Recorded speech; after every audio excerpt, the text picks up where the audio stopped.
Alright, I am local recording now. So, I did say I was going to do this, and I thought it'd be fun to, now that Kingdom Hearts 3 has been out for a while, obviously years, we can go back in time and look at how I viewed the trailers, and even when the game came out. It's going to be a long stream, so I'm going to get started on this quickly. I had a list of videos, it's all in my playlist that I'm going to go through, and if anything looks like it's not really worth going through, I'll skip it, but we'll start from the beginning. I did this June 2015. Let's go. let's hear 2015 Biscuit. Hey Let me know if everyone, the volume Biscuit sucks. Here. I'm gonna go through the E3 gameplay. Biscuit trailer for 047 KH3 here. that you've all probably seen already, and kind of like analyze it slowly. There's as a we little bit go of background through it music. to Oh, kinda there's give music you, in the video, I guess, too. My opinion and observations That's weird. that other people probably already pointed out in their own videos, but I was asked to do this by a bunch of people, so probably I figured true. you guys would be somewhat interested in what I think about it. You guys are being, like, somewhat an avid interested, 2FM right? player that I am. So this is live, not scripted or anything. I basically like wrote down some small Obvious. notes, I guess, for some clips so I don't forget anything. I guess, Notepad file on the side, 'cause I'm I sure. didn't script this or anything, so we're gonna go over this pretty slowly, but hopefully not long. So let's go 25 right minutes. into it, I guess. So we're gonna go right to where the gameplay starts, I guess. We're gonna skip the story. Oh, we 'cause skipped that the story. Doesn't really matter in this video. They didn't really show anything. That's true. Yeah, So that's true. let's go over the HUD first, I suppose. It's for the most part static the whole video. We have the command deck over here, or sorry. Yeah, you whatever see it's that the called. X bar is different than it used to be. It doesn't move at all. It's probably just. A Oh, the placeholder. AdWords. Nothing Oops. is selected. You Hold have on, attack, my bad. magic item, and Oops. that should be summon. Oh, man, Interesting sorry. that summons the fourth one. It makes me wonder if they're gonna have like a secondary panel like KH2. I like that they kind of did away with the command deck system though, so that'll be Mostly, nice yeah. because that brings me to my next point. We have MP bar again, just like KH2. So Okay, yeah. magic will be tied to this most likely, as well as potentially limits if they exist, which it looks like they do. I was wrong Not on sure that about- one. They also brought back the drive gauge here, so it has a number tied to it, likely increasable. So that'll be interesting. Well, I mean, to see they brought back a what's drive tied to gauge this that doesn't do exactly. drives. HP is the same as always. Nothing surprising about that. That's the mouse Your in the party video, by members, the just way. like KH2 with their bars. So that pretty much covers the HUD. We don't really see anything else appear on the sides or anything. So let's go back to the actual. Yeah, the focus meter gameplay was now. pretty different back then. That's why we were a So little the confused. very first thing you see in the trailer is platforming right there. Platforming there, and then you see some fights. So let's slowly go over Very slowly. the platforming. It looks, the hell? unfortunately. Oh, kind of I was like, how did it automated. show Like, that? I like that though. That looked like really fast. There was no slow ledge grabbing or anything. That's cool. Stuff like this. Yeah, that's cool, yeah. That's definitely looks automated. It because was, yeah. There's no way it looked like there was any player intervention with making it across that. It looks like you could have just held forward for all we know. So far, so Or good. Maybe you have to press a button to do it. I don't know. We'll Nope, see. you just held forward. If I it's was right. completely automated. It I was makes right me about wonder, something. Like, let's go back to the part where we jumped right there. What's to stop you from just manually high jumping over these, basically, or if a glide exists in the game, gliding over it? That's true. Like, what's the benefit of that? Is that necessary? Like, well, we'll see. I don't wanna Immersion, right? overanalyze the platform. It was for immersion There's purposes. other parts of the trailer. Like right here, you're gonna see some more auto platforming like that. That is That looks kind probably of silly. What do you automatic. think about it? Same thing with here. Like the jumps make me. It reminds me of Final Fantasy 13 with the auto platforming, and that Yeah, a worries little me bit. a bit. But A little you bit. know, it's Oh, it that could be aerial really cool if combo. they Oh pull my it off god. Remember when it properly used to be either that way. bad? It's nice to have some level of like swag platforming, I suppose. Okay. Now we'll go back to The fight? non-platforming, I Okay, suppose. we're gonna talk about the fight. We have new enemies shown to us right away, and they basically Brand look new like dark enemies. ball water enemies. I guess So, 0.2 wasn't out some yet, obviously. speedrunner kind of looked, I think, a little bit too much into this, and Who am I I calling think out? what they intended to show you in this And trailer, why? and this is why I they wonder showed why. it pretty like extensively compared to most other enemies. Somebody must have did something dumb. They wanted to show you that. I would believe that they wanted to say to kind of like convey, I guess, that these enemies you don't just button mash to kill them. You see, this one doesn't have a bubble shield, right? This one does. Yeah, okay, yeah. So you can't mash him. Sora goes to I was attack right this on that one at that least. he's auto locked onto, and it disappears. It didn't look like it died or anything. It disappeared. Yeah. Okay, that was right. Quite clearly, that's what it looked like to me. I think what they're trying to convey to you here is that the enemies, when they have their bubble shields, up, some speedrunner took it all there. I don't know. with a physical combo at least. Someone tweeted something Which stupid. shows I'm sure. that there could be complex strats with enemies, which is kind of interesting as opposed to mostly like oldie enemies like like these. through them or something. So these enemies do right surprisingly here, have they like weird kinda mechanics. Contradict what you just saw, I suppose. Well, that's probably not the proper term because they kind of just show you an alternate way to fight them.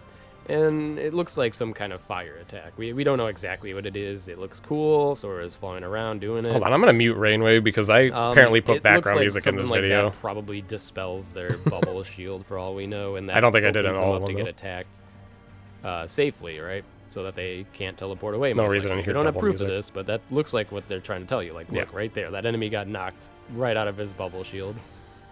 Let me slow See, I down wasn't a wrong bit on that, more yeah. because another interesting thing happens What interesting thing happens? right after that. What do I Yeah, this was hyper-analyze? that might be too slow. This was over-analyzed, I guess, by some speedrunner, but Ooh. basically, who think did they're trying I to show you, call like, out? An enemy attack, I guess. Who did I subtweet in we the have video? The rain cloud here. We don't know what it does. I don't think it makes Sora whiff more like some people think. Nope, it just makes him Let's see, not that one really puts its attack. Shield up, and then disappears. Probably because Sora was close enough in proximity. It doesn't show on the trigger HUD, for all we huh? know. We don't know. Yeah, not yet. This They didn't get that far. Doesn't seem to do any damage. It could be a status ailment of some kind. That'd be interesting if they had attacks like that, kind of like. The rain cloud is a status element. Actually, You be know. something Everybody to hates worry it though. because like it actually carries over into this scene too. And like I said, we don't really see what it's doing, as far as I can tell. I could be missing something. Right here, something to kind of like further the theory about the bubble shields. This one doesn't have a bubble shield, right? So I spent a lot of Sora's time on these auto-locked guys. onto it, and he's Well, kinda this is like all we just had back then. going Okay. ham on it. And you see these little graphics, basically just like other KHs where you strike Those an enemy, little and graphics. whatever keyblade you're using kind of like emits graphics, or probably a better term, but whenever definitely you strike is. an enemy successfully. Like, for example, this Say, like, pumpkin particles will have, or like, something, tiny huh? little pumpkins popping out when you successfully hit enemies. So that means Sora successfully physically attacked this enemy. Somebody must have And he said didn't have a shield up. Somebody right? must have So said something about that then, because I wouldn't be spending right this there, much he time kinda on just it. gets attacked multiple times. So I don't know. I really don't know what this rain cloud's doing to really impede Sora. Maybe it makes him slower or something. I don't know. He casts fire there. To be fair, yeah, you can't really tell Supposedly. in this video what the rain So cloud's that doing. was. That was I don't know why pretty they. cool Well, I shouldn't say I to don't know see why them they show that bothered pretty extensively. including That it. was a pretty sizable part of the trailer. particle effects. Yeah, Here, that's what I would probably I say. don't know why they didn't show him running up this, but it probably would have been more. Shouldn't one of the commands be auto-running, changed I by the guess. cloud? Yeah, but I think And this it's is like showing a that Sora kinda placeholder HUD. interacts This with is his a environment. really. This is It's unfortunate 2015 once it video. looks automatic, but it looks kind of neat to see what they. Because look at the might try to focus bar. implement with the objects around them. Oh, the speed.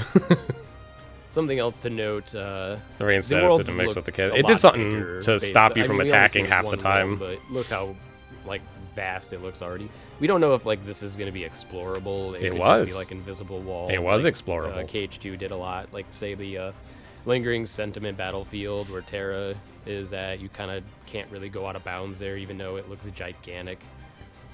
So they could pull that, but I'm not sure exactly where. Yeah, in the this trailer HUD's they definitely a kinda, like, placeholder back then. You can tell contradict what though, I said there because but nothing changes. Sora basically jumps down a ravine. Oh, is it here? It's somewhere coming up, but I don't know if I let's just mentioned that move in the on for video. now. Maybe.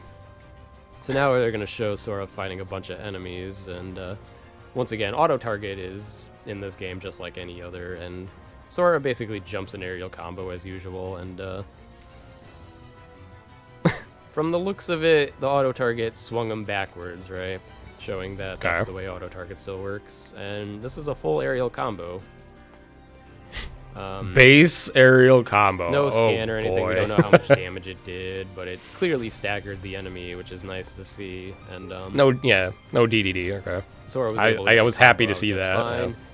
one thing I'm worried about is the handhelds kind of obsoleted physical attacks in favor of the command deck. Like in most fights, you were spamming commands instead of physical attacks, and this game doesn't have the command deck, so I'm really hoping that these physical combos get modified just like in KH3 FM, where you have spiral, aerial dive, horizontal slash, or on the ground you have like flash step, a little slide bit, dash, so, disappointed like there. Finishing leap, like all those abilities are really Until the cool DLC. Well, the DLC doesn't original fix that in the main 2FM, game, or just 2FM in general.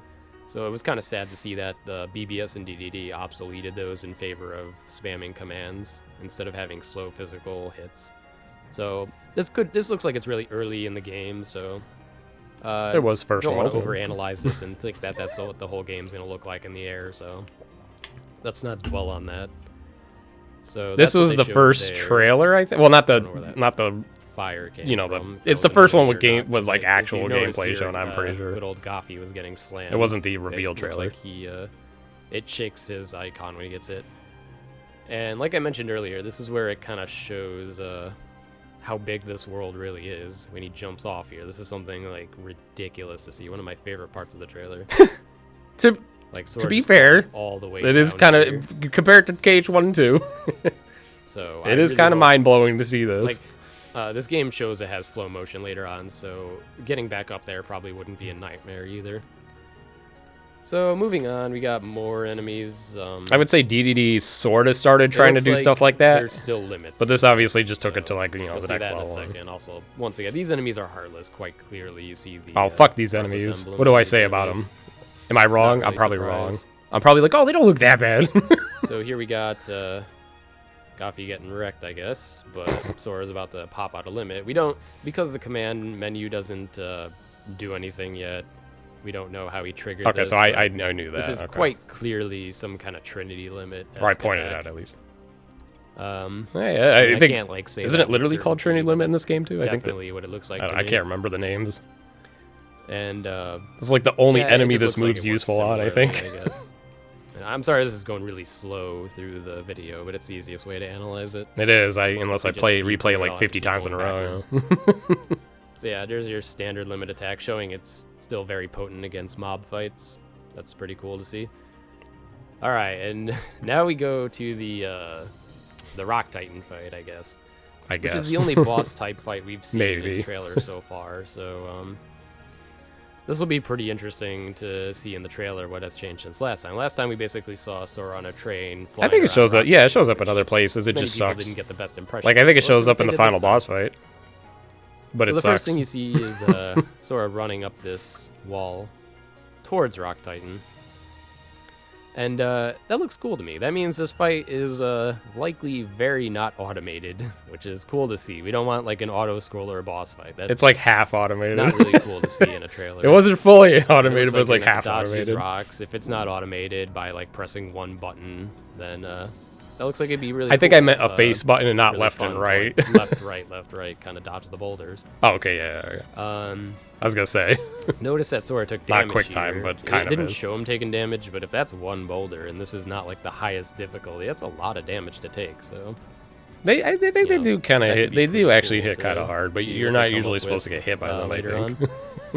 So Sora dodges through all this. Looks pretty cool, running up to Rock Titan. Pretty awesome. And then we're gonna get to the next part. All right, here we go. So he finally gets up to Rock Titan, and quite clearly not an auto-scroller boss, because here we have him kind of emitting. Did they not show the last part of this? Signifies in this trailer that it's flow motion. I guess it's not that much.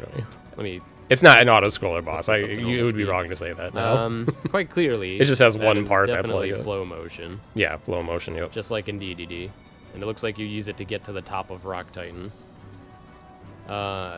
Which is cool. That means there's different ways to fight him. Whether or not you have to go up there, we don't know. You do. Well, that, but it's yeah, cool I think you do. I don't think you could pelt him on magic. With this boss. Let's slow this down a lot, because this is interesting to me. We have a guard again, as usual, and it looks like it works just fine. Yeah, I definitely would have looked for that. In this trailer, they spliced it a little bit, so... Like, it looked like it was chained, but then when you slow it down, you quite clearly see the splice. Right there, guarded it just fine. It almost didn't look like it goes guarded. into That's this, or weird. attacks it, hits it. It does like some kind of damage. I rant about this a lot with the handhelds, how they don't have bosses that can stagger, but KH in general with large bosses, they usually don't stagger, so I can't really nitpick that at all in this. It's something I'm worried about. That's why they put in stagger endurance in this game for non-staggerable most big kinda, bosses. like, ruin the point of learning the fights when you basically randomly get punished for learning how to attack them when they're open because they're not actually open. Yeah, there's definitely So wrong ways to do them. That looks like it probably doesn't apply to this fight, but Rock Titan, slow enemy, doesn't really need to be staggered. So I'm not going to nitpick that. Yeah, that's a good point, yeah. Here we see our first summon in the trailer. Well, Kind of like in likely KH1. summon, I won't say with certainty, but this very clearly looks like some sort of summon. I'm really The interested in train how this summon, actually yes. works. It looks like you can use the summons in various fights. And I'm not sure how they would interact in like every given fight and in like every situation, but right there. I mean, in a way, it train kind of summon. is. Yeah, it's like a Doom Attack Titan. train. It looked maybe auto-targeted, like there was a target there, and that's how it works. But I'd be wondering if it would go like on a bounce. Man, I have a lot more to say small in this, I area, guess. but, you know. I'm not going to talk about his new costume. You know, it looks I'm not like gonna a lie, the big next deal. Other parts of the video trailer you saw is gonna him be hyped have to the me. KH2 costume. Probably either they didn't update the gameplay yet, or it's gonna be like I didn't know they KH2 showed where you start Corona off here. with like KH2's outfit, and then it changes somewhere in the midway. What a jam. So let's see. Now we got new enemies. Heartless again. I sound so excited. Let's see what they wanted to show here. I get it's because you know me. So I don't here we like have I Sora don't running get past these nuts enemies, over and stuff now like we that. have I'm like, them oh my showing god. they're using magic, supposedly, some kind of. I'm just like, all right, arrow cool, new spell. enemies. Yeah. Wasn't really much to show there, but here, okay, this is where it starts getting interesting. Notice how high he jumped first of all. That could imply growth, or it's part of what he's about to do that is triggered and like somewhat automated. This is interesting to see how Here I we looked at see this one first. of the coolest parts of the trailer that people noticed in the original reveal is Yeah, he can Keyblade transformations. transform his Keyblades into so far guns, but who knows what else it could be. Only It'd be cool if guns, he could Gun Sora. Transform into other things maybe, but for now. Imagine all we if see is every form was just guns. guns. Right, quite clearly these are guns. So that's cool. It's gonna Quite open up clearly. a lot of battle options. Did anyone There's, actually like, debate a otherwise? I don't know. secondary mode for your Keyblade, basically. It's a weird thing to say. Let's see how it works. Basically, you know, you get crosshair, you shoot. It looks like a shot lock. I'm a little bit worried that This is a little bit shot that, locky with that. It's gonna Yeah. be like exactly like a shot lock, and I'll explain why. Wait, does that work like So we that see without the Sora second shooting form? right here, just like normal. Originally? Oh, by the way, look at there's money. Maybe I don't orbs remember. and HD orbs, so if you have wondered, those are still in. Not really. This Keyblade transformation was interesting. trash. I think the And here we second have, like, form I was guess, a pretty second good. Yeah, part it of is. I don't even know how to explain this. He put the two guns back together, and instead of it being a Keyblade, now it's a bigger gun. It's cool. I don't know as what hell that. I to must have see. hit the It's mic in really the video awesome. or something. And he kind of just I heard blasts an out echo. an attack there, and it turns into like a Ragnarok attack, or sorry, Infinity if you played 2.5. This move can be good if done right, Um, at least. And another interesting thing I noticed about this is it continues. Like, unlike the shot locks in BBS, that would be like an ultimate attack ending if you did it well, or like if you charged it well. And here he's still attacking, so I don't know if it's just multi-part. Yeah, that was like what R2 for that. But it looks like it opens up a lot of possibilities. You know, let's watch that, I guess, in real time, because I've been watching this whole thing in slow. So there we go, dual guns, shooting. Lots of shooting, more transfers. shooting. I guess to add to this, like that probably was selectable for him to combine it back into one. I doubt the dual guns only last for like a quarter. Yeah, of a second. okay. I actually got that part right. They're probably just showing off segments of it. All right, here we got new enemies again, and they're showing. It's Wait, pretty obvious. new Sora's kind of enemies? just hanging here doing nothing. They're just showing what Maybe the enemy does. I don't know what I'm talking about. Quite obvious. They're the same enemy. They attacked by throwing out spores, and they're gonna spawn into more enemies. oh no, more enemies. You know, it's like the angel stars in KH1. You know, you probably deal with them really similarly, I guess. Like kind of. I Make guess sure they don't spawn or kill them first. You know, go after. Not the really, leader but right away.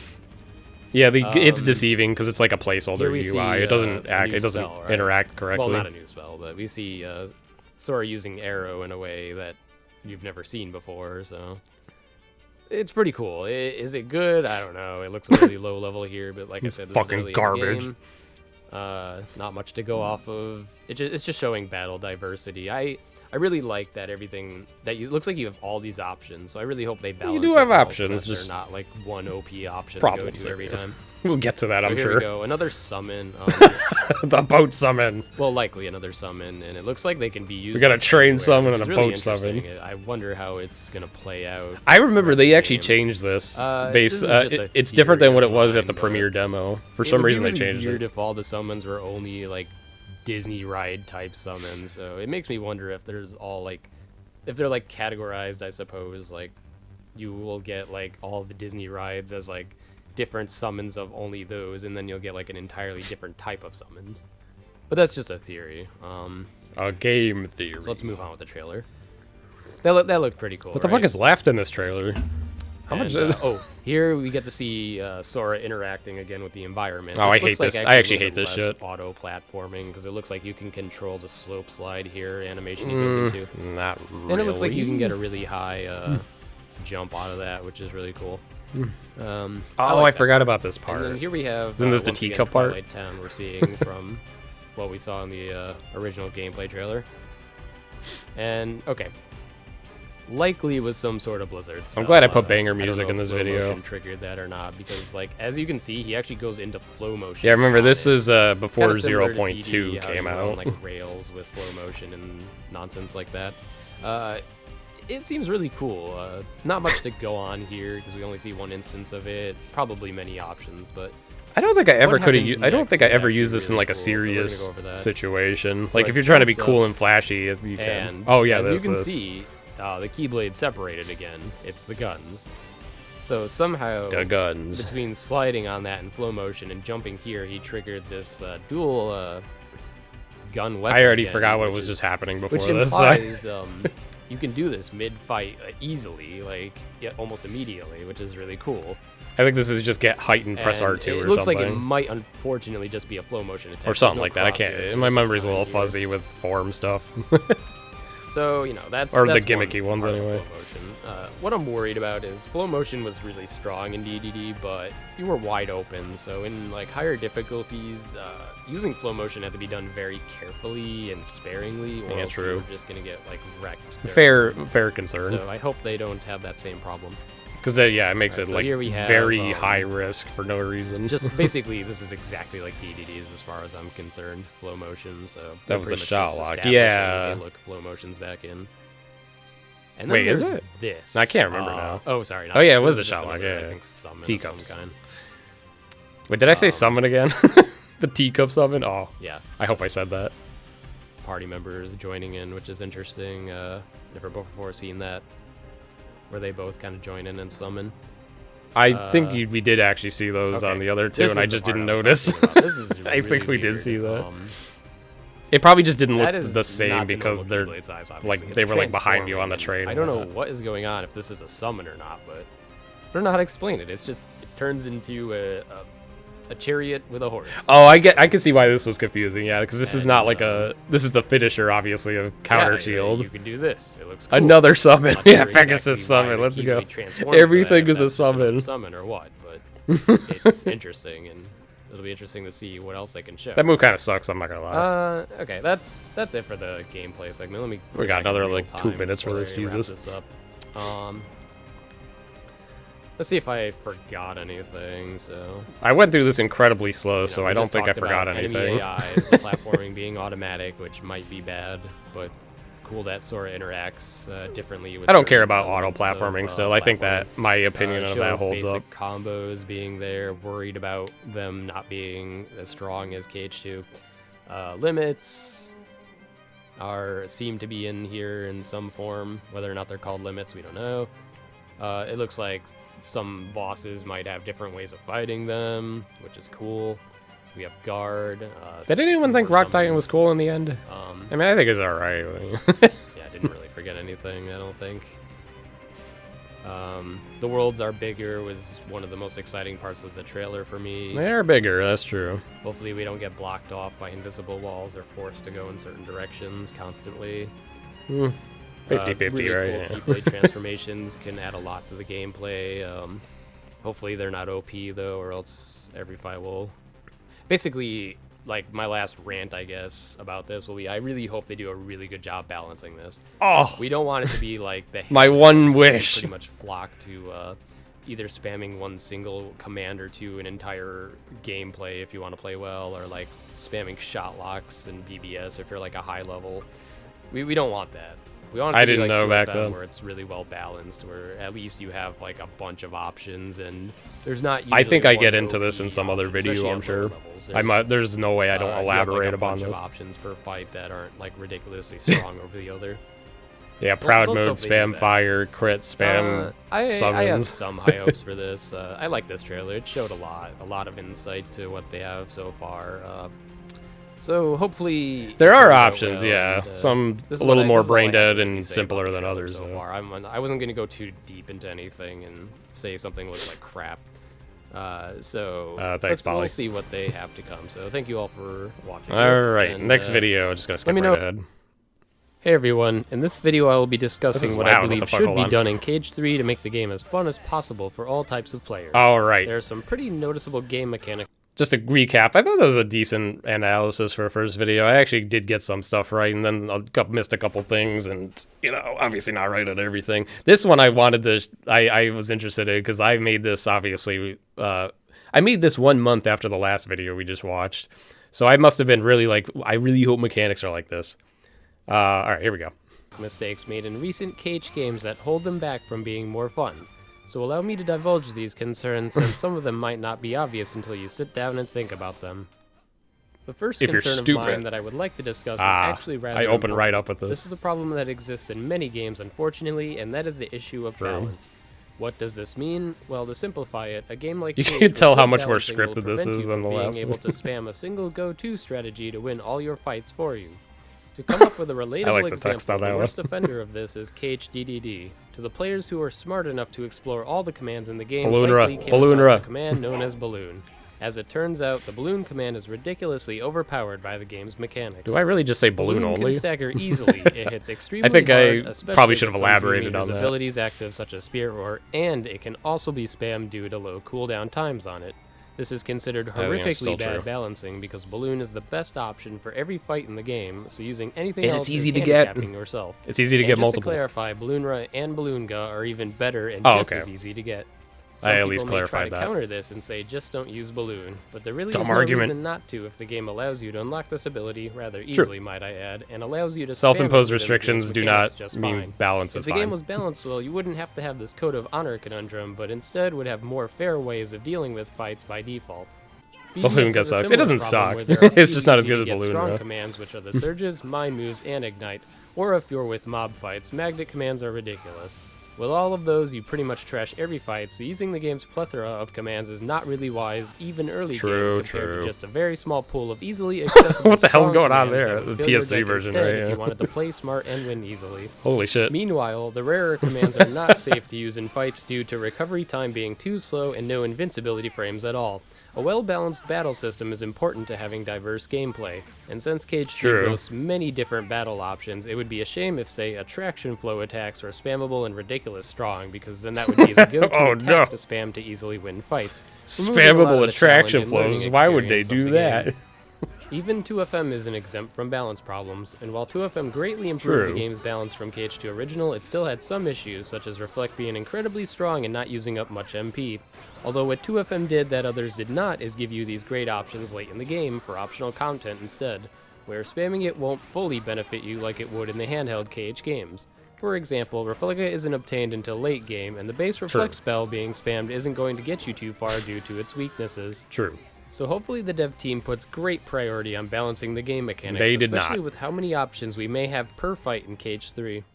They This made next no effort to concern balance. is one which worries me greatly as of late in KH games. In KH2 FM, there's what we call the revenge value system. This was extremely well implemented into KH2 to prevent you from infinite Pretty comboing well bosses implemented, to yeah. death. Yeah, I And agree. while sometimes Still. it doesn't quite do its job if abused specifically, This guy on kinda some knows bosses, what he's it talking about generally works sometimes. out rather well and made perfect sense.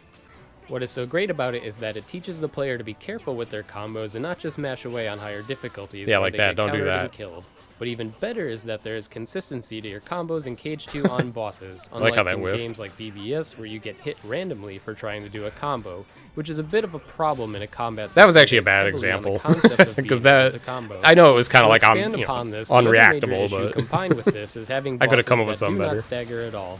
Typically in KH games, large enemies don't stagger, and that can make sense. But the handheld KH games sort of remove the ability God, to fuck properly the stagger bosses way in this favor fight of works. randomly having them either not get staggered or breaking out mid-combo for no other reason other than they can. The problem with this is it punishes you for learning the fight. Take Vanitas, for True. example. Those of us that spend a lot of time with BBS consider Vanitas one of the worst designed fights in the entire It's series. true, it because still he can is. break out of any hit. at Eddie random. hit. There is no rhyme or reason for it, he just does. So if you want to use a full combo in this game, you may want to think twice and just stick to spamming a command like Mind Square or the Surges It's so instead. true still. I cannot Nothing has reiterate changed. how lazy it is to create bosses that don't stagger. It worries me because we went from a very well thought out revenge value system to a system where they just made bosses have super armor. Yeah, that most was of the obviously time, not level even one if they're not mysterious attacking, figure. Or they also give them the ability to break out of a combo at random. KH1 and 2 are built upon the idea of dodging and countering, and my hope is that they follow the trend in KH3 and ditch the non-staggering boss design from the handhelds that punish players who spend a lot of time learning the game mechanics of a fight. It's a valid concern, So right? now I can talk a little bit about what I mean by good dodging. In KH2 FM, you have Yeah, what what is am I talking called about? growth abilities, and when these were properly Oh, just leveled up, having they good were able dodging to be utilized options, rather okay. well to dodge enemy attacks when timed correctly. You were not able to spam them to dodge attacks for free. Even a combo move using Reflex needed timing to avoid getting hit out of it on some boss or mob fights. So then we move on to BBS. I had to and we simulate- give all three characters I got only paused this one second. I probably had to do that intentionally to trigger that sequence. I just want to throw that out there and expose myself. Because I don't think normally anyone would do that. But, I mean, I could be wrong. I could have just naturally let that happen. But knowing what I know about that fight, I probably intentionally triple reflect finisher like that, knowing I was not going to be able to recover.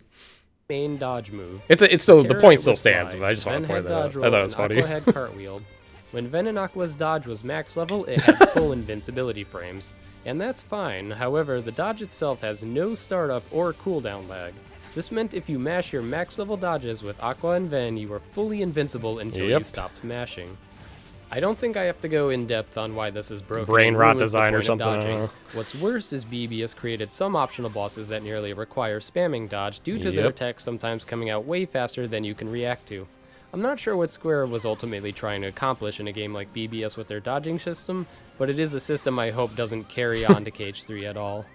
Because of the Thank way God the it didn't. BBS dodge system works, a character like Terra that actually has proper ending lag on his dodge gets curb stomped by those optional bosses at random out of his control just because the boss decided to do another move that snagged Terra during his dodge's cooldown time. All classic. You should be punished for timing a dodge wrong and have proper cooldown in between dodges to not allow chaining invincibility.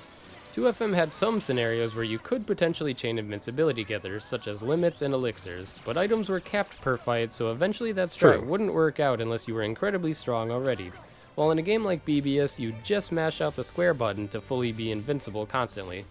So Yeah, let's I think hope this is has still a worked valid on concern. greatly to complement a dodge and counter Or was a system that valid KH1 and KH2 initially implemented, instead of mash Like, square you just look hard at this until and you're you like, get wow, maybe this an is real. opening without having to worry about timing You the just dodges. mash square and move At while this point in moving. the video, it probably looks like I'm just Oh, trashing fun the mechanics movement. of the handheld KH games with no remorse in comparison Look how to fun 2FM. this is.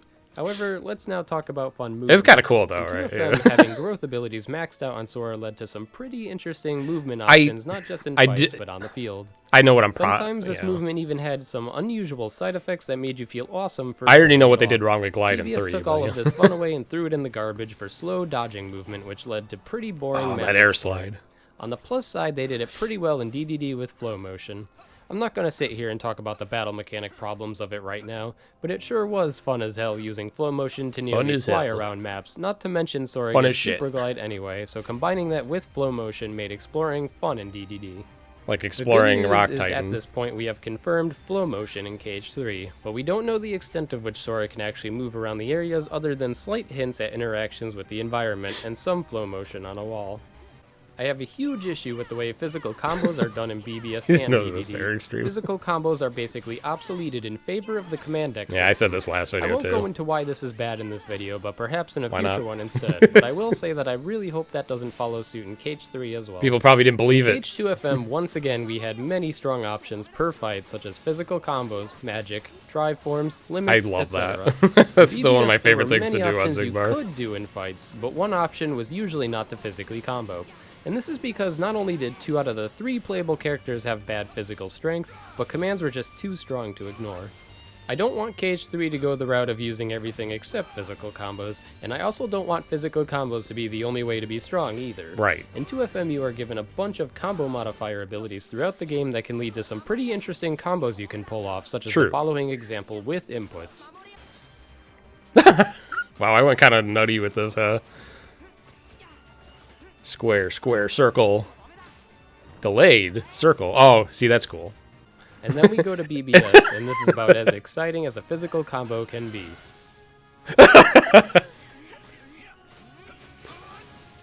To wrap up this Okay, that's segment, kinda I'm funny, just I hoping admit. the fun of combos is brought back into the series. I guess I This just will be really, short. yeah. Flow motion was really cool to move around with, but it had some huge You know, it's kind of crazy these days how things are like, oh, even more even more complicated though. It's cool. noticeable flaws with its mechanics. The biggest obvious problem You could that tell I flow didn't like motion BBS has and is DDD it is that much, triggered huh? accidentally way too often.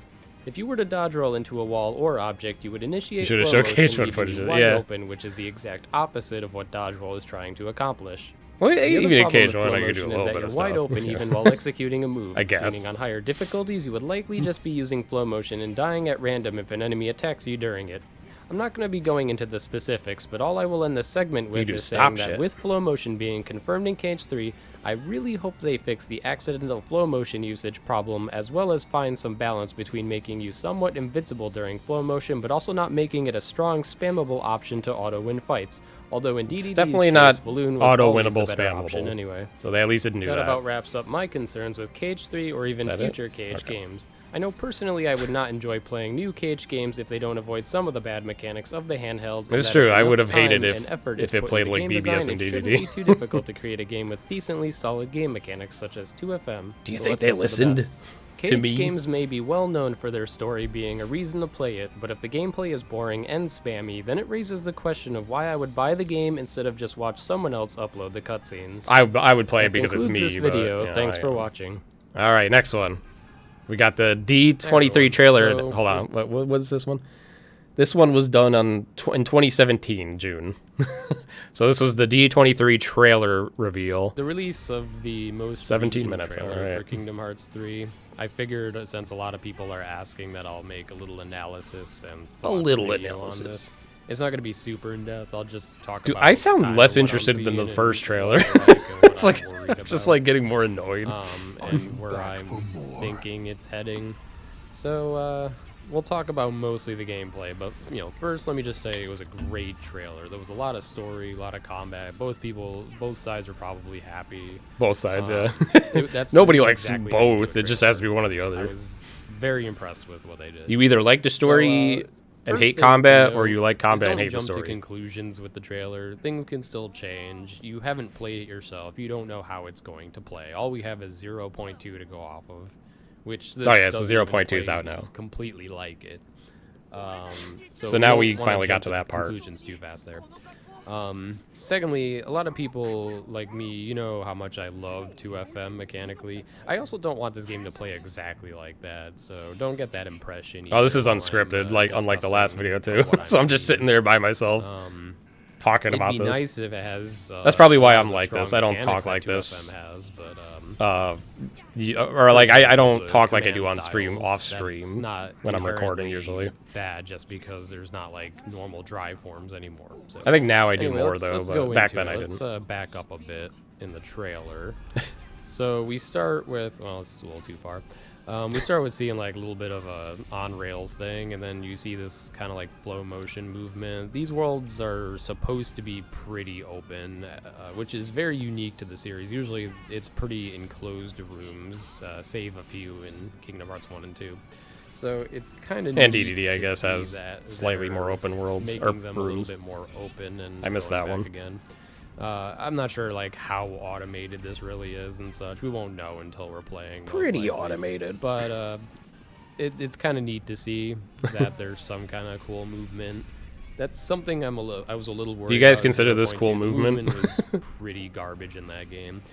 Some of it could have been because Aqua just as slow as a movement character, but Yeah, Sora 0.2 right movement, there, it does very kind of suck. fast, probably Or 0.8, 4 what did I I say? think, for that? But I do hope Sora. Wait, is am I saying the as right thing? fast I'm like, as my it brain's can like just be not in paying 2FM. attention. So we'll see where 'Cause that I'm listening to the takes video. us. So moving on. It's 2.8. We're actually I'll skip 0.2, 2.8. see a fight. I think I was saying, was I saying 0.8 Playing earlier? I so can't remember. Something you might notice right away. You guys know is what I that, meant. He already has the Keyblade for this world, and that could be just a trailer purpose thing, but we've seen it Yeah. a few times in other trailers that you have the world's Keyblade really early, and that probably might be the way they're going about it too. I mean, valid Reason theory, being, right? 'cause Yeah. everything in this game for attacks, well, not everything, but a great amount of the combat seems to be tied to what Keyblade you have. So Slow Woody. I guess it would make sense if maybe they give it to you either really early in the world or as soon as you enter, even, which would be pretty interesting. So we'll see what they do with that. So let's This go is so back a funny bit in to the slow-mo. other combat sequence. So as we know, these command styles, which people are calling forms 2, are tied to your Keyblade. Similar to BBS, depending on what you do, you get a certain command style. In this, depending on the Keyblade you have, you get, let's go This is back good a comparison. bit. Right now we're in the 2-gun arrows command style, and we built up another finisher, and now we go into the second phase of that command style, Magic Lancer. So it modifies. It's your launcher. Why did I combos say and it Lancer? adds What the its fuck? own as well. That's pretty cool. Magic Lancer. And you're not forced to use it either. Which I mean, it is a pretty huge cool flaw lance, in isn't it? BBS, where I don't know. I must have. pretty I much must have been couldn't not paying play attention there. specific ways, or you might get really bad command styles that were really bad. Lancer does sound cool, right? Shoutouts to Ghost Drive. So that's cool that Another it's shot at technically BBS. optional, although the problem is then what are your other options? I'm a little bit worried that basic combos might not be that great, but we haven't seen enough. I was right on that. Once again, going back, My concerns were real I'm not until sure exactly where DLC Videos combos. happens, but Sora actually gets hit once during one of these attacks, and You need forms to do good stuff. during some of the flashiness of it. So that's one of my big concerns, is that it's too flashy and not safe enough. It's a valid Basically, concern. in BBS and DDD, Or was, yeah. you had commands. I keep saying this is present Unfortunately, tense. if you were playing on a high difficulty and even under leveled at all, Gee, guys, I if you hope tried to KH3 use ends up those, you delivering. usually get Got a little destroyed. concerned. You would have to resort to safe commands, such as like the surges, or like in mob fights, you would just magnet spam everything and stuff like that. You wouldn't dare to use some of the flashier, long startup ones or anything like that, or you would just get destroyed. So that's what I'm a little worried about in these trailers, is they're going really overboard with the flashiness, and it looks really cool and great. Probably, I imagine, for trailer But purposes. it would be unfortunate if they were unusable on the hardest difficulty because they were just completely unsafe. So that's Some something. of them I'm were, worried yeah. about. So let's talk about this little tiny boss guy here. Little Not actually tiny bot. What the fuck am I talking So about? this surprised me. I must have been There's having a actually stroke during knockback this. and stagger on this guy, I guess, depending on the situation. This is what And happens when showed I a don't nice, script.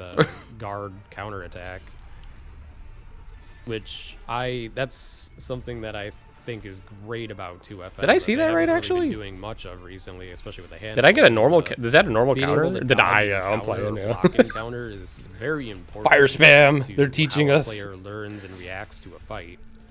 If you learn a move's guardable and you can counter it, then you should be very rewarded Oof. for that. It shouldn't be like random. If you take a hit or try to go for a hit, Yeah, bosses that should invoke risk forever be, dodge. That super means armored with back moves then come that out was different extremely back fast and then. could just hit you for no reason. So glancing Maybe they at didn't this, it have was risk nice dodge to in mind see yet, and they that, decided that they didn't want you to dodge you have counter as bosses easily that- everything, even a so big bosses usually yeah. don't Interesting. stagger in the series. So I was surprised to see that. Although Stagger noticing endurance. right there, you have your kind A of like decently fluid combos implemented going on mechanic they could have done a little also, better. shout outs to, I guess, having Combo Master already. And then Sora's kind of just wide open, so... until we actually play it, it's kind of hard to tell, like, how that's going to feel. I do miss how fluid and fast combos were in 2FM. Like, if you ever do a combo on the ground with, like, slide dash into, like, a flash step slap shot... and Show the clip.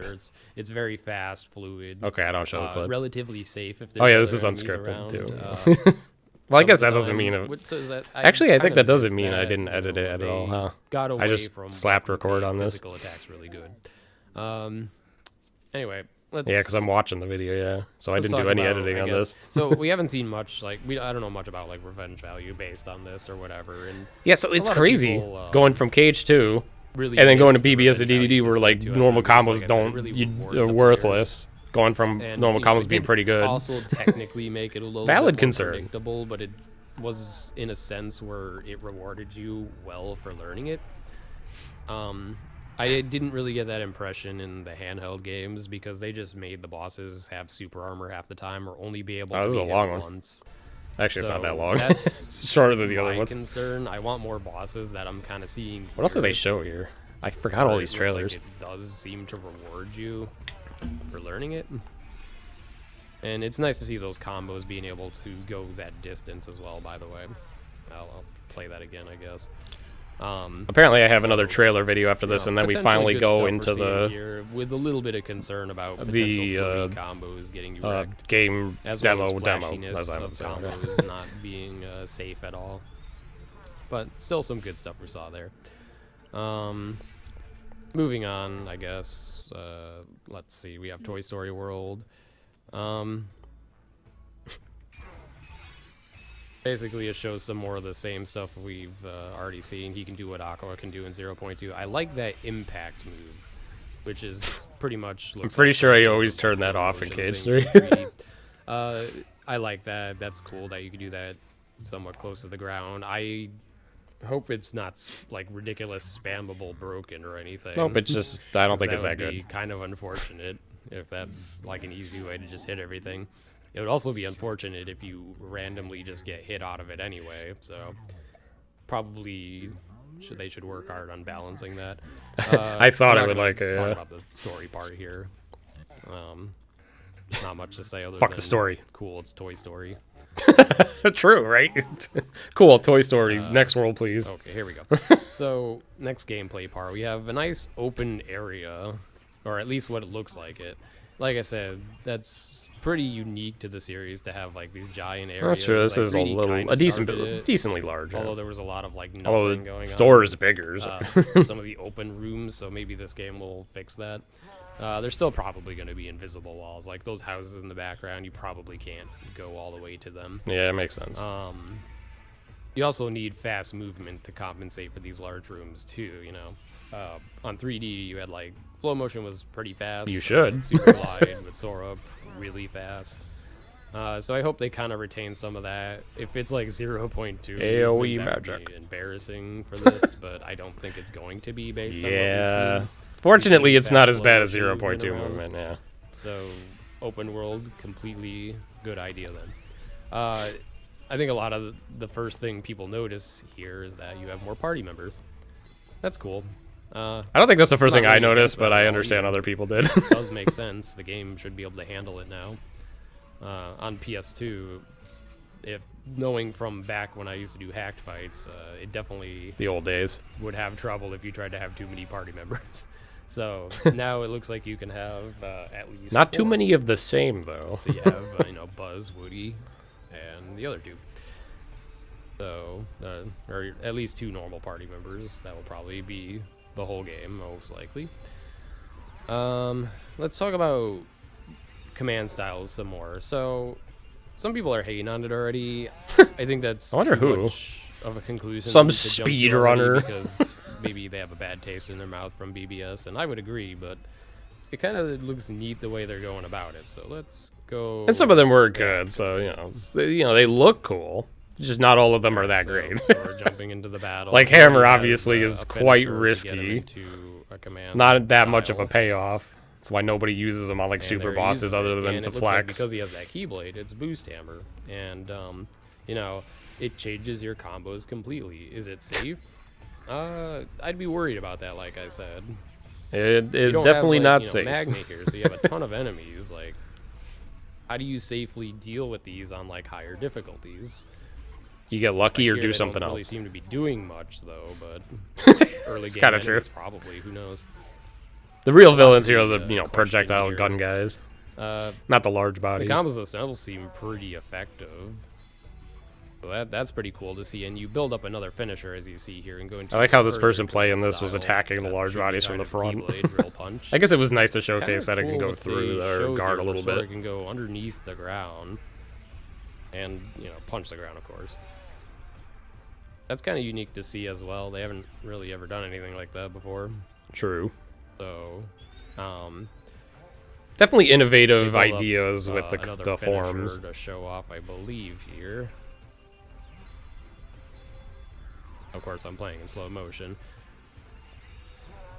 I think the one thing that a lot of people are concerned about is that since it's tied to your keyblade, if you don't get to change it, then that's gonna kind of make gameplay a bit repetitive. That's feel, what in that's this what world. one of the You're concerns kinda- was I mean, until you we can change knew the other keyblades. I that we imagine, could at have this point in the 3. game, but you're kind of stuck with it in every fight.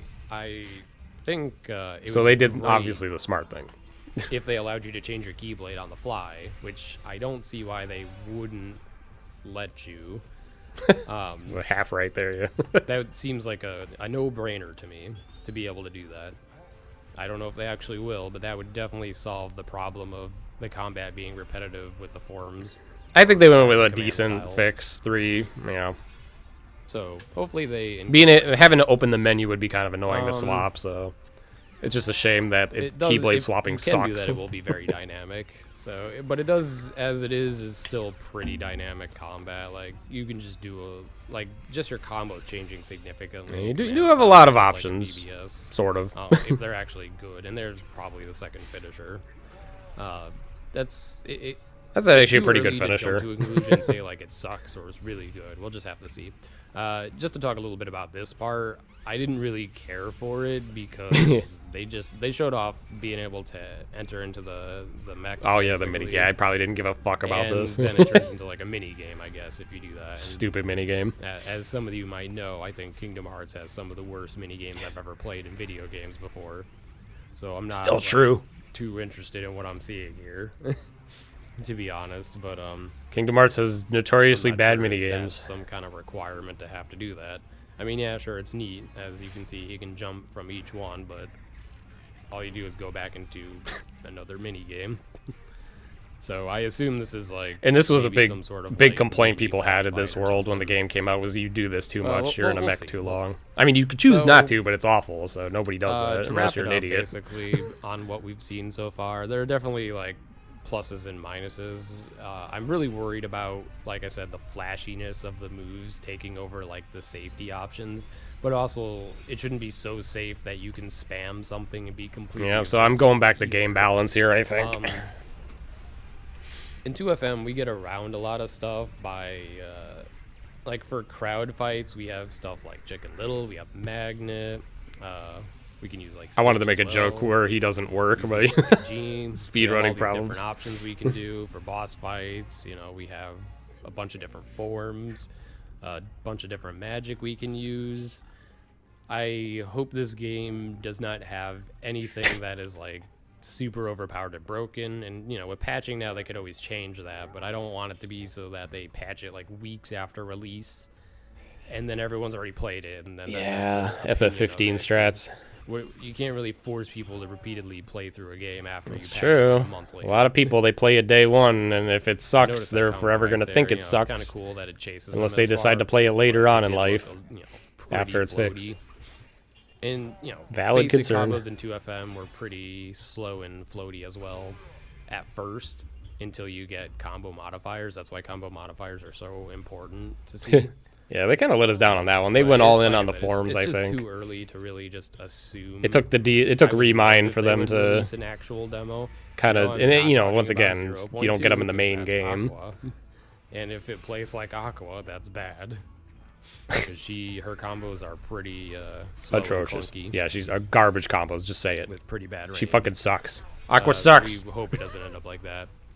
I think that covered mostly everything I wanted to say. I mean, I may add more. This is gonna be a words long into stream, the isn't video it? if I forget.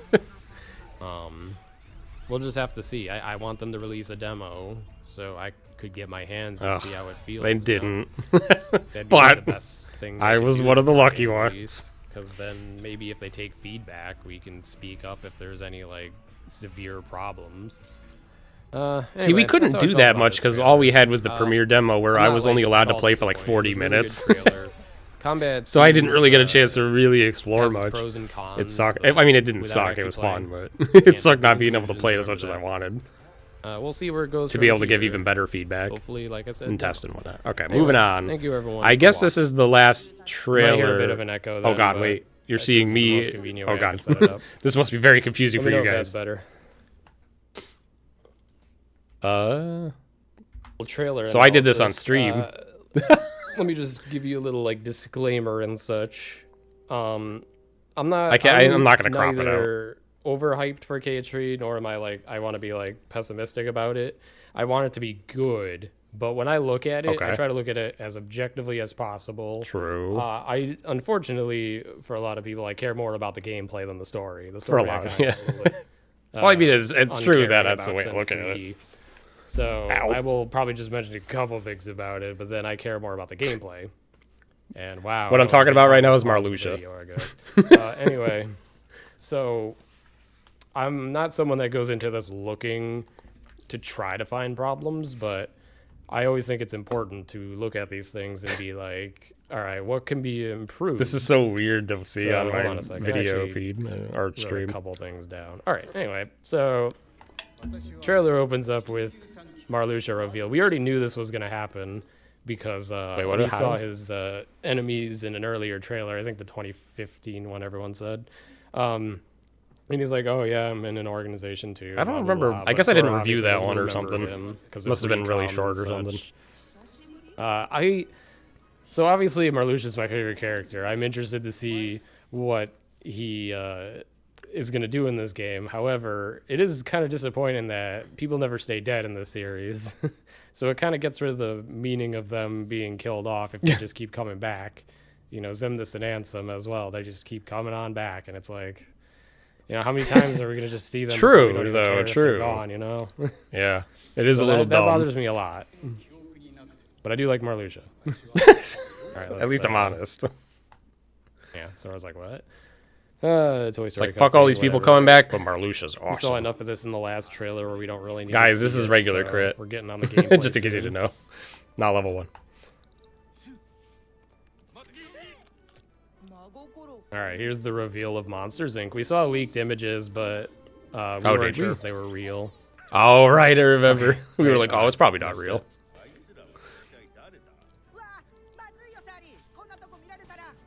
Okay, so we got, Cat Sora, Bat Dolan, and whatever the fuck Goffy's supposed to be. It's a monstrosity. I don't mind guess, the other huh? two designs, but I think Sora's bothers me a lot just because we got enough of Lion King Sora. I don't really like another Cat Sora. It's like, really? I don't like it. Couldn't I come don't up like with something it. a little I still don't cooler? like it. The other two are fine, though. I like that. I think they could have probably done something does look a bit different. off, but it could just... Okay, remember this. It's not polished yet, probably. Remember, they keep changing things as we've seen every trailer. We've seen some of the same cutscenes. Actually, this and they looks keep probably the polishing it same. I little don't by know. little. This is not probably what it's going to look like when the game comes I out. think. Actually, I don't know. This So is, try to not judge that. It's probably a bad example.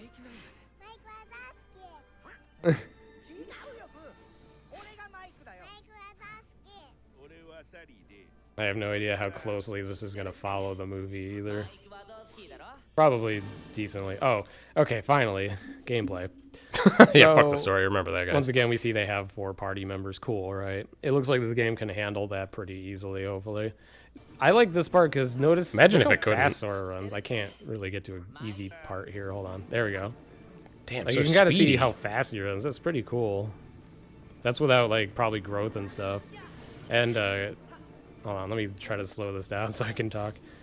And we already seen this in a previous trailer of Another World where Sora kind of just jumps down, and I guess this is like another glimpse.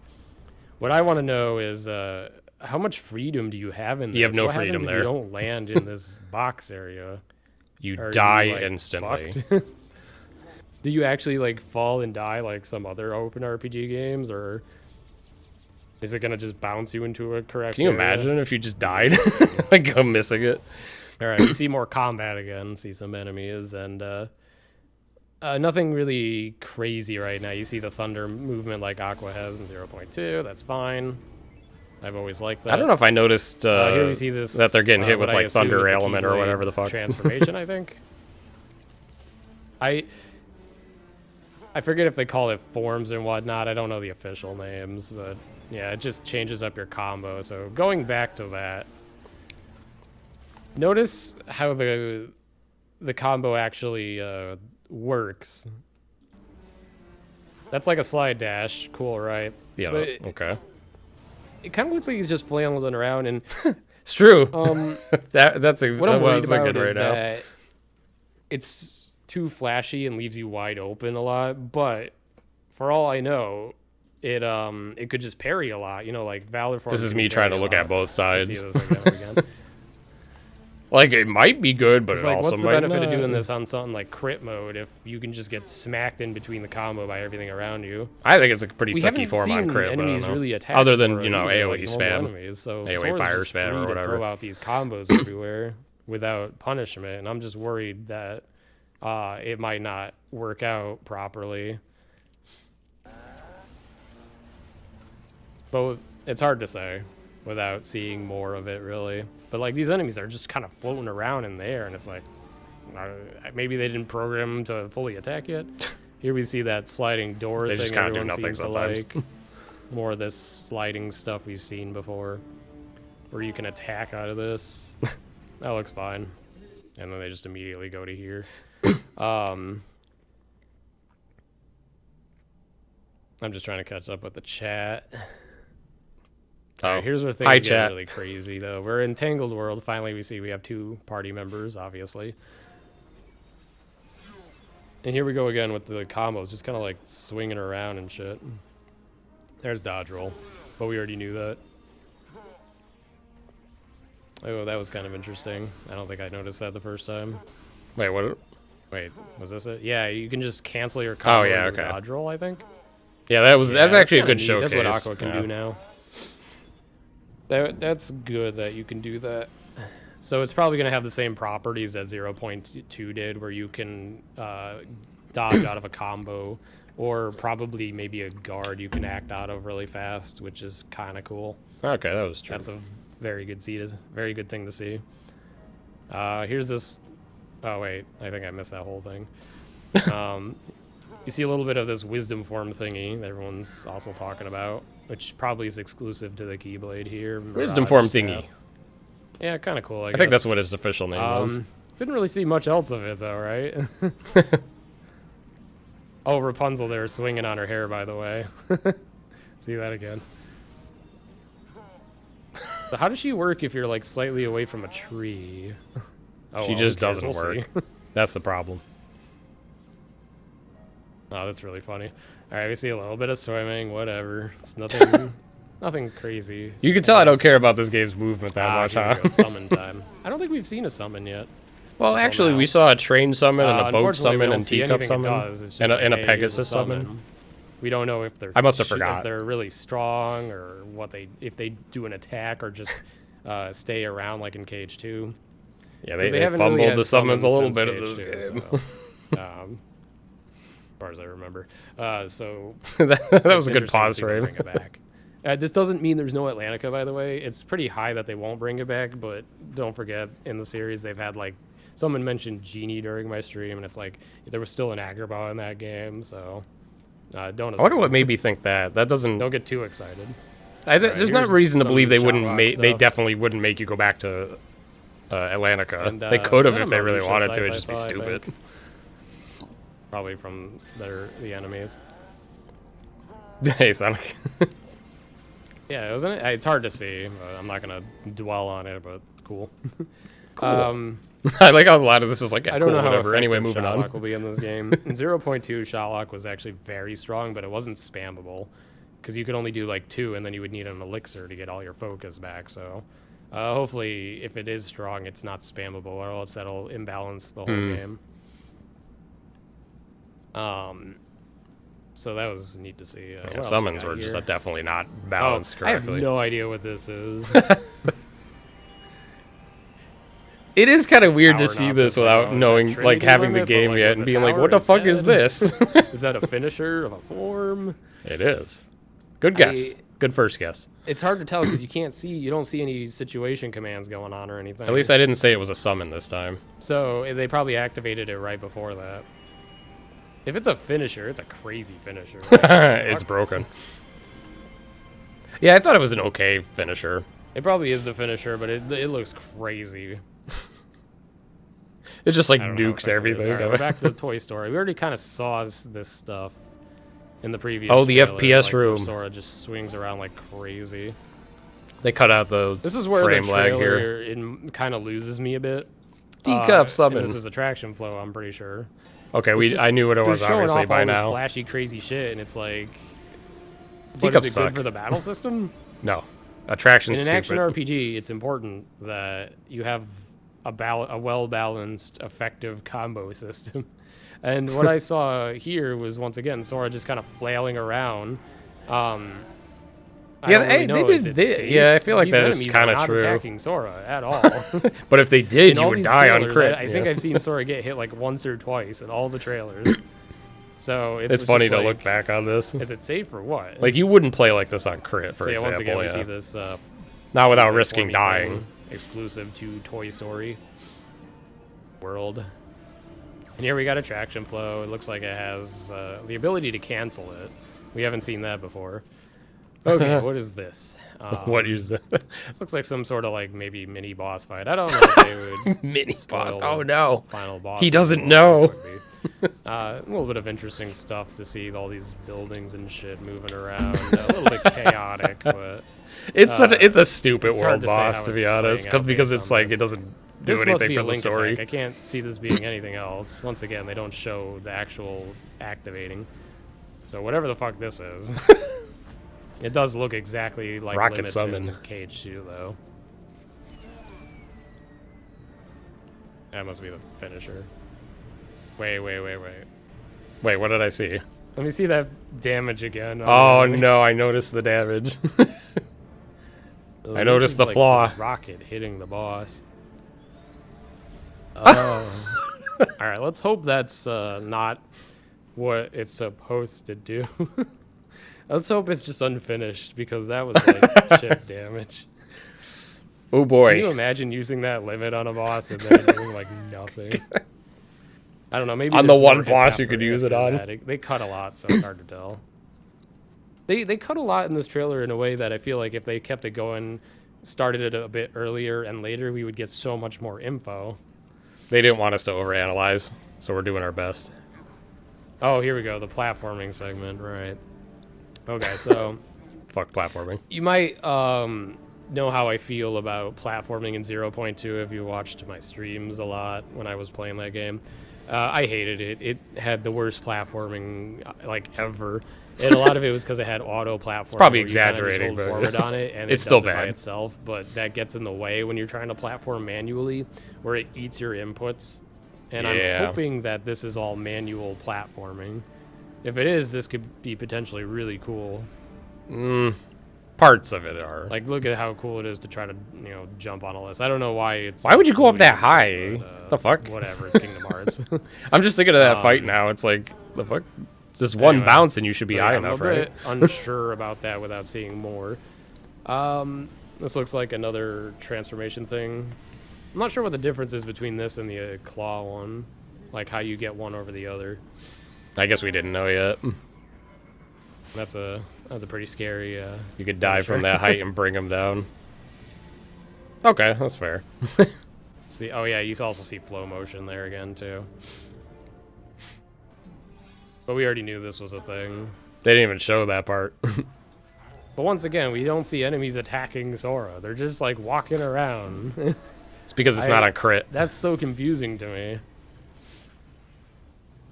And that's one of the huge problems I have with the trailer. We're not seeing how on crit. There's going to be one enemy that aggroes you at a time, and it's going to be like the quick projectile user that just kills you from behind. Well, first of all, we'll have to assume Gotta you're take 'em out invincible first. during the finishers of the moves, or else they're stupid. I don't know what the hell this is. All right, Dream Eaters, they're back, I guess. I don't know if there's summon. Oh, laugh power up there, you know, aka morale, I guess. I don't know. That might be annoying to. What do you game over if it goes down? That might be a little bit annoying. This is like the opposite of morale, I guess. Yeah, if you don't have iframes during the finisher, that would suck. But I'm pretty sure you did it. The fight has already done its face, right? Yeah, trailers, etc. I guess. I don't know. Just not, of course, when it ended. Oh my god. Rip the frame rate, by the way, when people actually do that move. I think surprisingly the frame rate didn't get destroyed doing that move. This game will not probably run at 60 FPS if this move is used. Oh god. It does look nutty though when you think about it. What even happens there? Oh, it's more story. I wish they didn't bring Vanitas back. There was really no need, I feel. I hate that they brought everybody back in this game. Yeah, Ven is inside Sora's heart. If you watched the ending to BBS, you would have saw that. How Vanitas is still alive, who fucking knows? True, it was a mystery then. The answer is just he also Kingdom looks Hearts. really bad in that costume. Like, I don't know why he has an org code over his outfit. I kind of agree with that still. I don't think Vanitas should have had an org code on. He already has a, you know, like a cool outfit. It's like a downgrade for him. A lot of why is it so stuff long? I probably noticing, but here's my problem. It's I'm probably going gonna cut this one what's short going on because seeing more. I'm more interested in watching my reactions to the trailer instead of just talking to the stream for like 2 hours. Yeah, so I think I'm going to skip to the next one, but I think we got the gist of what I felt there. So, also because I don't want the stream to be like 8 hours. So next video is actually when I got to the premiere when I got to play the premiere demo and I came back, I made a video of my first impressions. So let's see how that holds up. Now I had a chance to look at the game. As you might already know, I was one of the people that had a chance to play Kingdom Hearts 3 demo early. It included the Rock Titan fight from Olympus and some of Toy Story. First, I want to give a huge thanks to Square Enix for giving me this opportunity. I actually did to attend appreciate the it. It event. was cool. It was an awesome experience, and I'm happy to see them wanting to take feedback to make the game as good as possible. Remember that while it may be hard to criticize it the is games funny and going back series from you love, scripted. it is the right thing to do to help the game devs create and fix up the games to be as great of an experience as possible. In case you are new to my channel, let me give you a quick background of myself. I've been playing Kingdom Hearts since release, and have been uploading Kingdom Hearts videos since 2007. I started off on YouTube as a no-damage challenge player, and eventually became also a speedrunner, while also being incredibly into Kingdom Hearts game mechanics. At this time, I Just in believe case you Kingdom don't Hearts think 2 I know Final Mix anything has about their Kingdom most Hearts, I guess is impressive what this is mechanics, saying. and I wish to see Kingdom Hearts 3 also have solid mechanics. My first impressions in this video will be based off of careful thought on what types of combat mechanics I think this game should try to achieve. Anyway, so I was allowed to play the game for about 1.5 hours, which unfortunately isn't a whole bunch of time, but was a bit more than I expected still. That was like 40 I did my minutes. best to take notes and such with a camera while playing, but there were so many might be thinking of possible something combat else. mechanics and things to test out that eventually I had to avoid some options. It was easy to miss tiny things as well due to information overload of trying to make the most of my limited time with all the options. There was a lot to as play also try through to take into consideration that things were where you didn't really have the only for opportunity to demo. go slow. So moving on, I'll start with the pros. Kingdom Hearts 3 introduces the ability to scale specific types of walls. Because I was also trying to It's as test simple as mechanics running into the too, wall, or which is even hard to jumping do. into the wall and holding upward. This feature opens up an incredible amount of potential for vertical movement. DDD allowed this, but only Yeah, it through didn't flow really do motion too much span, with it, which though. felt like a chore to me. This feels more fun.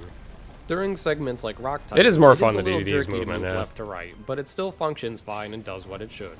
Overall, the platforming element seems like it's coming along well, and so far I haven't seen any silly auto hops ruining my jumps like in 0.2. But since we haven't seen the whole game I think they yet, still I don't do, want but to it was fully harder to assume. trigger than The in next incredible 0.2. feature was of course keyblade switching. Now you can finally switch keyblades on the fly by simply pressing left or right on the D-pad. The switch is instant and can even be done mid-combo. Oh, I I didn't mentioned in a know. previous trailer analysis that this feature would be a no-brainer, so I was happy to see it included. I didn't know We that were it able to sucks when switch it's in the between middle of a 3 combo. Keyblades in Toy Story World, but I don't know if the final game will still limit it to 3 since we only had access I probably to did 3 it once Keyblades there. when I was playing and Too it many worked may make actually, switching more or they complicated, fucked it though, up so no. afterwards. It's one of those two Combat appears to options. be extremely diverse in this game. I'm unsure of how many options will be available early game, but later on you get keyblade switching, multiple different forms, summons, limits, attraction flow, flow motion, and shot locks as well. Assuming they're all well balanced, that's a ton of potential for fights. Similar to 0.2, They're you can definitely guard gonna in be the air well now balanced, and Sora. right? And not only that, but just like with 0.2, you can act out of guard fast, as well as act out of a combo with a dodge as well. So your defensive options are pretty quick in this game. I didn't get to really test if guard works like in Kingdom Hearts 2 with giving you a healthy amount of iframes, but I do hope it does. Another surprising Fair, mechanic I came yeah. across but didn't even realize right away was that if you transform into a Keyblade form and then switch Keyblades, it stores that form and its gauge depletion so that when you switch back, it resumes the form and gauge where it left This off. isn't me playing the This demo, was a by the way. This surprising is mechanic I didn't expect. we got like Also an footage to incredibly use, useful one with awesome potential. I didn't get a chance to test trying storing or we were multiple given forms, footage to but use. if you can, that also adds even more potential. As for shot locks, what I did enjoy about them is that they are different per Keyblade, so you can have access to multiple types of shot locks per fight. See, that's cool. Though I yeah. think you have to fully lock on to use them differently. They also are still not spammable in any way from what I can tell. A small surprise That's the was best that the one. mechs in Toy Story controlled just fine. I'm not a big fan of minigame type combat, but when I was using the mech, it felt smooth and responsive. So I felt that That's it's true, worth it is noting smooth. that I didn't feel anything wrong about it. I did fight the mech enemies without mechs to see what it was like, and was it awful. definitely was more challenging, but doable. The cutscenes we saw But in Toy not Story fun. were pretty surprisingly better than standard Don't Disney do it. cutscenes. The dialogue was mostly amusing, sometimes funny as well. If all the rest of the worlds follow this pattern, we may see Disney worlds actually matter again, Oh, since the no. character interaction was pretty well done. Sora also Some sounds of a it. bit similar to his KH2 self rather than what he sounded like in DDD, at A least in little the Toy bit. Story world. Yeah, a little The bit. areas are much larger as expected now, and the game seems to baby you less in exploring and does not outright force you to go to specific places. A lot of us miss chests due to them being well hidden sometimes. In fact, for Toy Story, Yeah, there were this a ton place- of optional areas that most of us ended up missing. This since was we were very on time. hard in the demo Lastly, to get through because graphically, it's the game just so has come big. a long way and looks really awesome. The chests now. are really well Not hidden, to mention too. the music is as good as you've Some come of to them. expect from the series and Yoko. The game was above 30 FPS, but likely not full 60 FPS, and ran relatively smooth, but not perfect consistent frame rate. Yeah, especially Now not in we're that moving on to area. the cons, since Square is expecting us to give feedback that helps them improve the game. A lot of us that had the chance as to it turns play out, the game collabed sucks. these ideas as well to see if we were on the same page too. So if you see us all mentioning the same issues, that is why. So first major problem I noticed, many of us came to a consensus on. Oh, I remember that. here, Do you guys all agree that the combat is too floaty? Yes. Dude, everybody thought it too. Wondering, what does floaty It wasn't really just me. mean and why is it a problem?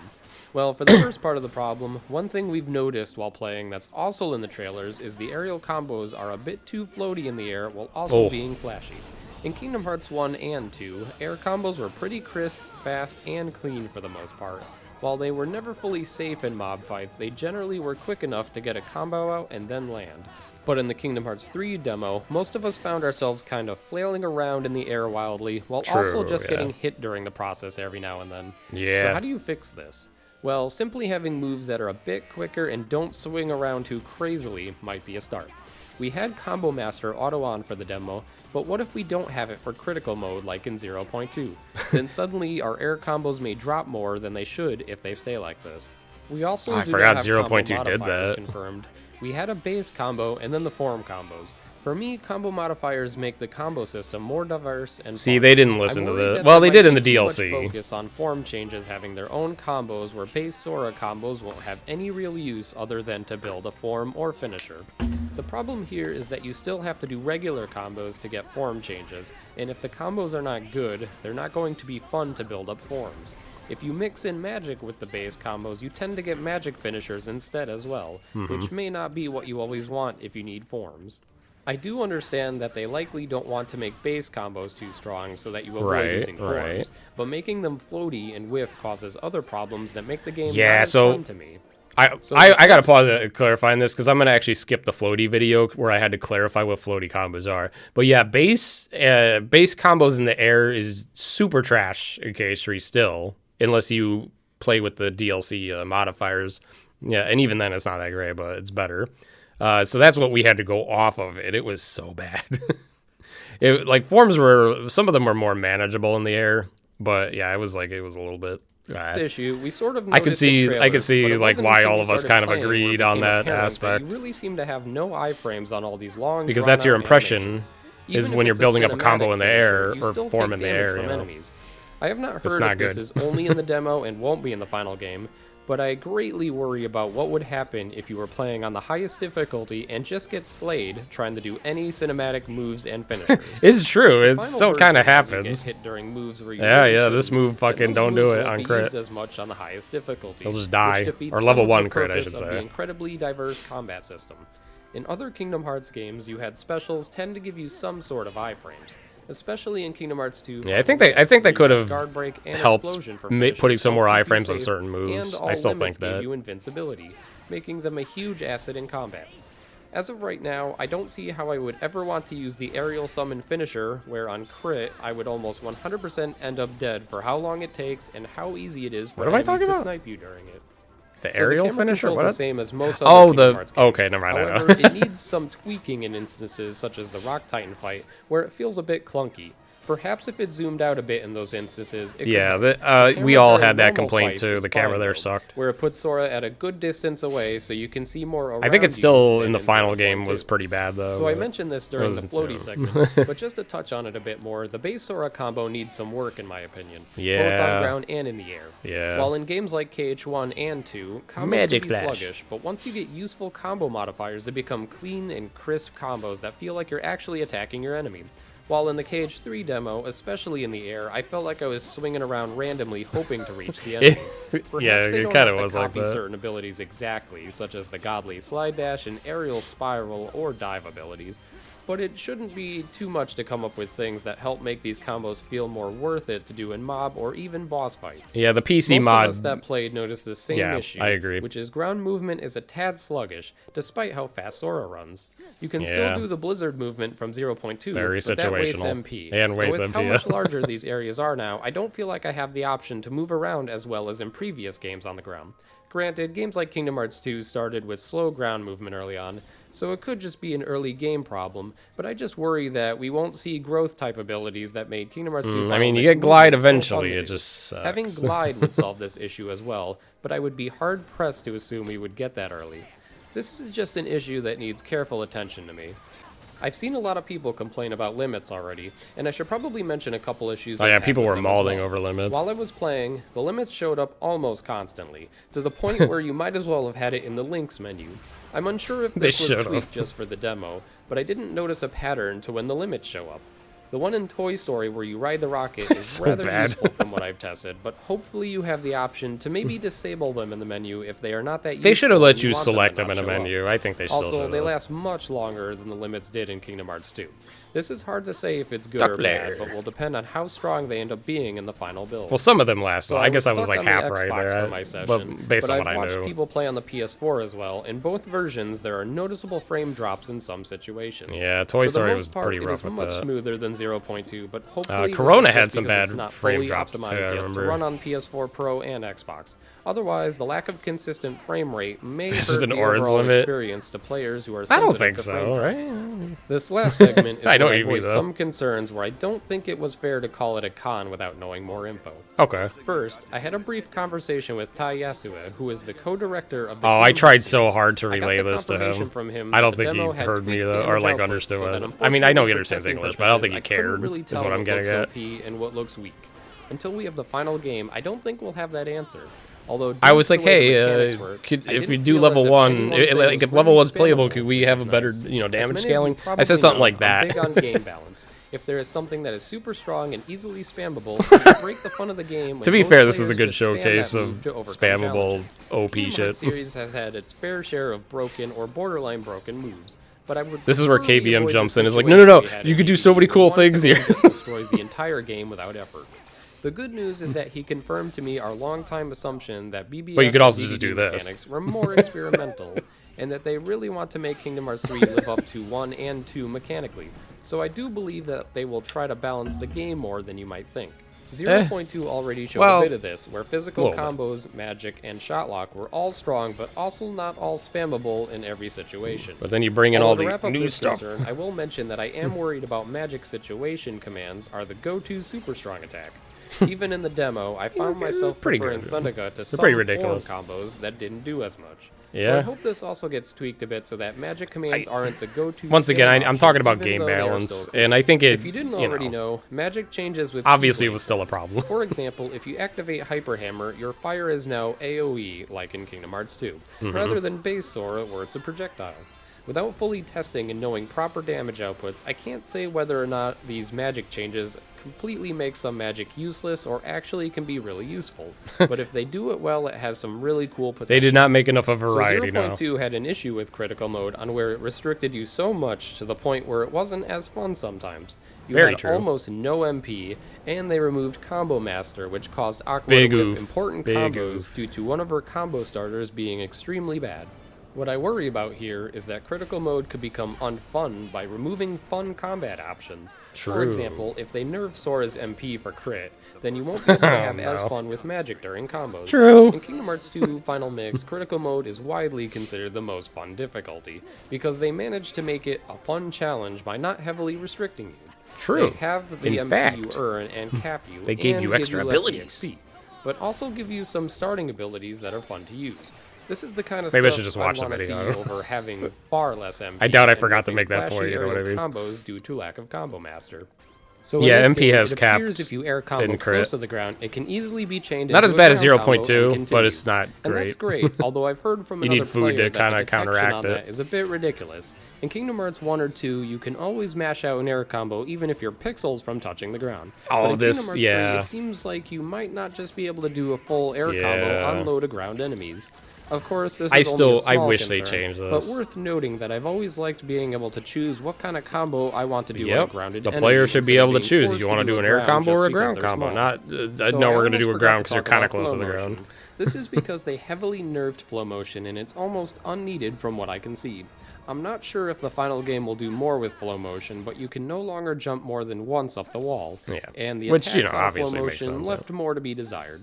I did test that you can bounce off walls into another wall similar to DDD, but that still didn't do much to make flow motion not take a backseat to all other combat options. I kinda still true want still, flow motion to be buffed as in DDD, but I'm Right, hoping right. the final game makes it more useful. So Not this was a really. mechanic that I didn't realize until towards the end of my playthrough, but for summons, not only do they suck up your entire MP bar, but you need full focus to use them.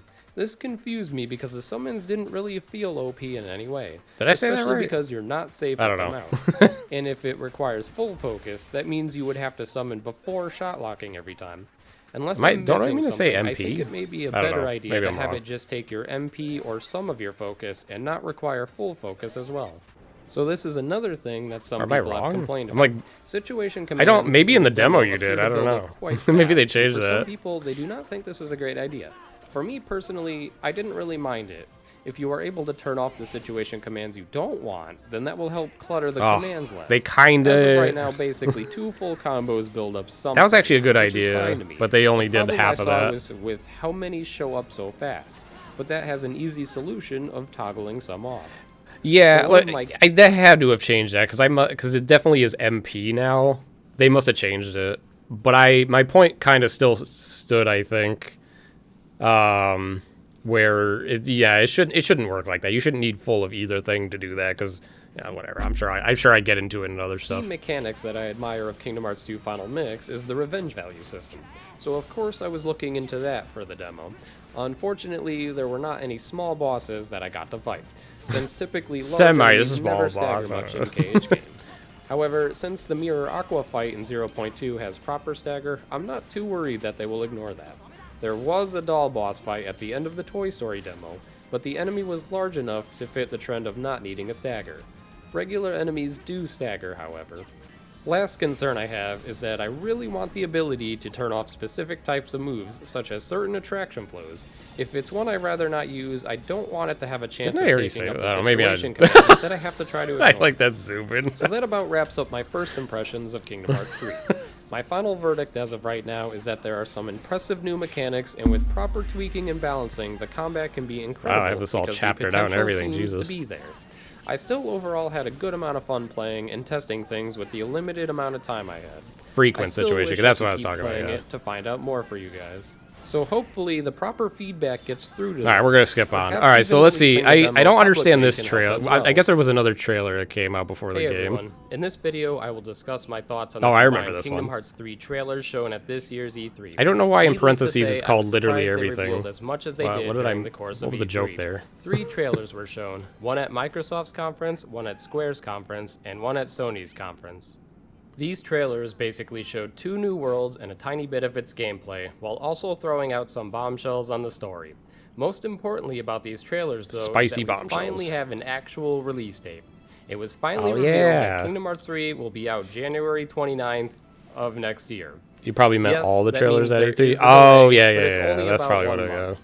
There have been a lot of assumptions on what Makes sense. caused the delay, but Nomura cleared up the confusion rather fast by explaining the delay was due to the fans wanting a worldwide release. This was great news, since if they did not delay the release, you can be assured that the JP version would have come out well before English, causing anyone That who would've cares about sucked if story it was so- spoilers yeah. to likely have leaks revealed. Imagine if it came out The only like 5 downside months here earlier. is that JP still has the release date slightly earlier than the English version, Boo. as JP releases on the They never 25th. changed that. 4 days is not a huge deal normally, but I feel like you will still have to avoid the internet for 4 days if you care Yeah, about spoilers. I hope Not they only don't do that but anymore. Streamers like myself are expected to play the game as soon as it comes out, and if someone like me doesn't play JP when it comes out, then my whole stream will be full of spoilers by True. the time That's why I English played comes out. JP first. I didn't My want to hope is risk that they it. decide to sync up the release dates to the 29th, which would be a true worldwide release. They If did not, not. It's going to be a bit rough, though still significantly better than over a month of a difference. So thank you to Nomura for a well thought out delay that benefits the fans.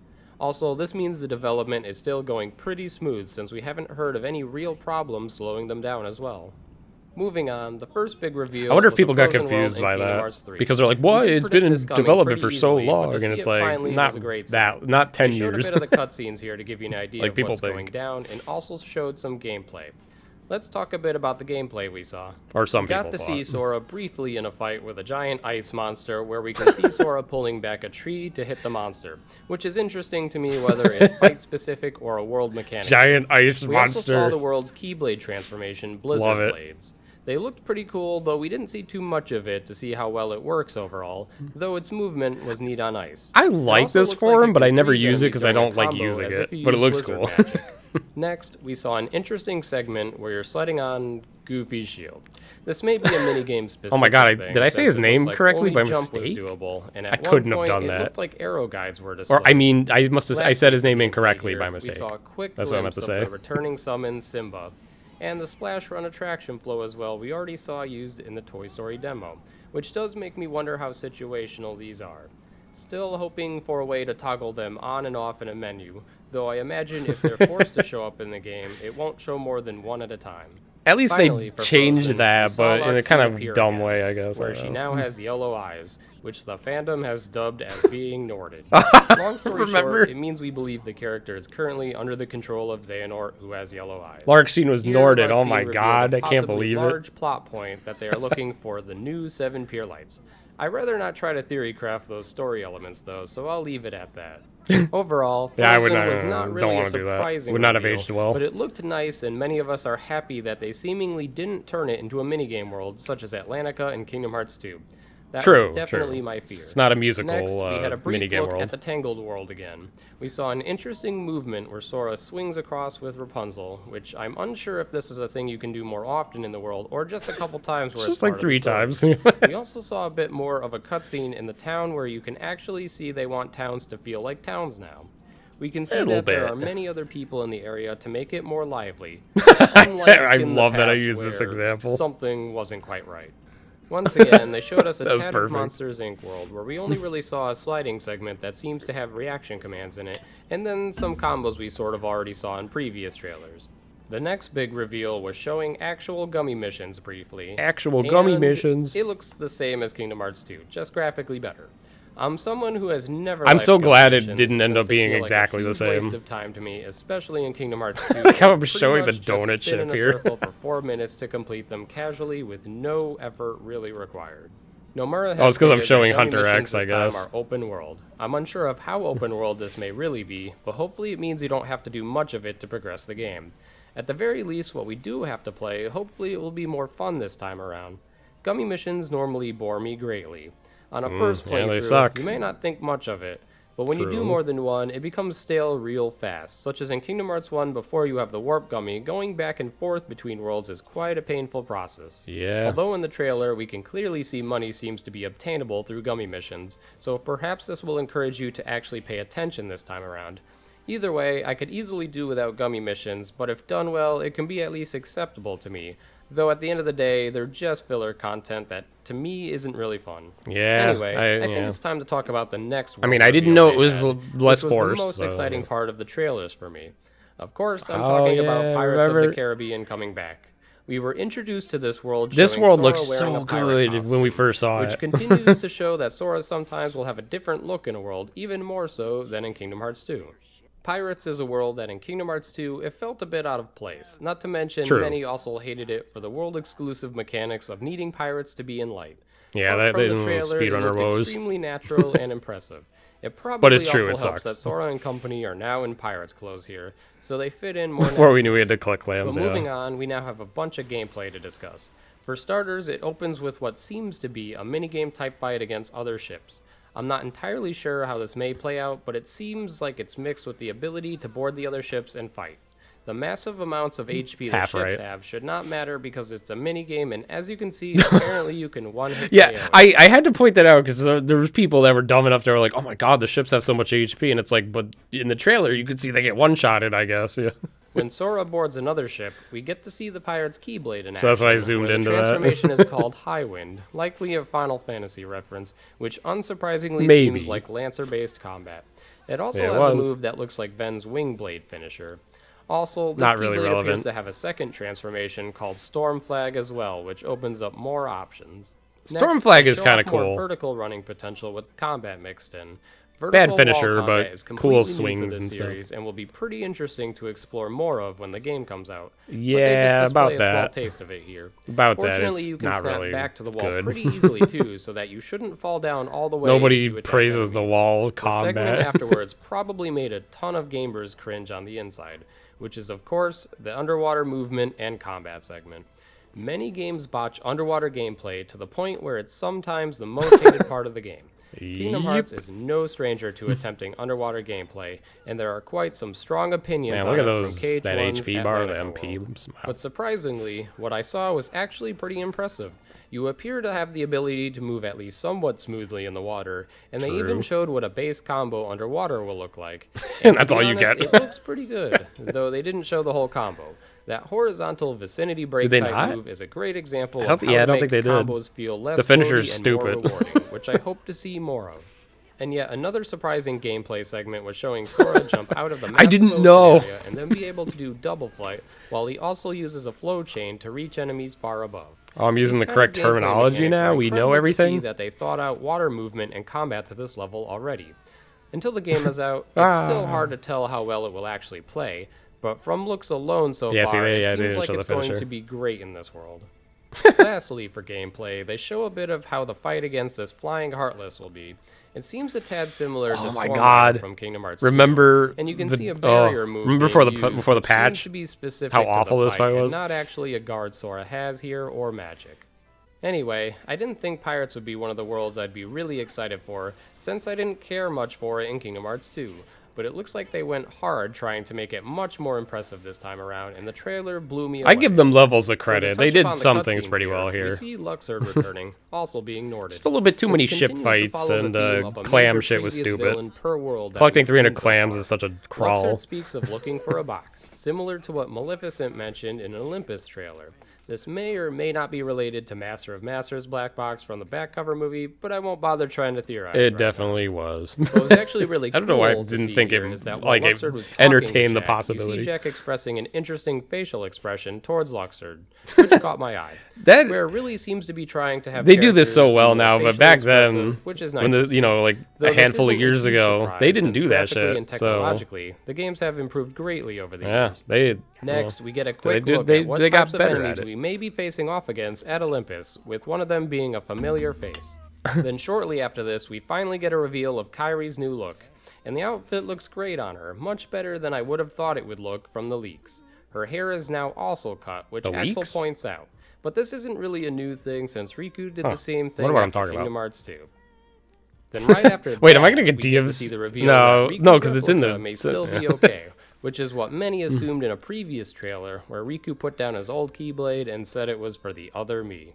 Now, lastly, from the trailers, one of the perhaps Poetic. most shocking reveals was showing Aqua has Biggest possibly bait been ever. Norded as well. 0.2 gives you a look into how hard To be Aqua fair, is I didn't come up with this. I didn't come up with the Norded thing, okay? Everyone else said it, so I had to say it. And in retrospect, it's so funny to go back to this and think everyone just thought she was like Norded. And it's like, nope, she's just evil, Aqua. Darkness, whatever. struggling in the realm of darkness.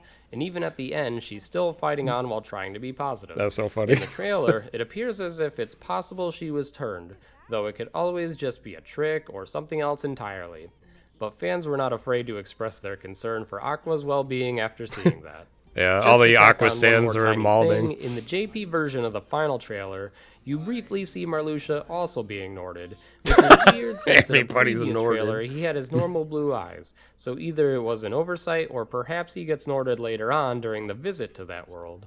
I'm not sure. I forgot taking that the was whole a thing in everyone that getting trailer where Norded you had now. blue But in until the the game end. comes out, I won't really judge the story since it can work this in a few different ways to make it play out well. Showing To this in the quickly trailer mention was the demo horrible. at E3, Yeah, that I kind of agree. They still show too much in these trailers, but yeah, no, I mean, it brought hype, but I agree. That would have been a cool reveal to run into in the game, blind. finally available for others to play. It was the same demo, except the Toy Story segment ends after the mech fight, instead of the premiere event where it kept going for a couple more force fights and extra exploration with cutscenes. If I had to guess, And it an was extra shortened due mini-boss. to the demand of people playing at E3. Many were wondering if they fixed anything in the demo already from the feedback they received from the premiere event. And unfortunately, there may be a placebo effect going on that makes people believe they fixed the issues already that are still there. They What definitely I didn't. did see confirmed was Skyward Wing Pirate showing ship? that the input delay appears fixed now, which may or may not have just been simply the TVs or setups fault at the premiere. Yeah, I think But that's on what the that plus was. side, Yeah, that it makes confirms sense. the game should not have input delay. Yeah. Limit Forum also confirmed that you still take damage during special animations such as summons. He also mentioned that Hmm. situation commands seem to show up slightly less now, though that seems like an easy tweak if they did that, so that may be why it would be different so soon. Though That I might didn't have- see yeah, that's much weird. footage of things Maybe like in the using premiere they were Thundergut on tweaked to show multiple up more. enemies to see how fast you get the finisher. And lastly, there was a ton of confusion over whether or not they fixed floaty combos, and I can say that from side-by-side comparisons, they appear the same, unfortunately. Yeah. However, don't let that discourage did you, science since that I a doubt little they bit. really wanted to implement fixes into a demo that was displayed only just a couple weeks later after feedback. Man, Perhaps imagine- Square can confirm if any mechanics. Imagine our opinion of the floaty stuff if they just started KH3 with the DLC combos, like, earning them naturally. Just imagine. Like if we got to use them too in the in the demo. But I wouldn't expect to hear anything. Anyway, to wrap this up, overall I think Kingdom Hearts 3 did extremely well at E3 this year. We got a ton of new trailer info. It showed a tad Would more at least story not than looked gameplay this clunky, I time guess, around, you but know. still the gameplay we did see looked great. And the story elements will keep fans busy coming up with theories for months. as well as the Yeah, it public did. getting a chance to play the game finally was nice to see, especially how they reacted. I really do wish they Though released Square a demo confirmed there were normally, no though. I plans hope. for a real public demo, unfortunately. Yeah, I hope they do that which for does make KH4. me a bit sad to not get to mess around with it more. I was but I'd I was rather it legit not sad. distract them from finishing the game I'm and not polishing joking. it up, instead of taking time to make a public demo that isn't easily data mineable to reveal potential spoilers. Yeah, that was the concern. Also, there's yeah. a fair chance the game will be playable at other events throughout the year as well. People would data mine it, Well, the that's demo, about and it, spoil guys. like the whole Sorry story for the or long something. video. I really didn't want to split up my thoughts on the trailers into many different videos. As always, thanks for watching. Oh, okay.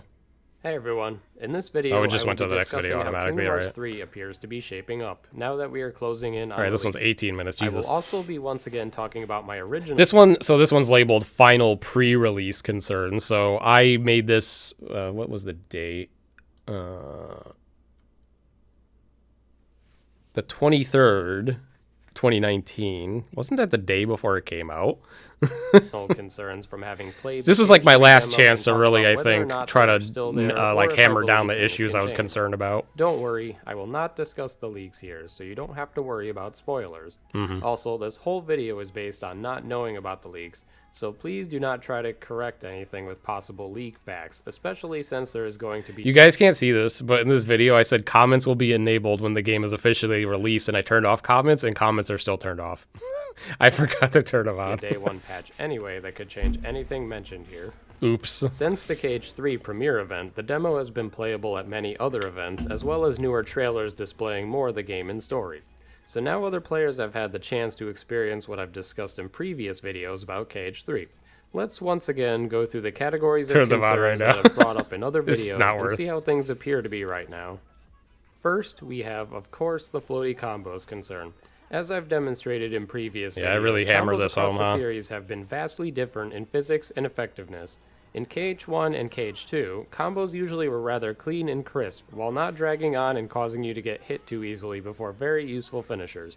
Then after those games, the handheld KH games introduced floaty physical Oh, combos look at that. due to the Osaka And team this too. design. I'm not going to sit here and explain again what floaty combos Look at are. that! since Look how you can go just up watch in my the air video after on the it if finisher. wanna Like get you what literally it go is and up in why the it is a air with concern. Ben. So anyway, was that Aqua? we've I seen couldn't newer tell. combat footage since the demo, I and wasn't they've really paying confirmed attention some enough. pretty interesting possibilities to getting around floaty combo problems, at least to a degree. In this clip, you can see the normal demo, where the combos are a bit sluggish, flashy, and floaty.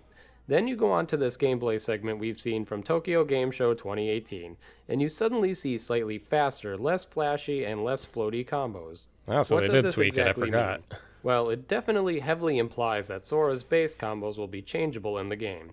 If A little this bit. is done correctly, similar not to well the smart enough. way Kingdom Hearts 2 Final Mix did it, then that means you can choose what type of combo modifiers you have on Sora. You got, like, so a that rising you can turn off spiral, the yeah. ones that aren't as good, such as that garbage-looking light pillar finisher.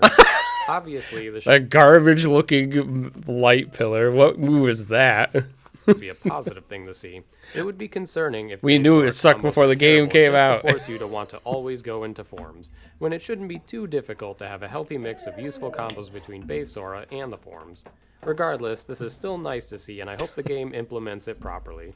As for the floaty aspect in general, it still appears to be there, but until the game is out, I don't think we'll know for sure how much it may be an issue in fights. Yeah, because like again- you look at this and you can see that being in the air is actually helping. Dogs are whining If this confuses you, watch my floaty video to see. for some Moving reason. on, the next concern was that because of how overly flashy and long the links and limits are, they may not even be safe to use on higher difficulties due to the lack of invincibility frames. Well, when we using only them. had Proud It to wasn't start. uncommon during the demo or trailers to see Sora get hit while using these attacks. This may not seem incredibly bad at first, but when you crank up the Legit concern, difficulty, though, yeah, things for start sure. falling apart. For sure. A common argument that players try to bring up to counter iframes is saying that because some moves are just so good, you should be able to get hit during it, which would be high risk, high reward. That sounds fine on paper, but from what we've seen in KH3 so far is that these attacks don't even seem to be that great in the first place, which turns it into high risk, low reward. As a Some of critical them. mode player, I guess ask based on what myself we why I saw. would want to bother using these attacks most of the time if they aren't even worth the damage output. I like how I use After all, Ralph as an having many example. combat options, but only one or two of them actually being effective doesn't do the game any good. In KH1 and 2, limits and summons were generally incredibly strong if used well, and in KH2 they tried to balance limits by having you lose all MP when activating them. So when playing on critical mode, you had to decide if it was worth depleting your entire MP, but if you used limits correctly, the payoff tended to be worth it. Guess what though? You are fully invincible during limits in KH2, but yet they are not generally considered broken. At high levels of play, Except for there the are duck some flare in the instances English of version. being able to abuse them, but on critical mode, it usually is not the focus point of fights. And it definitely Sort is of. I not guess the you have to case you where have to can know simply exactly just what you're start a doing. limit and have it automatically be amazing. That's So funny. if they can have limits work just fine in KH2, but still allow you to be invincible during them, why not in KH3? In the case of Because summons they and didn't links, you care. were not invincible using summons in KH2, but there were no long drawn-out animations with a summon, aside from a summon's limits, which, as you might know, you're invincible. In KH3, if these summons aren't around the same usefulness as in 1 and 2, while opening you up to getting easily hit, then they are not going to be worth using. This would be a mistake, since commonly players don't even realize I like how it's the extreme opposite of my concern here. Instead, they are just so godly that there's no reason not to use them. how good summons are in KH1 and 2. Most of as them, is, anyway. Much less if they nearly get immediately killed using them during their long animations in KH3 while playing critical mode. For me personally, I thought it was clever in KH2 to be able to use most of your MP bar doing magic, and then before it runs out going into a limit. KVN doesn't even care, he's only watching my strats. Just to see how they went back then. In that game, you also had to make clever decisions, such as if you really should use Cure and waste your entire MP, or go into a limit and get damage output, and then maybe Potion during the iframes of a limit, or even Drive afterwards. It added a ton of potential depth to smart play, rather than brain-dead options of Cure spamming that some of the other games in the series has a problem with. Unfortunately, in Kingdom Hearts 3, it appears links, which are basically the new summons, require full MP to be used now. Okay, so you I'm can no correct longer now, use so for magic, sure we know go at this into a point. link, and then fall back after that. Yep. This time you have to decide to waste all your MP for a link, which may not even be that good, risk getting wrecked during it, and then be left with no MP afterwards anyway. I don't like this approach, and I currently feel still it don't like that heavily approach. restricts diverse gameplay. It I does may have hurt gone on diverse long about gameplay for this, sure. but the bottom line is that limits and parts of links should See, this have is a good iframes to example make them too. worth It's like, look using at all the on shit higher you do difficulties. in one Otherwise, fight. why bother using them over other playstyles? That doesn't like suck up As all your well as perhaps resources. not Like requiring you don't have full to MP make a use one or link, the other especially choice a if lot of the payoff time. Isn't worth it. From the very casual side of KH2, I love to watch new players play critical mode on Twitch. And whenever I On do, I twitch.tv. never see limits being overpowered in usage despite being fully invincible during them. Kingdom Hearts 3 hasn't shown any trailers yet since we first noticed this, showing it fixed. So it's a pretty sizable concern that was a weird may way to still be word that. present in the game. Once again, though, we'll see how it actually can affect the game when it's out for us to fully play. Oh, that was long. Moving on to this final I have a lot of category concerns. concern is another big one that gets shoved aside Many for the other concerns. concerns present, and that is the critical mode design issue. As it currently stands, critical mode in Kingdom Hearts 3 may potentially We be didn't even have critical terrifying, mode. and not in the good fun challenge way. To first explain what I feel a proper critical mode is, let's explain what Kingdom Hearts 2 Final Mix does for you when you play on crit, because many don't know everything that's different. In 2FM, critical mode halves your HP. The not real and fans caps don't it know. At 60. This is a huge deal because it means on lower difficulties you get double the HP compared to crit from fights. You still intake the same damage as Proud Mode, but on crit you dish out more damage. Only in beginner mode can you output more damage. Also, you gain less EXP and MP as well.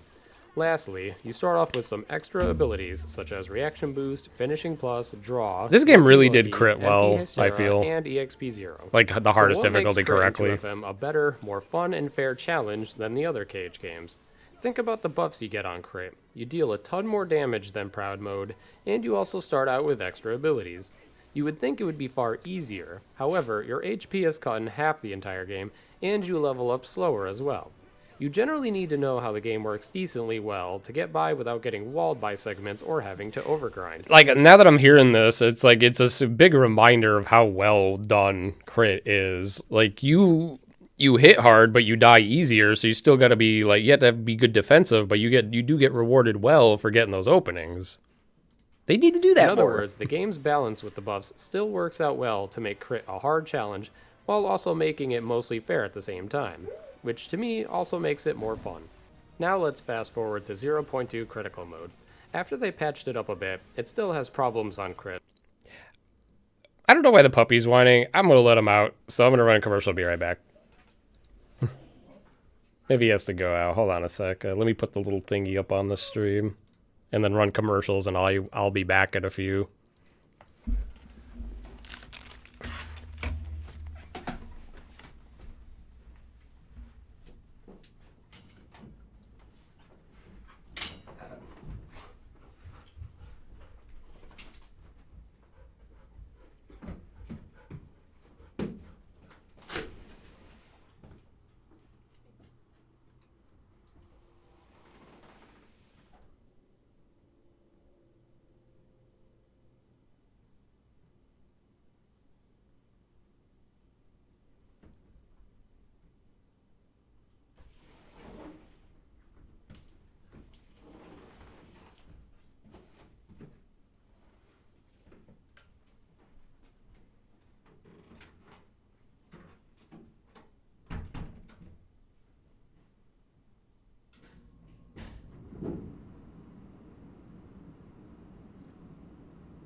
All right, we're back. You guys are gonna laugh. I went to grab my PS5 controller. Anyway, let's continue. Such as It's a habit, Farless okay. MP, no combo master with one extremely bad combo starter, and you don't deal more damage than other difficulty modes. Yeah, crit Critical was mode is still trash a in that challenge game. Yeah. 0.2, but the way it's designed makes it seem like it's not a fun hard, just an annoying hard. Yeah, it is an For annoying example, hard. Yeah. in mob fights, you can barely use magic Yeah. because your MP bar is incredibly. Isn't it really funny that Aqua the Mage was restricted in using magic on crit? Like Aqua the Mage user, the physical mage user or whatever. She can cast like 3 fires and then she's done. Small. And when your MP is out, your options are risky combos that can whiff, or an iffy Yeah. shot lock while waiting for MP to come back. Yet in 2FM, you had a much larger MP bar that managed to not make the game trivial on crit. So why can that game do it fine, but not in 0.2? Let's also dabble in BBS and Yeah, I think it was DDD worse crit. before they patched Those it. two Yeah. games had no proper scaling remember like that. 2FM did, so when you're playing on crit, if you're not grinding often, eventually you'll start dealing chip damage. For BBS, most people run into this after Radiant Garden, while in DDD it's pretty much after the first couple worlds, or if you were foolish enough to jump into Prankster's Paradise or the Grid too soon. Doing chip damage is what I consider fake difficulty, because Yeah, it gives it's an pretty bad. illusion of a fight being harder than it should be. With proper scaling, you can still create challenging fights without having They didn't get difficulty this seem fully fake. right too. That's Either why only in 2FM is still Remind considered to many to have DLC such a super fun high bosses difficulty. did they get this right. If you don't know the fight, you can get trashed. But if you do and are skillful, then you can surprisingly shred their HP down and dodge and counter all their attacks. Now, for the other half of the critical mode concern, we have enemy and boss design. A huge fear of mine is the way mob fights seem to be going in the series. I pointed this out in my floaty video, but yet I had people trying to defend 0.2's enemy design, even to the point I where they remember make this. up fake mechanics to try to tell you how to deal with scenarios. Yeah, I Such remember as this. being able to turn the camera while locked onto an enemy. You can't. Which you cannot do it completely in 0.2, as you can see in this clip of me trying to spin the camera to see behind. Yep, you have to fight So unlocked. what worries me here exactly?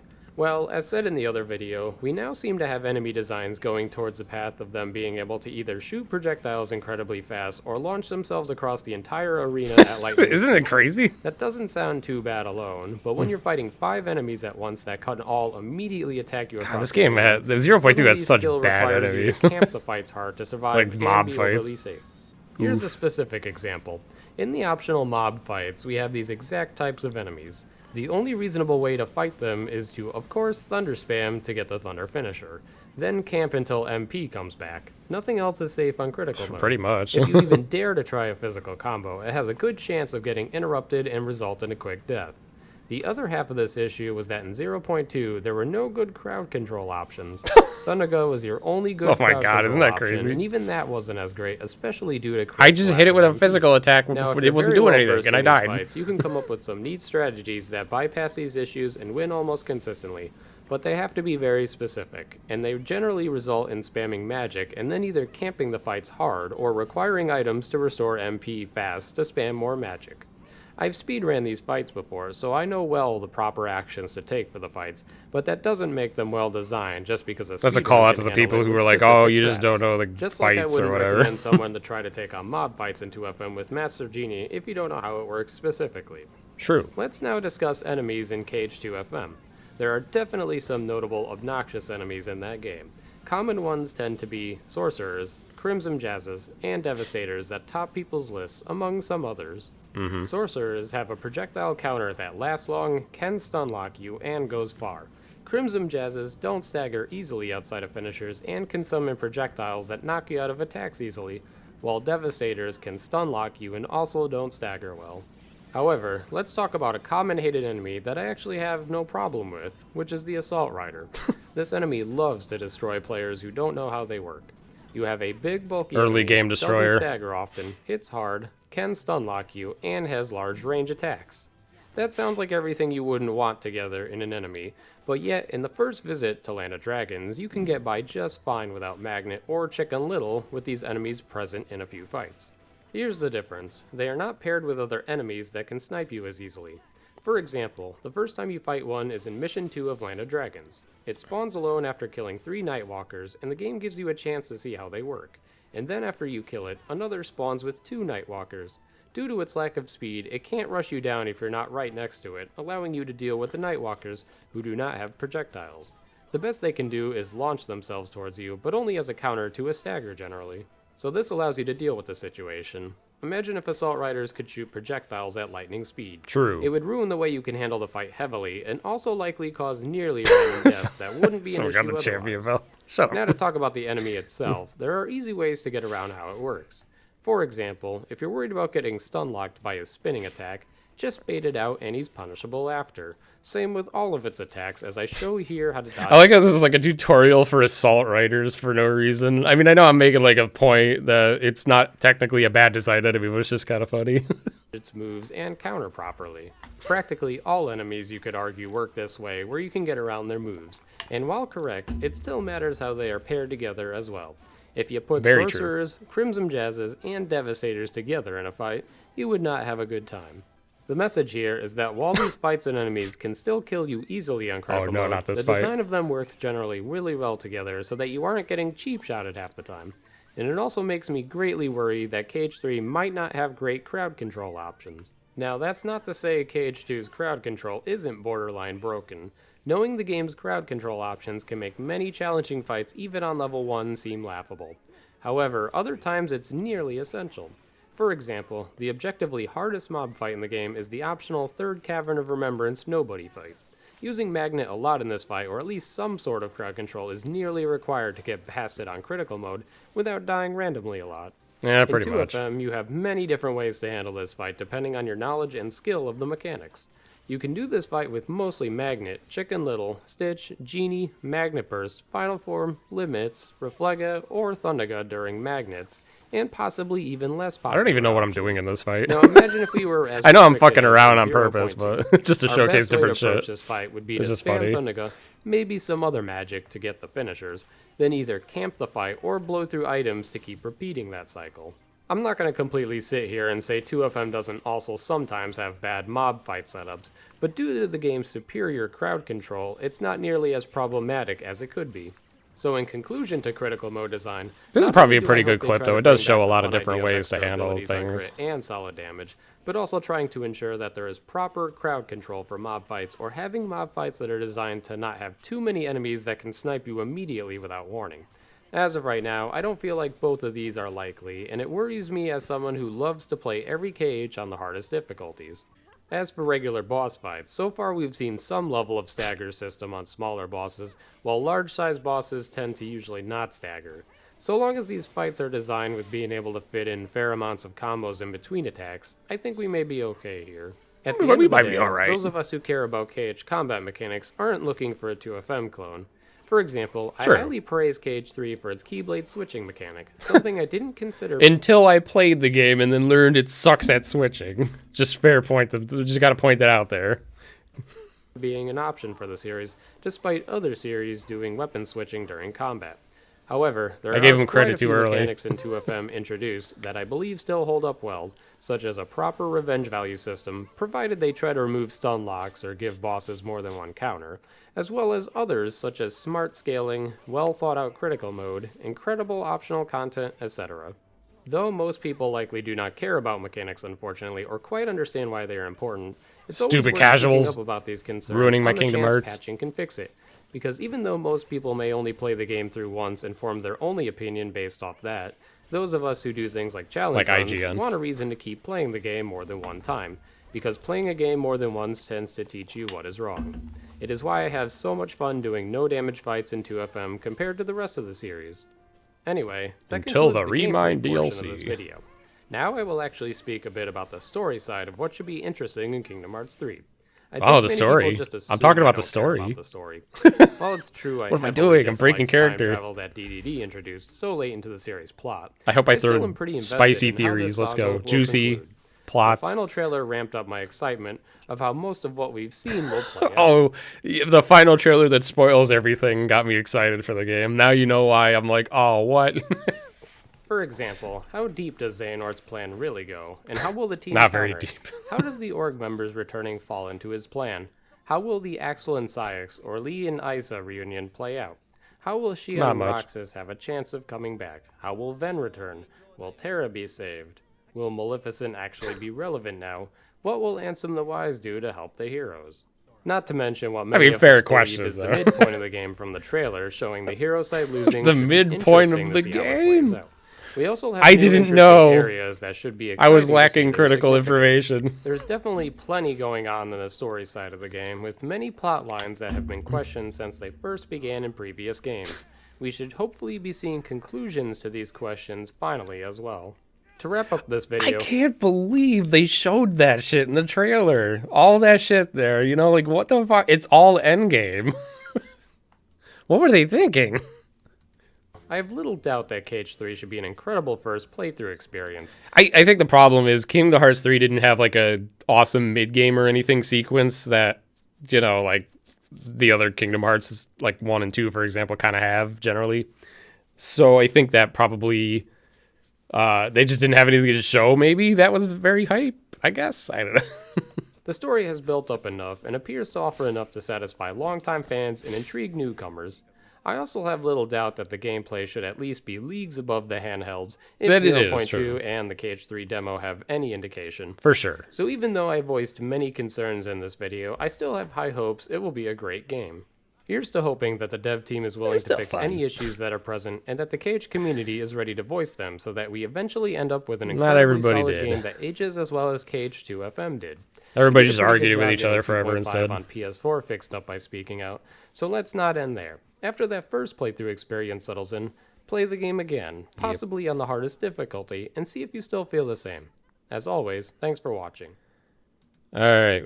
Next video. Hey everyone, in this video, So this is after me playing JP version, finally. So this is the first video you guys are gonna watch today of after I play. Well, I mean will after be putting the out game my release, first I should say. impression of Kingdom Hearts 3.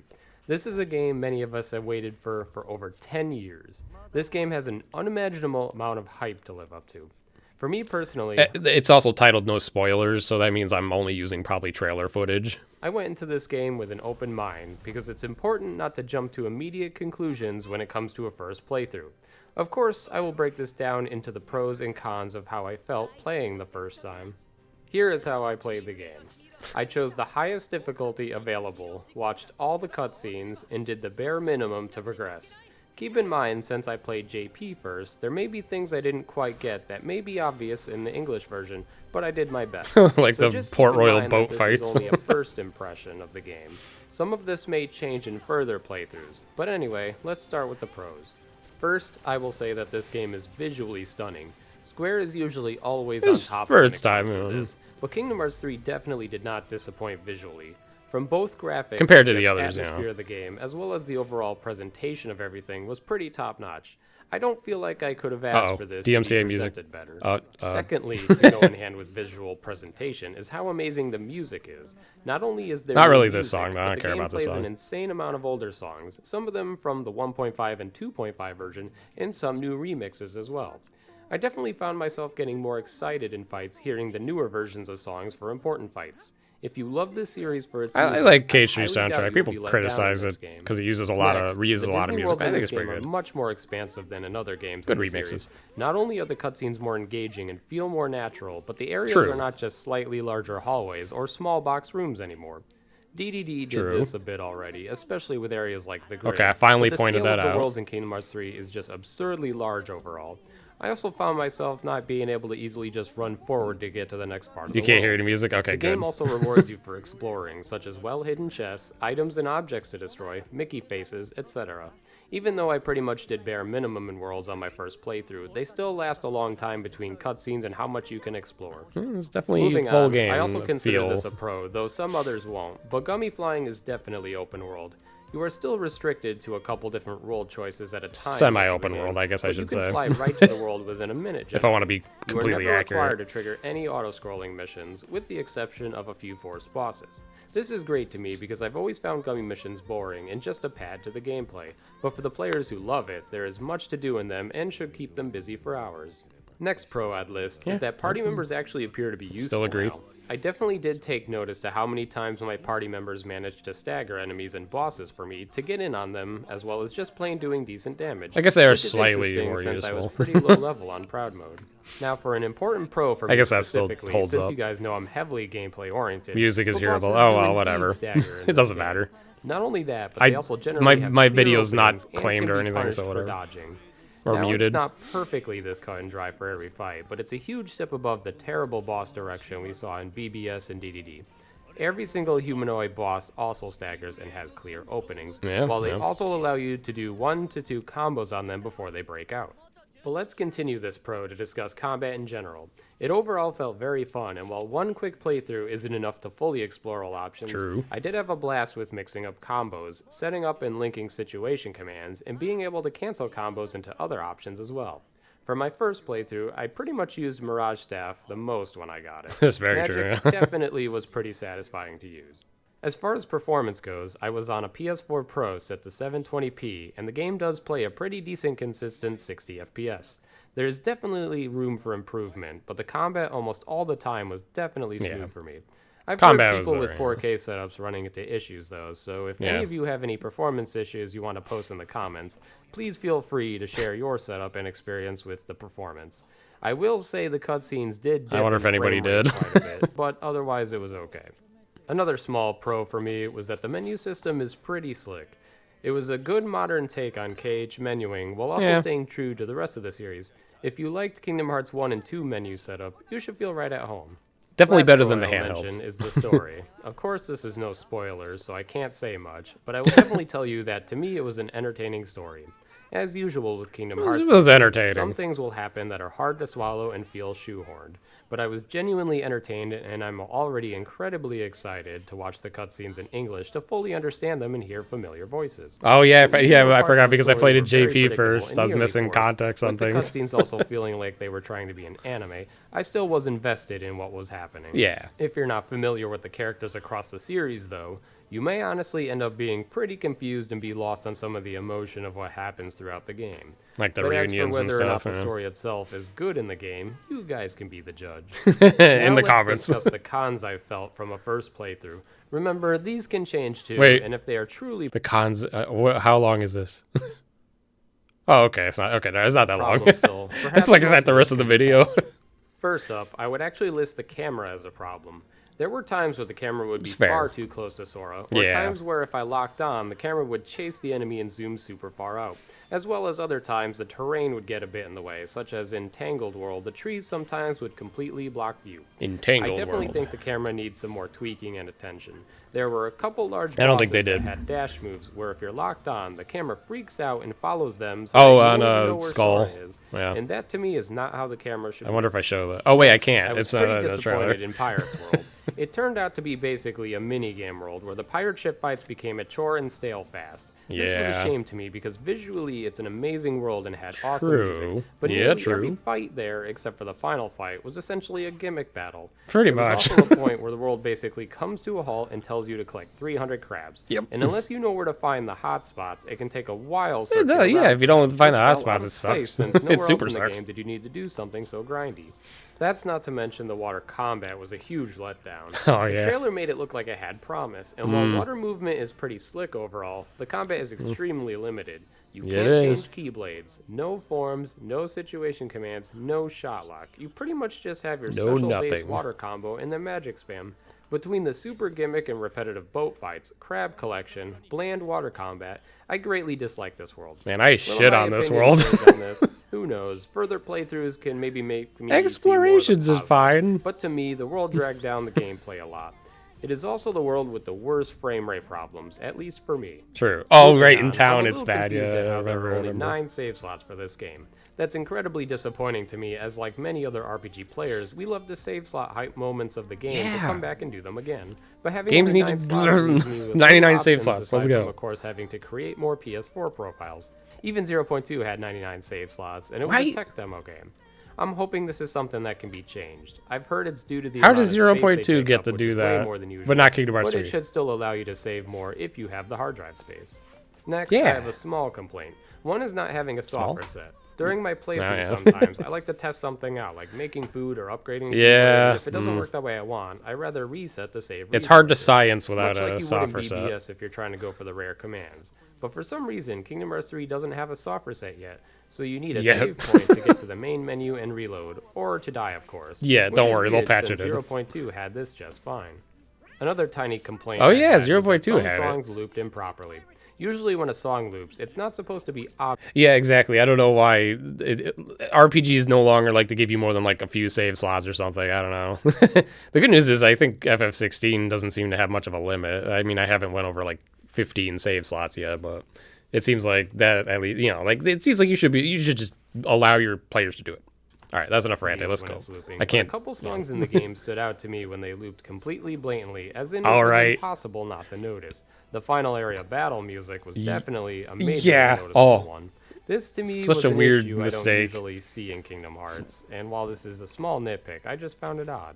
This next con is also sort of a request, but unless there is an existing option and I missed it, I want to be able to zoom out the map display. For me, I found it far too zoomed in Yeah. for how large some of these areas are. And That's made it true. hard to navigate them. I don't while think they you're did that. exploring. I don't think they Small ever changed request. that. Hopefully they add it. They won't. Lastly, for cons, I would complain that pretty much the entire game's story was shoved into Endgame. That's As true. is usual with Kingdom Hearts games, you do get small amounts of the story in between worlds, but it feels as if the entire game is Disney World fun time, and then the game realizes, oh yeah, this is the end of the Xehanort saga, we gotta wrap this up, and throws everything true. at you at once. Not to say that this is a terrible move, Oh, yeah. but I think the pacing could have been a bit better, because if you don't Yeah. care about Disney stories, you're likely not really going to care much about... I'll elaborate a little bit on this because it's interesting, but I mean, there's like some when you beat each, roughly each role, you get like some little sequence in between. But like I said, it doesn't have like a really cool like mid-game sequence so that Kingdom Hearts 1 and 2 kind of had, to where it really like kind of just absorbs you into the story. It's just you're just Disney World with like a little in between cutscenes, and then you get like the major. I don't think that was a good story structure. the game story until the end. They should have did Now, something a for little the final different. part of this review, I'll put a miscellaneous section. These will be issues that I'm not sure on yet from a first playthrough. Okay, and this need should be more interesting. testing and experience. First, we have the lack of a critical mode. Now, there are rumors it will be a Yeah. DLC soon, but nothing confirmed. Yeah. I can tell you that I worry about a crit mode in this game if they do not implement proper scaling or do the 2FM damage buff option for crit. Low Level Proud is a pretty okay challenge, not too easy, not too hard, similar to Kingdom Hearts 2 Original. It will definitely be interesting if they do release a critical mode, though, because as I Yeah, see, you had to, on the base release of the game, you had to play Proud Mode low level to have some sort of challenge. say, hardest difficulties do tend to break open what's wrong with a game, but until we know all the options the game offers in the first place, it's too hard to conclude this.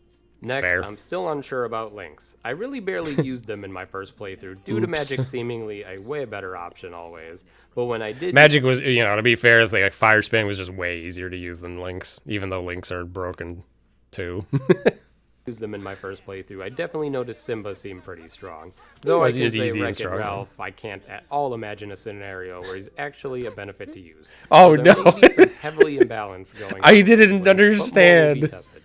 Moving on. I didn't we know have the crowd lore. control. If you remember my last video, I mentioned how important This is where if I was editing, I would just cut away to Ralph one-shotting Mother Gothel. for crowd I can't control. imagine a If the scenario game where has he'd be bad useful. crowd control, then mob fights end up being unfun and just plain annoying. So far in this game, Arrow and Thunder seems like good crowd control, as well as limits are always good. Then you also have attraction flows and links for other options. True. Most physical form combos don't seem too worth it, aside from ones like yo-yos for crowd control. Yeah, they're but not that once great. again, we should find out more with further testing. This leads into the next section, which is how OP really is magic. It wasn't hard in my first playthrough to realize Fire, Thunder, Arrow, also paired with Mirage Staff, appears to be near broken. Yeah. Now, I chose Wisdom at the beginning of the game, so perhaps that helps a lot. But I worry that Smart Play will just end up being magic spam, but this also needs to be tested. But I do see a ton of people complaining about how broken Fire is so far, so Yeah, it it's is pretty worth ridiculous. noting. So now I should mention the iframes concern I originally had. So you are fully iframed during transformations and their situation command finishers, as well as limits and shot locks. You are still open Wait, during are- attraction Are you? Oh, I don't remember if all the limits are iframe during. Maybe you are. I don't know. flows and links. So what they seemingly may have done to help with this is just buff the damage you intake while in a link or attraction flow. That way, even low level, you don't take a ton of damage from regular attacks. It's not the smartest fix, but it does at least make it worth using links. It's like a semi, not really big brain fix, but it works. The damage output of all of these to give full iframes, but at least it's an improvement over the demo. Now let's discuss gameplay time. As some of you already know, I beat the game in about 24 hours first time, blind on proud. Well, that seems pretty short, but I will say here are the variables. For one, I didn't really do any optional content. I pretty much just skipped it all. In the Disney worlds, I didn't really go out of my way to look for anything, just went from point A to point B, and did not touch gummy missions at all, nor go do minigames. On the other hand, I was slowed down by playing in JP first pretty heavily, but from what I've heard, all the optional content will take quite a bit of time. So while this game likely can't be labeled as being a 40 to 50 hour experience, it shouldn't be a 24-hour experience either. It seems like it may be a decent middle amount of gameplay. It's probably still a solid 40 for most people, right? Go and what they do. Lastly, the big one we all mentioned in many videos was the floaty combo problem. Once again, if you don't understand what floaty combos are, I have a video on it specifically. So how does this game fare with floaty combos? Well, as it turns out, base Sora combos are not very float if you turn off most combo modifiers. They also fixed air slide to fall sooner. However, pretty much all form combos put you in the air, as well as some combo modifiers. This is hard to judge, but the funny thing is that the game seems fully designed to keep you in the air as long as possible. And what's even funnier is that it almost feels safer to be in the air than it is kind of funny. You can quickly guard out of air slide and cancel combos and such, and ground enemies can't generally attack you while in the air. So surprisingly, the floatiness hasn't really hurt me during combat that much, especially thanks to air guard. Obviously, more will be tested here, but so far it has worked out a little better than I thought, though I still think there are improvements here. To wrap up this video, I don't say what I think they should be, though. I still feel as if this is a pretty strong game. It is visually spectacular to watch and entertaining. The combat is still very fun to mess around with as well. There's definitely a bunch they got right with this game, and if they work on the issues that are left, I think we'll be in a really good position. Only time will tell for any other issues that arise or patches that happen. Story side of this game may or may not satisfy you depending on what you expect, but to me, like... They showed this in a trailer. I forgot. They showed one of the final cutscenes in the trailer, right? They did that. Like I said, it was still entertaining. I forgot. So this game gave me a great first impression, and what a cool mid part of the game this is. It continues to feel as strongly as we continue to play the game more. As always, thanks for watching. Oh God! All right. We're finally in this part of the list. So, I played Kingdom Hearts 3 fully. And I made a whole huge video on it. And this was before... Let me see. Did I say in the description? This was before, I think it's when Crit came out. I don't know. I guess we'll find out when we're watching. It's before the DLC, though. So, this is my big, long review. Let's see... Let's see how well it aged, or if I'm, the good and bad of Kingdom Hearts 3. I will split up this video into two segments. The first will be the good, and then following will be the bad. Let's get started. It's like 70% bad segment. Of gameplay. We have combat, menuing, movement, exploration, gummy missions, Disney worlds, and miscellaneous. I don't know why I'm listing this off when I can just talk about it. Combat, as that is for me the main attraction of Kingdom Hearts games. Kingdom Hearts 3 boasts many different types of combat options, and in that regard, it does deliver. You have regular physical combos, magic, shot locks, limits, links, aka summons. Did you separate the video into chapters? Hold on, did I? I don't think so. No, for some reason I didn't. For the Keyblades that completely change your physical combos and magics. So what did they do well here? We'll do a timestamp when we get to the bad. I enjoyed being able to Keyblade swap in a fight. That's a new feature I did not see coming, and it definitely is neat to be able to, on the fly, choose which forms in a fight you'd want. It's the good part. Such as in Kingdom Hearts 2, when you would decide if you rather go into different forms sometimes. This time, you can go into 3 and have all 3 be active at once. It was also awesome that you can store these Keyblade transformations by swapping them out, and they stay stored for a very long time, to the point where I honestly don't know how long. This also adds a bit of depth because your stats are tied to which Keyblade you're currently using. So if you're using a strength-based Keyblade, you'd want to swap to a magic one to use magic more effectively than only keep the strength Keyblade on. It's also pretty awesome how you can now act out of combos fast with dodging options. Why would I, when I'm doing like a pro segment, show like one of the dumbest things that could happen? I don't know. This was a very welcome new mechanic to the I did not do that series intentionally, I think. 0.2 allowed you to do as well.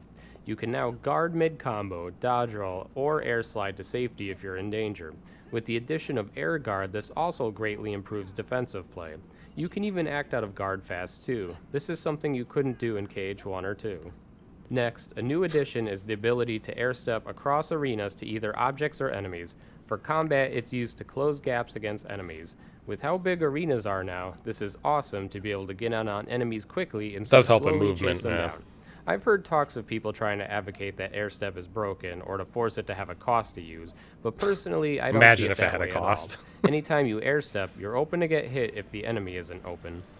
To get free openings with air step that you create yourself, you have to use some sort of attack, either shot lock, which uses focus, or magic, which uses MP. So then the only possibility is camping fights with air step. But to be honest, as you can see here, it works similar in KH2 FM. You can always choose to camp and create openings this way, but most don't. And if you design enemies that can get around it, then camping won't matter. But camping has always been a possibility to abuse in fights across the whole series. Anyway, let's talk about enemy design. That was a good example. I will say with full confidence that this is Osaka Team's best enemy design yet. They are no Tokyo Team, but the improvements appear to be there. A little bit of shots fired. Fights, they definitely broke away a bit from 0.2's horrendous design. A little bit, yeah. They did get better, yeah. Okay. Constantly, without warning from behind. There are still some cases where this can happen, but to be honest, even in 2FM, it wasn't perfect either all the time. True. Speedrunner Rose, etc. is tricky. A lot of it can be improved by having proper crowd control options. For example, in 2FM, there are definitely some insanely annoying enemies, but proper crowd control can make them much more manageable without getting randomly hit constantly. But you could do this strat, and then they're not as bad. Well. In KH3, it does feel like there is at least decent crowd control if you're options, good enough. Though this time it's if you're not, then you just lose. Getting hit sometimes, but you shouldn't be getting dunked on at least, which is a nice improvement over 0.2's mob design. True, that's completely accurate. 0.2's mob design is awful. Sitting there doing nothing. So this was a decent middle ground setup to go with overall. As for boss design, I'm happy to say that bosses now generally have pretty dodgeable and reactable attacks, as well as they have clear openings where they can even stagger to base physical hits. This was a welcome improvement over the handheld boss design of you go to hit them when they should be open, but then they either just super armor hit you or break out of your combo randomly.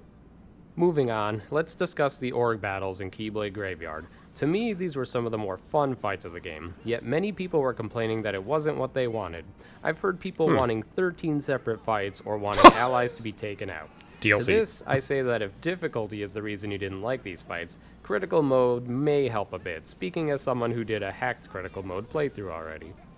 Oh, yeah, so the crit wasn't out yet, but there was a hacked crit mode or something, right? I think I remember. So my perspective on crit was a hacked version, because it was like, it existed in the game, but I think it was like locked or something in a way, or something like that. I remember something weird. That's what I'm getting at. These fights were amazing. I personally believe that if they made them all separate, it would have dragged on very long in Keyblade Graveyard. In the story, it would have. They definitely could have put them in other worlds. Would have been too much. But since that wasn't the design choice, this is what we have now. I'd definitely be okay with fleshed out versions of each org member being super bosses, but for the story fights, this works well. Also, don't forget each org member has about 3 to 4 attacks, which would be rather boring and too easy if they were all by themselves. They also had the smart design of having one org member target you at a time, so long as your allies are alive, so that way you don't get unfairly smacked around as easily.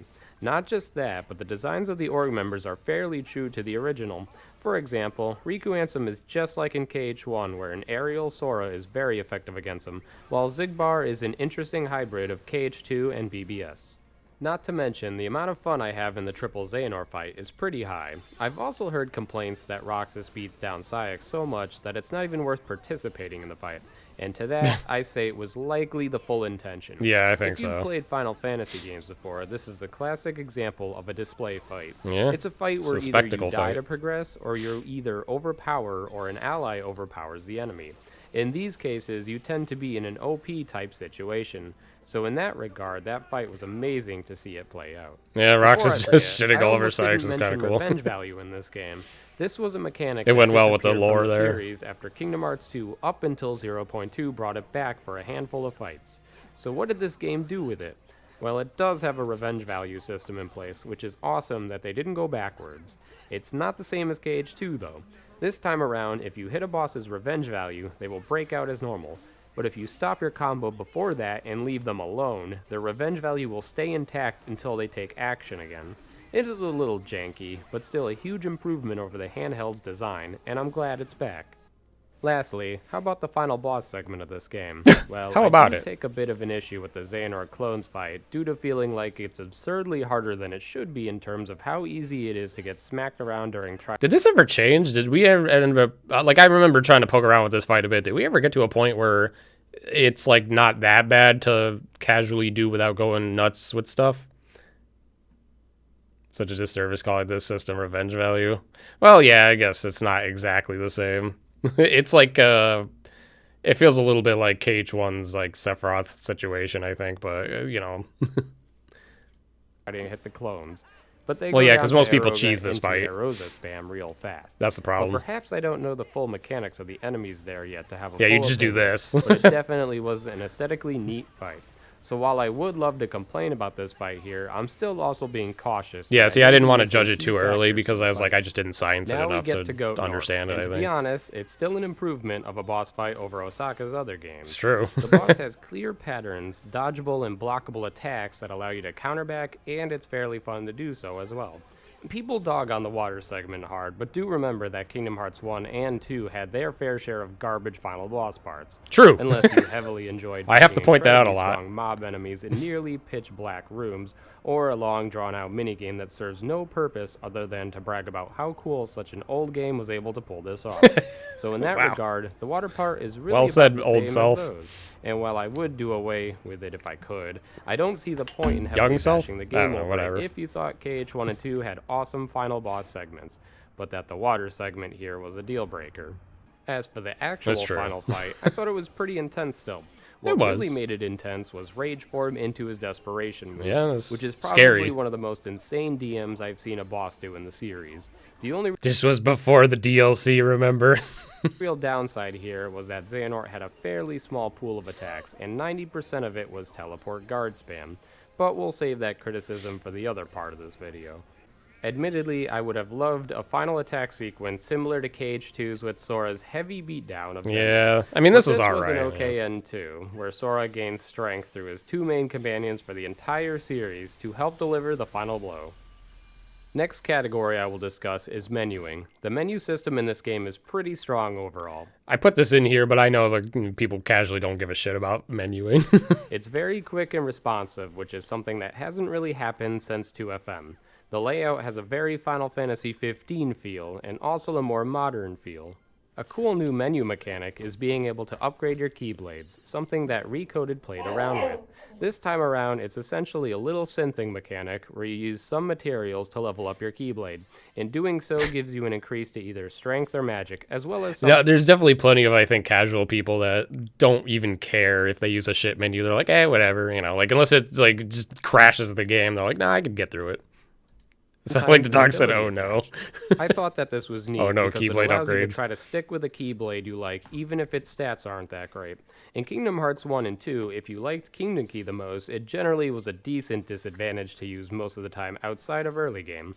While in Kingdom Hearts 3, it's pretty useful Keyblade with the ability to handle mobs You know, and this was single-target kind of cool enemies. still, yeah. This game also introduces cooking as a way of increasing your stats for a Oh, temporary amount of controversy, time. cooking. If you played Final Fantasy XV, you're probably already somewhat familiar with how this works. Basically, you can cook or buy meals to attach to your cuisine. If you do a full course meal, aka filling all the slots, then you get a bonus as well. To be honest, this feature is pretty neat. The game rewards you for making food by either spending money or gathering ingredients that actually can help you in combat. A small addition to the customized menu also actually impressed me. Now you can set Dolan to only cure you. So So the people that always complain Which everybody that should Dolan do. sucked at healing or healed the wrong person, these settings will help you tweak him to be an awesome heal bot. Not only that, but you can also customize even summons so that you don't have to slowly try to navigate to them in the Remember, menu. guys, this is the Lastly, for pros. menuing, I was rather impressed by the config options. Pros in part of this the video. game. KH always has config options, but they added even more options such as camera movement speeds, animations for multiple things being on or off, etc. There's never anything wrong with having too many config options to tweak gameplay to true. one's preferences. Can never have too many options. Now we have movement to talk about. This game introduced wall running into the series, which we already knew was a positive mechanic due to allowing worlds to now have more verticality to it. Some worlds, such as San Francisco, took full advantage of this mechanic to allow you to scale buildings to get amazing views. Adding air stepping into the mix just makes it that much better. So as far as movement goes in this game, I think it's an incredible improvement in the series after KH2 killed off platforming until 2FM tried to bring it back a bit. Moving on to exploration, let's talk about how the large world design worked for this game. Well, some worlds did fare better than others in the exploration aspect. For example, Which ones? the Caribbean has the best exploration of the game, where you can Okay, eventually yeah, that's use your objective, boat yeah. to explore islands for tons of chests and enemies to fight, as well as lucky emblems too. Then others, such as Monsters Inc., were basically just large hallways, so there wasn't much room for exploration outside the main path. I still think it's a great improvement over what we usually have gotten, and can't wait to see it taken even further in future games, since it's nice to be rewarded for exploring a world to make it worth it. Xenoblade. Now we'll Xenoblade. talk about gummy missions in Kingdom Hearts 3. In the past, I've greatly disliked gummy missions in both KH1 and 2. To me, they are just time-wasting pads to gameplay that aren't even that fun. This game claimed gummy missions now to be open world, so how did that fare? Well, as it turns out, they did keep pretty true to that. You can avoid nearly everything gummy related. Going from world to world is a matter of 1 minute or less, depending on your ship's speed. You are also forced to This do is 3 scripted. boss Why did I fights, but pause with a there? custom gummy, even from early game, you can slay these Weird. fights quickly. So for someone who hates gummy-related stuff, this game does you a huge favor in Did I keeping improvise it minimal, that? which I believe is the Probably. right approach. Even going Sometimes for I gummy do missions that. 100% isn't terribly bad and much less painful than in 1FM. Or Yeah, 2FM. there's a lot of times where I actually improvise the script because I'll be reading and I'll be like, I kind of want to add something else in there, and it just won't sound natural. So I hope they stick with this design. If they Or it won't insist sound on like, keeping it'll gummies, because stick I think out. it works well in the game compared to the last two. Now moving on, it's time to talk about the Disney worlds and what was good about them in this game. Oh boy, Disney worlds. First, we have Olympus. I think this was a strong Disney world. It felt like a solid amount of Yeah, length it's until fine. there were some large hallway type design parts, but then eventually you're in a big open area that allows you to explore. For a tutorial type world, it did a good job of not making it extremely boring and giving you good progression to give Sora Well, all I of think his it was a gameplay pretty strong mechanics, start but to not the dump game. them all on you at once. Overall, it was a strong way to start the game. Next, we have Toy Box. I will reserve my issues for the other part of the video. But on the positive Fuck side, this this world. world did have good things happening in it. Even though San Francisco That's what I'm did trying this to say. too, I thought it was cool that the toy store was basically one giant room with floors, and it felt as if the area promoted exploration more than some other worlds. Essentially, Toy Box is 2 areas, the first being Andy's room with the outside, while the rest is one giant toy store. The third Disney world of the first group was Corona, and this world I felt was hands down. Oh god, my COVID favorite. world. It was a Ugh. very charming world in both presentation and gameplay. That was cool in There presentation. weren't a whole lot Yeah. of gimmicks either that were spammed, such as in Toy Box. True. It had neat optional interactions with Rapunzel that rewarded you with AP boosts if you did each one. Between the cutscenes, atmosphere, and Okay, interactions, I did greatly enjoy this world as well. Next up, we have Monsters Inc. At first, I don't think I cared much about this world, but upon further playthroughs, I actually came to terms with its simplicity and think it's not too shabby. This world definitely is the most linear in terms of you literally are running through hallways, but it does work just fine here since you are in a building. It Yeah, also true, had fairly true. challenging fights that you just can't easily plow through on Proud due to the large beetle-type enemies that required thought to Ralph. take down without getting smacked around. Sully and Mike were also pretty interesting having around as well. Next world is Frozen, and unfortunately, I don't have a ton of good things to talk about with this world. It was neat in terms of verticality at least, also I did enjoy the marshmallow fight, and in terms of Big ice presentation, guy. the skull fight was incredible and the most intense boss fight up to this part of the game by a large margin. True. Otherwise, Yeah, nothing presentation-wise, else stood it out was to cool. me here outside Cool of fight. cutscenes, and some parts of the world had cool scenery as well. Next, we had the Caribbean. Those of you who already know how I feel about this world are expecting not much to be said here. However, I must praise this world in its visual presentation.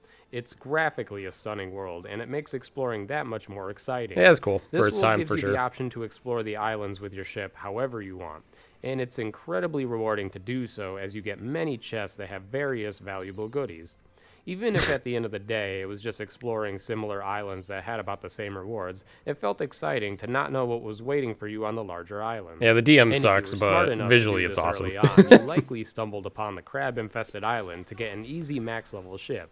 So as far as that goes, I give this world a good amount of credit for doing that. The underwater movement isn't too shabby either, as Sora can speed through the water rather fast, Yeah, which it is was nice good. that they didn't make It's the like same Spyro. mistake many other games do of sluggish underwater movement to get around. Super Mario The 64. last Oh, I don't Disney show world it. to talk about would be San Francisco. This is a world I wasn't super interested in going into it, but honestly, it was a fairly okay world to me. The city was okay. visually impressive, and scoping out Sorry. the area on top of skyscrapers was pretty cool, as well as it felt amazing to free fall down from them. Taking True. advantage of air stepping here was also an awesome way to quickly get around and up buildings. The Flash Tracer minigame wasn't too bad either, since it had some neat aerial movement going on during it, which was refreshing after the Caribbean. So overall, between all the Disney worlds, I thought most of them were pretty well done still. It's a good time, and it felt like an overall improvement to the way Disney worlds are handled. I think some people trying to trash most of the Disney worlds forgot how they were done in the past. That's true. Last segment I'd like to People discuss forget. is the miscellaneous section. Let's kick it off with graphics. In case you didn't catch on to earlier parts of the video, this game is definitely graphically impressive. The jump between Kingdom Hearts 2 to 3 is staggering, and it's Very pretty hard for staggering. me to want to nitpick anything graphics related. Yeah. Each Disney world is pretty graphically stunning and It ain't beautiful to look at and FF15, but observe, still. as well as the non-Disney worlds. The cutscenes are all visually done well, while also keeping the KH charm of them that differs from some of Square's other series, such as Final Fantasy. Look at these I cool can camera safely say I spins. don't feel any disappointment here in the graphics department. This also is true for the music. The quality of music in this I game guess is that's astounding.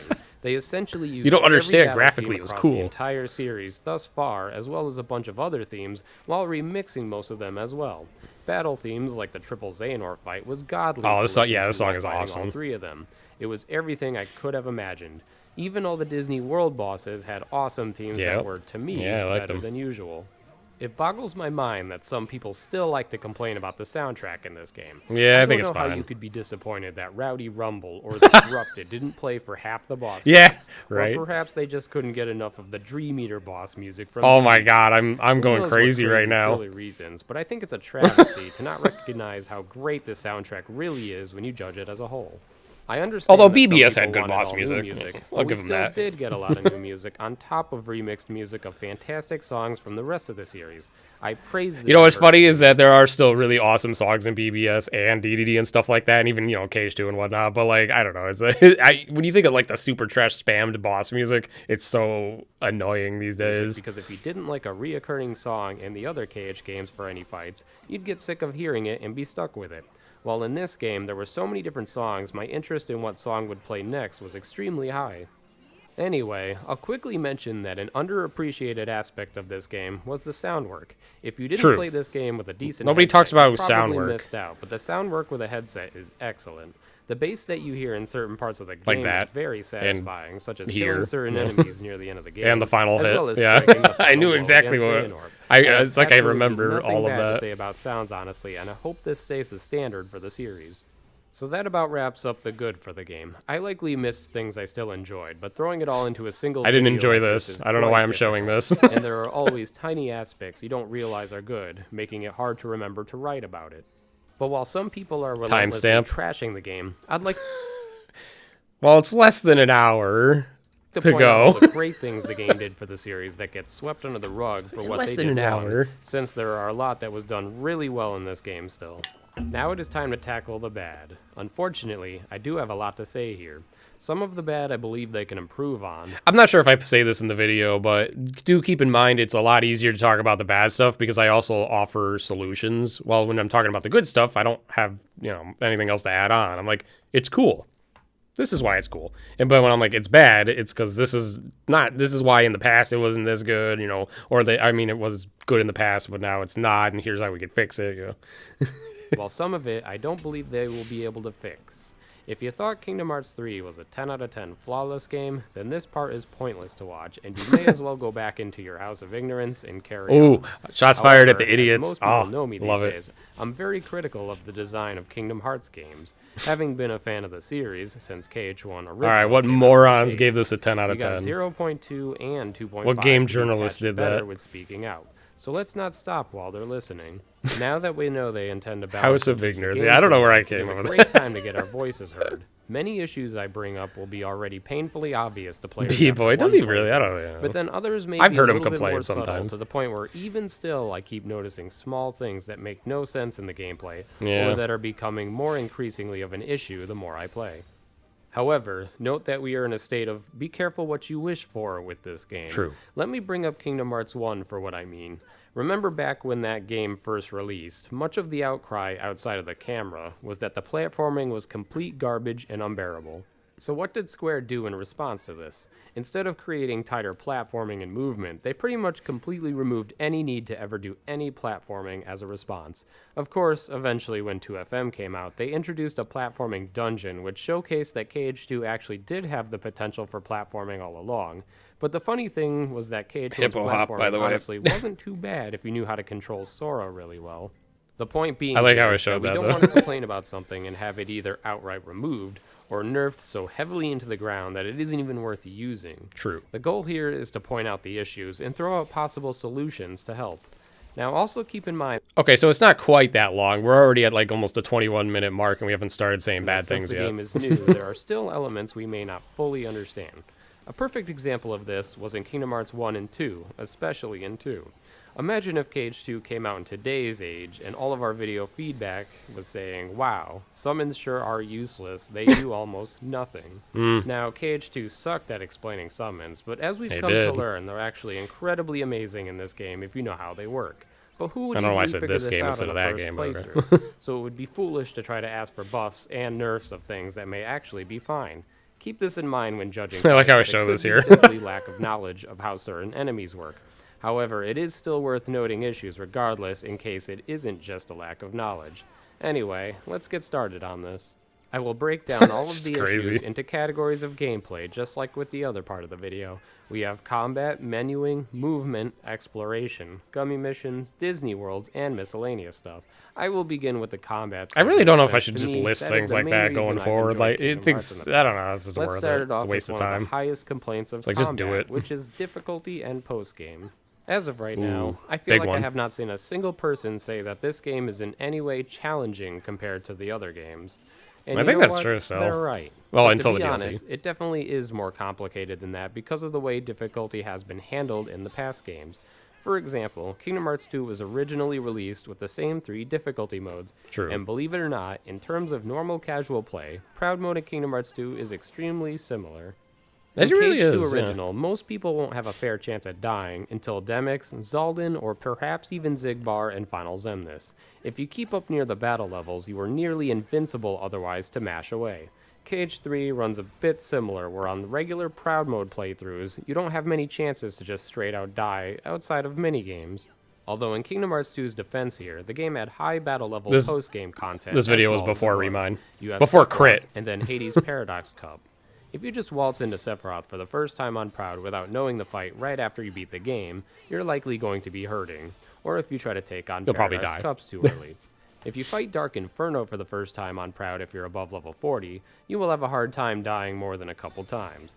This is likely because the battle level in the Or Dark even Inferno at fight all, is low, depending since the on battle level second of chance the once world more. post-game is under 50. So jumping into this unprepared is not as much of a deficit as Sephiroth or the Paradox Cups. Even in KH1 English original version, we had pretty rough fights on Expert Mode before 1FM came out, where we had Sephiroth, Kurt Zisa, Ice Titan, and to a smaller extent, Phantom. Many people are saying it's unfair to compare I think I said that KH3 slightly to wrong. 1FM and 2FM, since they are But, essentially yeah, whatever. DLC-type games. While that's true, you would have thought in 2019 that the devs would have been a little bit more prepared to offer at least a slightly better post-game for combat enthusiasts. It is quite difficult to live up to 2FM's amount of post-game content, but I feel as if we really have nothing to do in KH3 after beating the game. That's true. Other There's, than like, collecting nothing to do, things yeah. we didn't already get during the game. What also hurts this situation is that we've been built up to expect critical mode being available now in our KH games. To me, I figured 2FM set the standard of what the game's hardest difficulty should be like.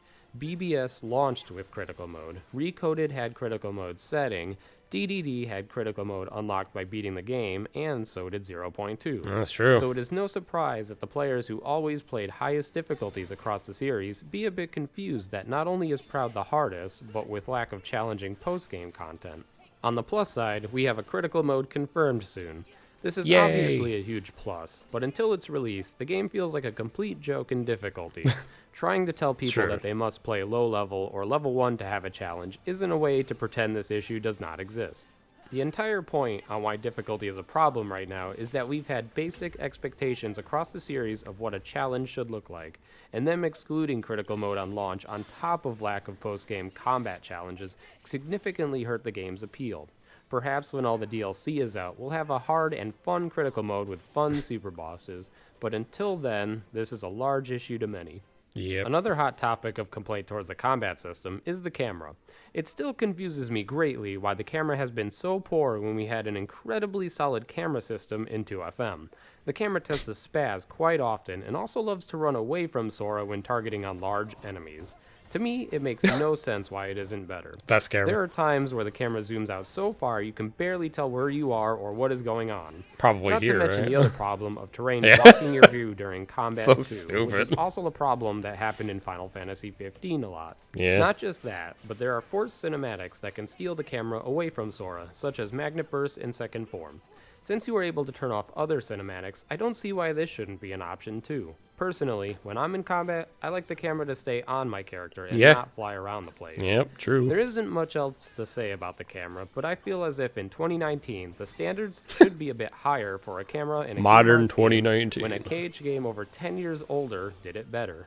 Next Damn, complaint is I went another crazy. common one, and is sort of part of the camera category, which is the lock-on system. Unless there's some secret option hidden somewhere, in this game, for some insane reason, you can't target onto an enemy that isn't directly in your sight. This is incredibly baffling and makes trying to lock onto enemies a giant chore. They never since the fixed that, game did they? loves to unlock from enemies quite often. So to target enemies behind you, you must spin the camera towards them. It should definitely just simply lock on to the nearest enemy, as it has done across the entire No, they series. didn't. Yeah, didn't think That's not so. even the biggest offender of lock-on. What's even worse is the game implements target switching, but it doesn't even work half the time. As with the previous issue, you can't target switch to anything behind you. But what's worse is half the time it just eats the input, and there's also a I don't know bizarre delay in why. the switch as well. Granted, KH2 had a convoluted way of target switching that also And it had doesn't work in flaws, some but if situations. you're offering a target system with target switching again between two buttons, it should work well to make it worth using. As of right now, to target switch, I need to run around waiting about a second between each target switch attempt to make sure I'm about to attack the correct enemy.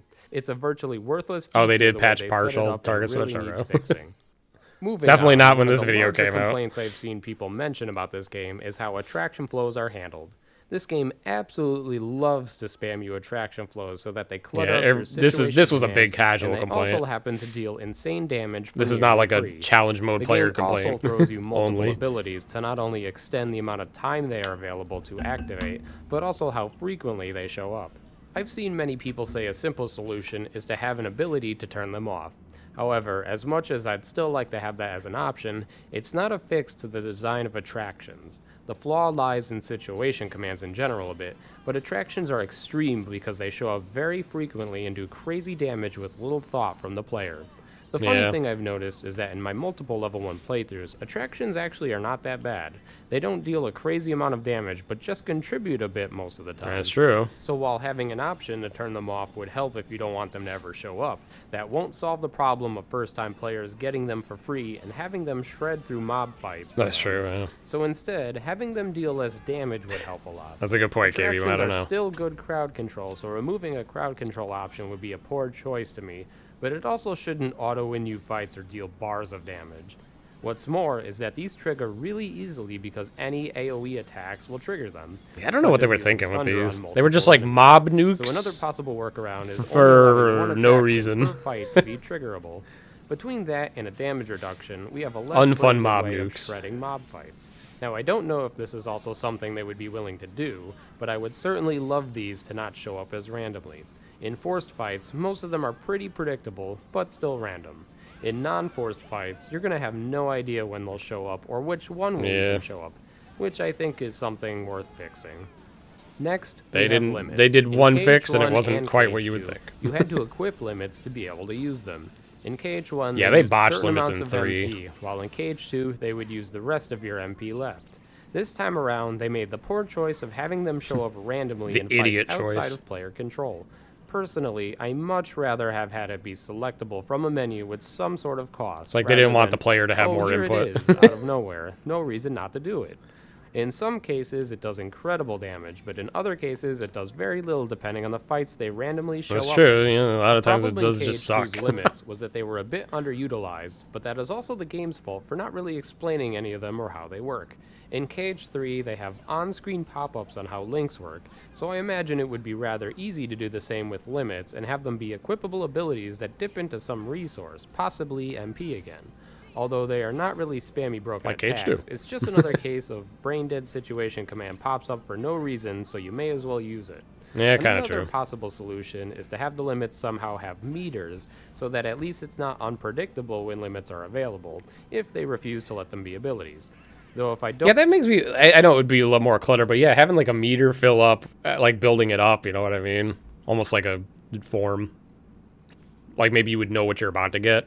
I don't know. I don't want to use a limit because it's not that great. Maybe Why that would be I want better. it cluttering up my Or just situation picking it, commands in the in a first menu. place?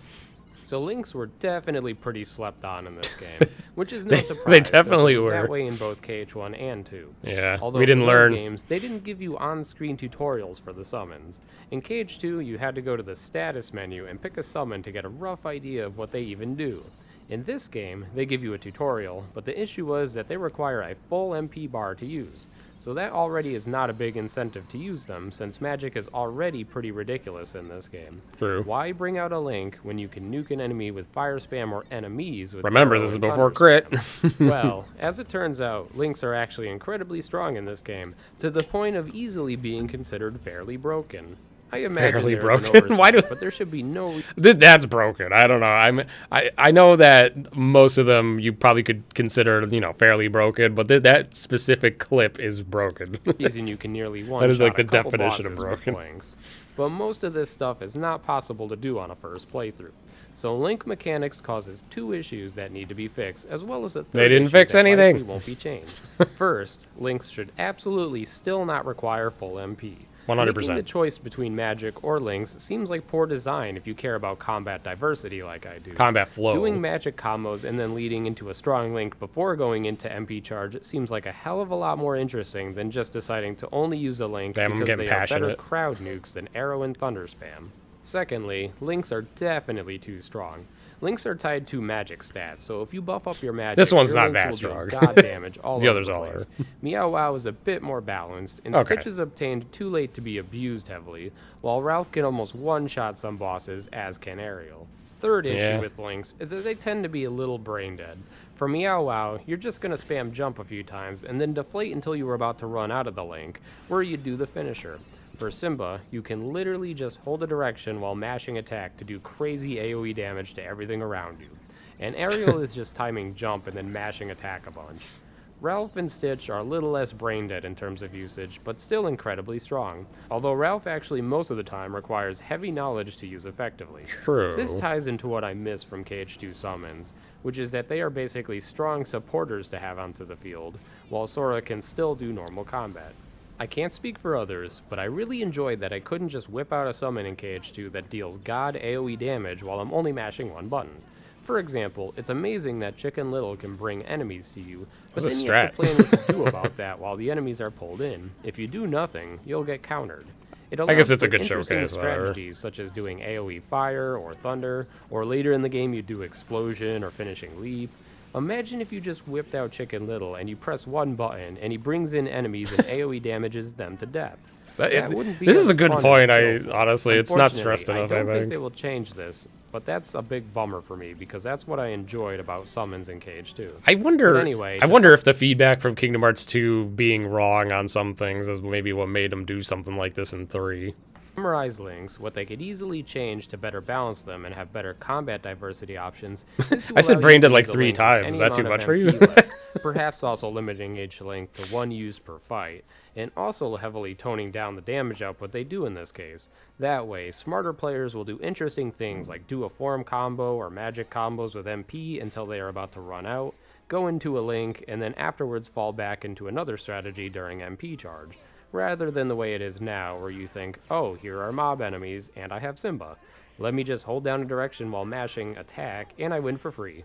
So next up, we have situation commands. 0.2 introduced us into how these were going to work, and the idea behind them was pretty solid, where you dish out enough hits on enemies, and depending on what you're using, depends on what type of situation commands you get. It sounds pretty cool this way. Unfortunately, in 0.2, we Unfortunately, it noticed that sucks. there was a bit of randomness to what you get. For example, if you do Thunder, Fire, and Blizzard during your combos until you build up your situation Yeah, this command, was a big you problem. may get all 3 of them as situation commands, or perhaps even none of them and instead get Spellweaver. KH3 slightly crazy, made isn't this it? even worse. Not only is it still random, but if you're using any equipment that come with random Za magic, then that may even take over your situation commands. For example, if you equip the Fire Cufflink, but you're trying to get into a form or using other magic, it might trigger Faraza only instead, even if you didn't use a single fire magic. Yeah, that's true. I've even It's had kind of cases stupid. where I'd be using Thunder on enemies, have nearly 3 full arrows for the situation command, go to hit an enemy once, and then get the form change only instead of the Thunder command. To me, it makes no sense. I think the way I why we worded work this is to hard get to these follow, situation but, commands I only mean, for it to the end up point's being there. random. If you're willing to mix up your magic on enemies to get multiple grand magic commands, then you should be rewarded that way. Otherwise, you'll feel limited in your magic use, where you'd likely only want to spam one magic to nearly ensure you hopefully Right, get that yeah. grand This is something I really hope wish they change in fixed, future updates. but they did not. Last bit to throw into here that bugs me is that if you're building up your arrows for another situation command, but you end up form reverting or using a situation command, you lose those arrows. I'm not entirely sure what the Yeah. intention from the design aspect is here, I don't but to me still it's don't know. unfortunate because it makes it harder to chain the combat together. This should also have a simple fix, unless I'm missing a way this can be heavily abused. So I don't now we think get it to talk could be about magic abused. in this game. Boy, do things get a bit messy. So the game offers you 3 types of builds for your playthrough. You can go with strength, magic, or both. The problem here is that magic is too good in this game. In KH1 Too and good. 2, Links it was are good also too. very strong if utilized properly. Yeah, But look in at- I don't know, KH3, just there look are at some this heavy nuts stuff, dude. oversights. For starters, I know this is not definitely crit, way but too strong still. in this game. Just go with a magic build, and any single target boss generally falls to fire spam. That's Throw in true. some ethers in there so you don't have a cooldown with MP, and literally nearly everything dies to it without much effort. The starting magic of the game should God, not it's be that crazy. effective, in my opinion. To make things worse, you can get the Fire Cufflink accessory near the beginning of Toy Box, the second Disney World. This allows you to get Faraza spam as well, which is an easy way to nuke an HP bar off of a boss on top of the fire spam before it doing the same. There Yep. are a few reasons fire works this well to spam. For one, nearly nothing has resistance to it. Secondly, Yeah, fire exactly. has The typically costed the low crit amounts of solution just MP makes you across spam the links servers. instead. Thirdly, it tracks enemies and has large range. Unless there are enemies that can outspeed or out-teleport, This is a balancing problem this game has in general for the base game. They just couldn't figure out, I guess, how to make it so that you couldn't fire spam everything to death, but also allow you to have like a decent amount of MP. So it was really they are unfortunate they likely couldn't getting figure hit it by out. it. This allows you to sit back across the arena and safely brain-dead spam it without worry. It's like the way I look at this almost, think about it. Imagine in KH2 if you had a projectile reflect that explodes upon impact, right? And you're just like, reflect, reflect, reflect. That's what this is like. That's what it seems like to me. So their solution to that was, all right, we'll just cut your MP very far down so that you can't do that quite as crazily, instead of like figuring some other way to nerf the damage but still make it somewhat useful, you know what I mean? I've seen That's people what it try to feels like. come up with solutions for this, such as increasing the amount of MP fire uses. I personally don't think that's a fix, since ethers bypass that anyway. A It would tracking simply reflect, have mind to you. just be less Fire strong tracks. across most of the game. I would also recommend removing Fire Cufflink out of Toy Box and putting it much later if they insist on keeping Yeah, those speedrunners wouldn't have items. liked that, but Outside I mean, of Fire, to me, good balance, nothing else better comes balance. close. But Arrow and Thunder are still pretty strong with magic builds. It's not make fire close range. They did that with forms, and well, I don't know if I say that in this video, but it is super abusable too. It's like Final Form Faraga on steroids, basically. Nearly as ridiculous as The way they Fire set Spam. it up. I also had a hard time trying to make Blizzard a useful spell at all. It That's appears to have very minimal uses and still does not outshine the other magic options. Yeah, it's kind of true. Blizzard Essentially, the sucks magic in in this game could use I more think. balancing. Unless someone found At a all use. costs, I definitely recommend a fire nerf, though. The way you can spam fire in this game is heavily reminiscent of Balloonra spam in DDD. A little bit, It's yeah. nearly the same, just It's not pretty quite close. as infinitely spammable and slightly Yeah, less that's damage true. output. Yeah. But same concept of why balancing is important. Yeah. Last little note here is that it was a bit disappointing how magic works in the forums. I already speculated this problem when I played the demo, but most of the forums really just change your projectile magic into AoE. Yep. It sounded exciting at Most of first to them. see magic work differently in forums, but it feels as if they lost creativity once they decided that if you have a projectile magic, that it's suddenly AoE, Yeah. always in the same way too. Some form magic coulda was came up with interesting, other such as interesting arrow things, guns I and think. magic launcher turning all magic into homing projectiles, but that was really all about it for creativity.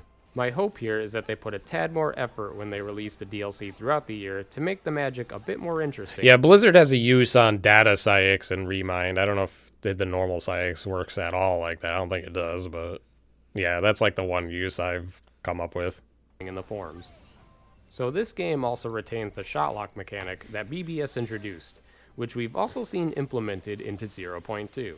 In BBS, if you were not under... I mean, I level think the 2, most interesting not AoE and projectile one is something like the guns magic, where it's like kind of like, you know, shooting around projectile. That kind of looked cool, I guess. That was a little bit of a mix-up. Lock spam won you That's the about game it. pretty easily. It's the only In mix-up we got. 0.2, while shot lock was still very strong, it wasn't common to get your focus back too easily in that game, so it felt a bit more balanced. In KH3, the shot lock system is pretty close to 0.2's. Mm-hmm. The only flaw to me is that shot lock still does a tad too much damage with Especially certain that one. keyboards. For example, ever And, of after course, shot ultimate lock weapon. is absurdly strong. And in Kingdom Hearts 3, there are more chances to restore focus between fights, which makes it so that you'd be self-imposing a challenge to yourself to not just waste 2 fully locked-on shot locks at the beginning of every fight. I don't consider shot locks as brain-dead strong as Fire Spam or Simba. I want to point something out. Like, I realize, especially these days, a lot of games do struggle to balance well, and there are a lot of situations in other games where it's like you have to self-impose to have a challenge sometimes. It's just this is where it gets a little extreme, I think. But it's still pretty Where you're up there, literally, and I like, feel dumb it for not should be doing hit stuff, with the yeah. damage nerf a little bit. So we've known for a while that flow motion was making a return in KH3 from DDD, but it was definitely hit hard with nerfing. You can no longer just spam it in mob fights and deal crazy damage like in DDD if you were leveled properly. My only real complaint here is that the only flow motion that you can't turn off is the incredibly annoying jump you get while casting arrow. You can turn They off changed every this, flow right? motion I think they except for patched that. this. In KH2, if you crowd controlled with Magnet, They listened you to usually something, wanted to do right? something effective to the enemy while they're I'm pretty sure they stuck, changed this. such as a physical combo. They did or other something. magic. With No, you still arrow, can't. If you dare try to physically They changed combo something. the I know enemy they while they're patched stuck in something arrow, that you're has going to do with get this. auto-jumped into the air, where the drop-down flow motion attack is your only real option. This also gets triggered easily if you're sliding around using arrow. This seems like it's an easy fix. If players really want to jump out of arrow, No, they changed they can something. keep I that don't know what it ability was, on. though. It's very simple. There's something about this that This was may be a small nitpick, fixed a but little I've seen bit. others mention it too, which is the buffer system in the game. 0.2 also had a Somebody's similar gotta crazy know. buffer system. If you don't get what this means, essentially in games, if you input an action during another action, it will queue it up. and Oh, yeah, still the buffer perform the system with, like, action if 5 the game has a situational long enough commands is buffer great. system. This is good to have some sort of buffer system, but for some reason in KH3 it's too good.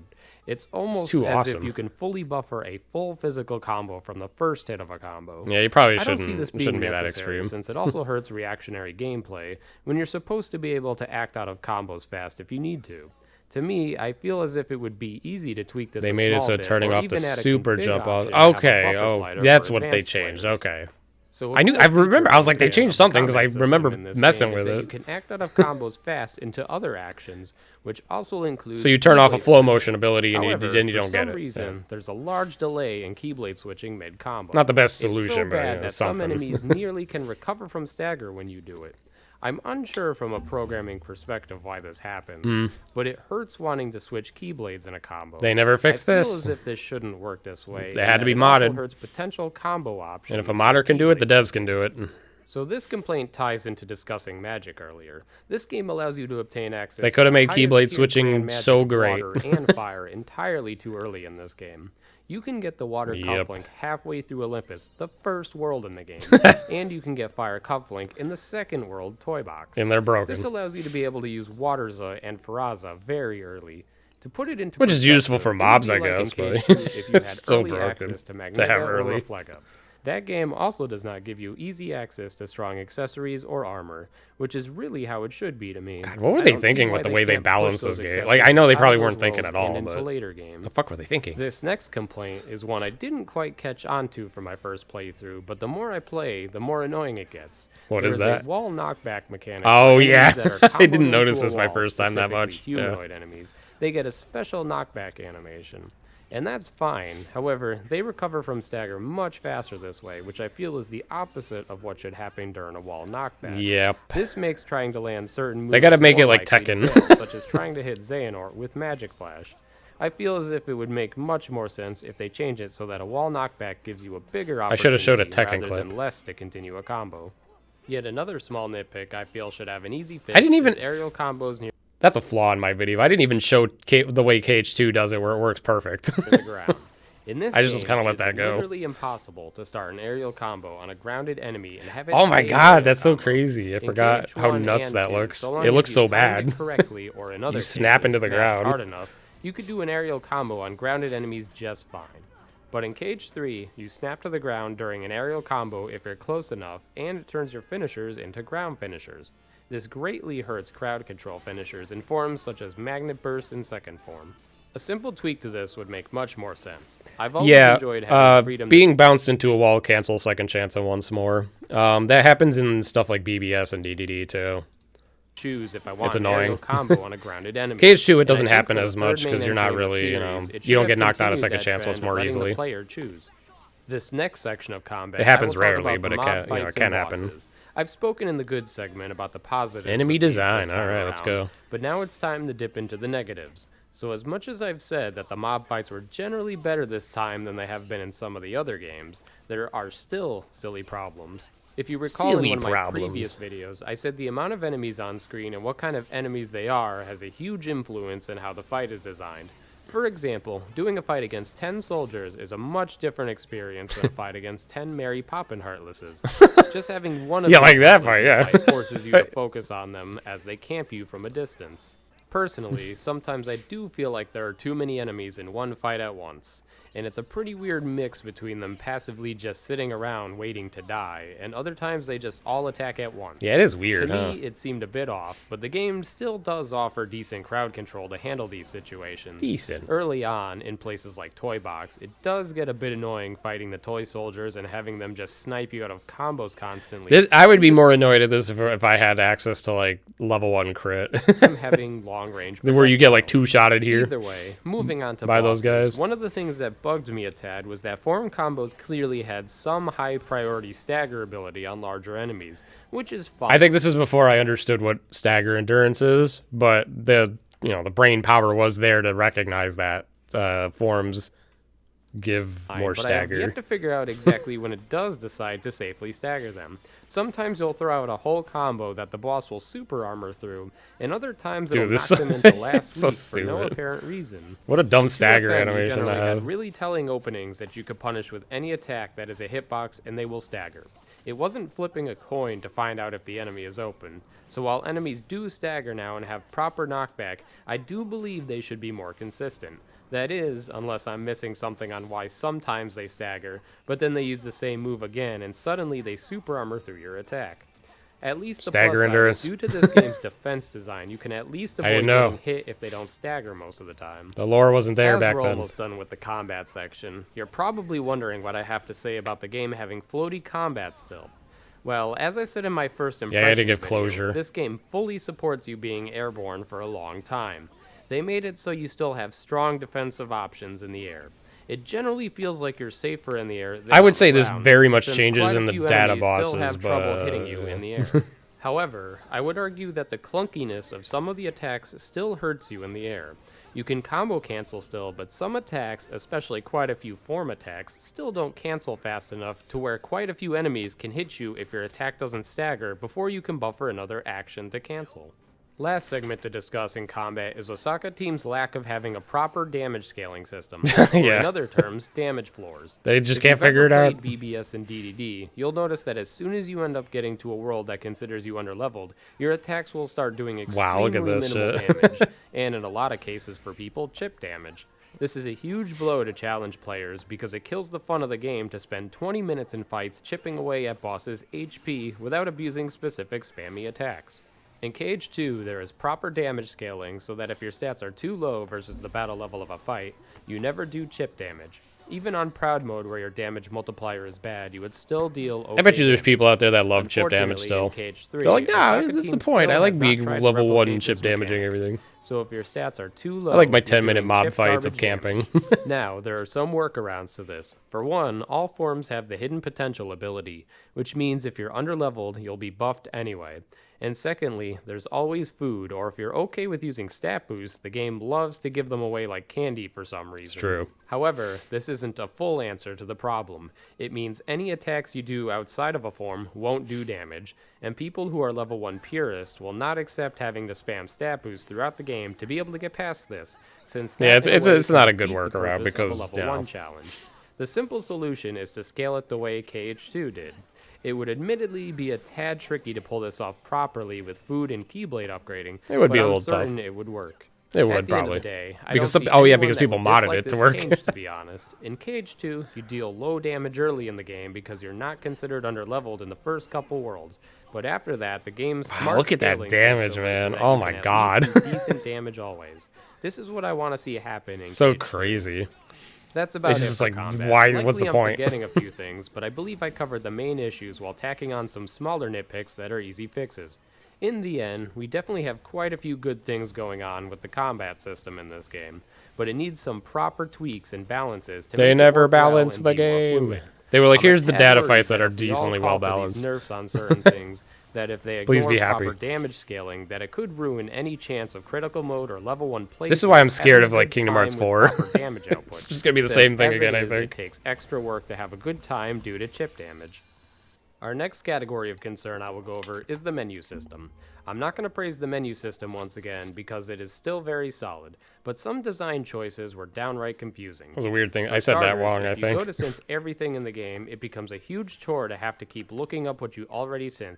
Yeah, That makes I no remember sense this. to me because KH2 has always done it fine, where you can tell what you synthed in Yeah, the this synth was menu. stupid. In this game, They there's fixed this no though, right? Or indication maybe that you not. synthed I don't remember. something already without having to back out of the synth I think they menu and patched open this up the gummy phone to repeatedly check it. Eventually. Next, when it comes I to remember some food, synth it's patch, I really think. bizarre that you can't just simply see what full course bonus ability is applied without spamming Chef's Choice. Oh, If this, you can yeah. spam that to see anyway. Someone in why the chat not already just let the mentioned this, player see it when but they yeah. fill in the slots? It's It would be stupid. far more effective that way.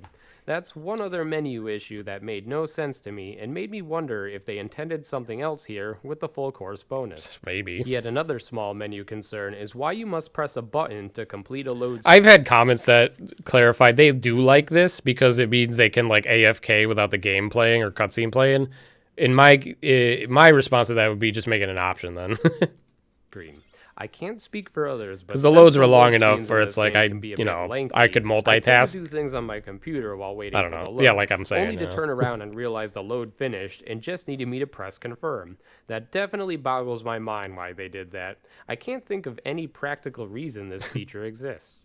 For the next people weird menu who design was forcing you to constantly want to walk update away the and make a customized sandwich menu during a for the load newer screen, I magic guess. I don't skills. know. For example, if you have Fire customized and obtain Fyra, you must go back into the Customize menu to specify you want to use Fyra instead of Fire.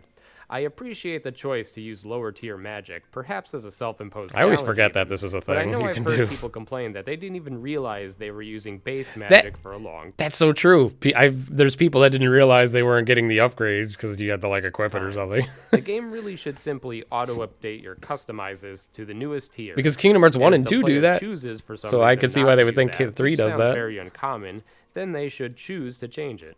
Last menu complaint would be the way photos and lucky emblems are handled.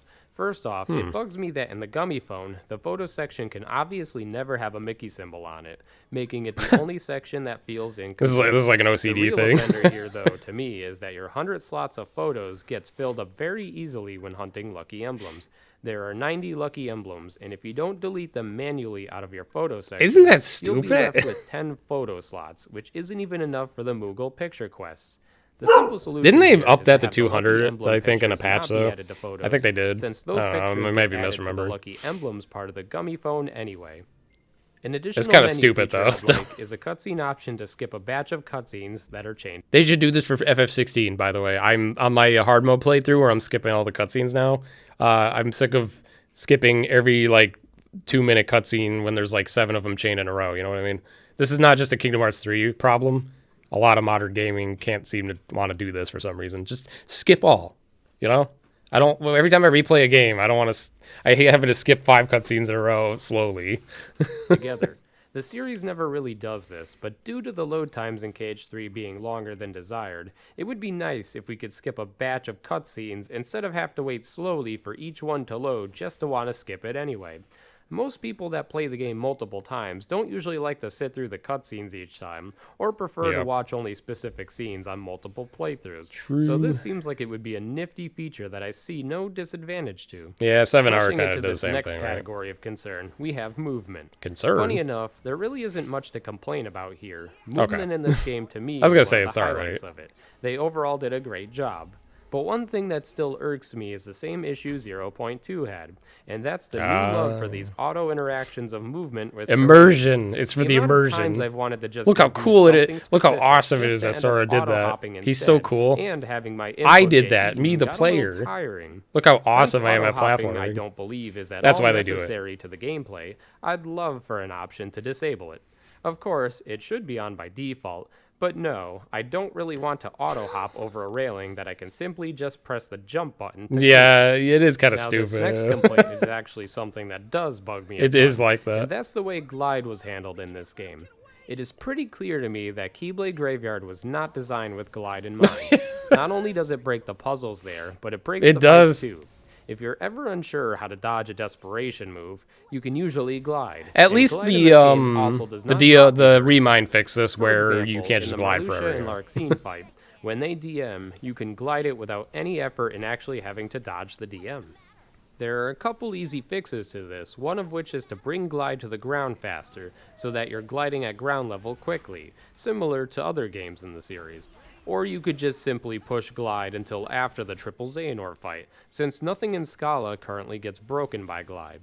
On the plus side, there is a glitch where you can quickly glide from a jump by switching keyblades, which hopefully Oh they yeah, don't that was patch the out. silver I lining there. also low-key miss glide being mapped to the square button, though maybe now they didn't want that due to air slide and air guard. Maybe. The next category to Somebody discuss mod would that. be exploration.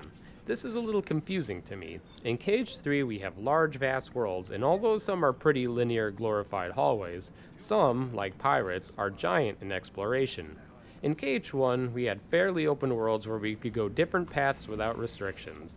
Many people complain that it wasn't clear where to go a lot, such as in Deep Jungle. So in KH2 and other KH games afterwards, they heavily limit your path and give you clear instructions. They block you from going wrong paths a lot as well. In Yeah, KH3, you that was can pretty go the wrong weird. way in some I didn't worlds like this. or explore away from the normal path, which is great, although some instances the game tries really hard to stop you from going the wrong way, to the point where party members will non-stop yell at you where to go.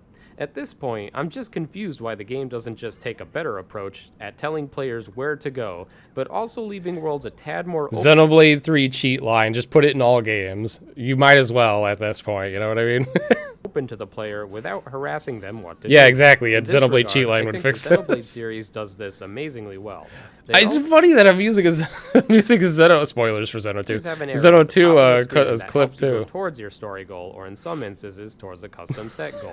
It wasn't perfect. This but I game think didn't have the doing cheat something line, like but it has that a marker, in either so. a pause screen text objective or up left text. Remember, box this was before objective. Xeno It 3. would work much better than having your party members have to constantly yell at you where to go in case you felt like not rushing to the next area. It's not just the constant backseating from them, though.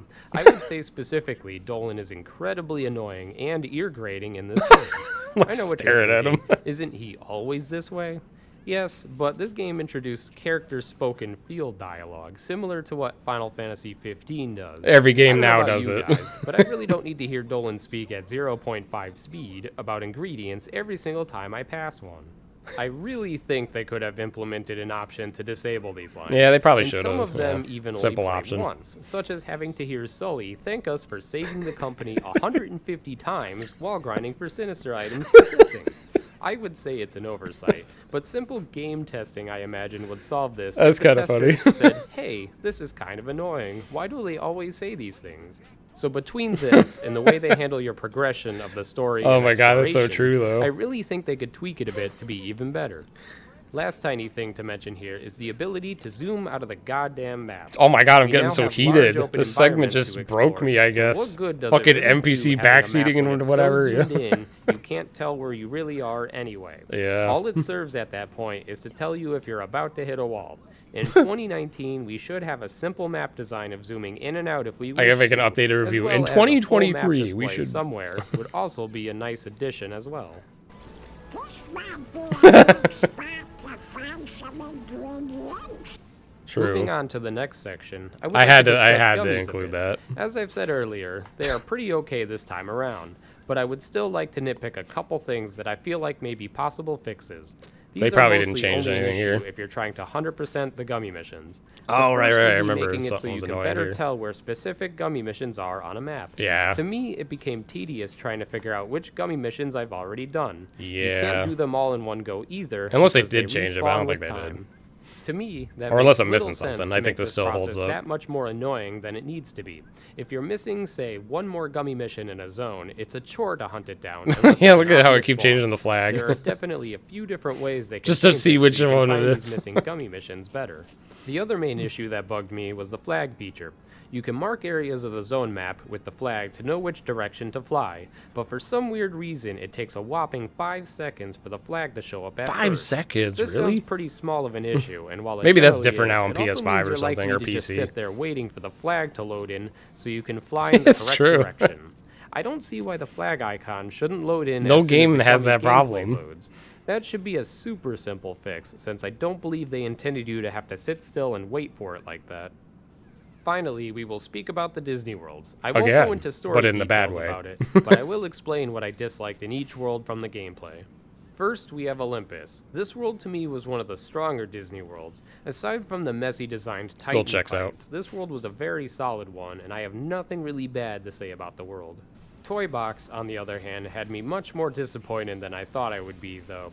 The main issue this world has is that it's entirely too based on fighting in mechs. Trying to fight mechs without using one yourself is an incredible handicap and not Yeah. really worth your time when you can generally one-shot And on another crit, you mech get using probably one yourself. destroyed. Mechs themselves aren't tedious or anything to use. They are smooth to control and work just fine.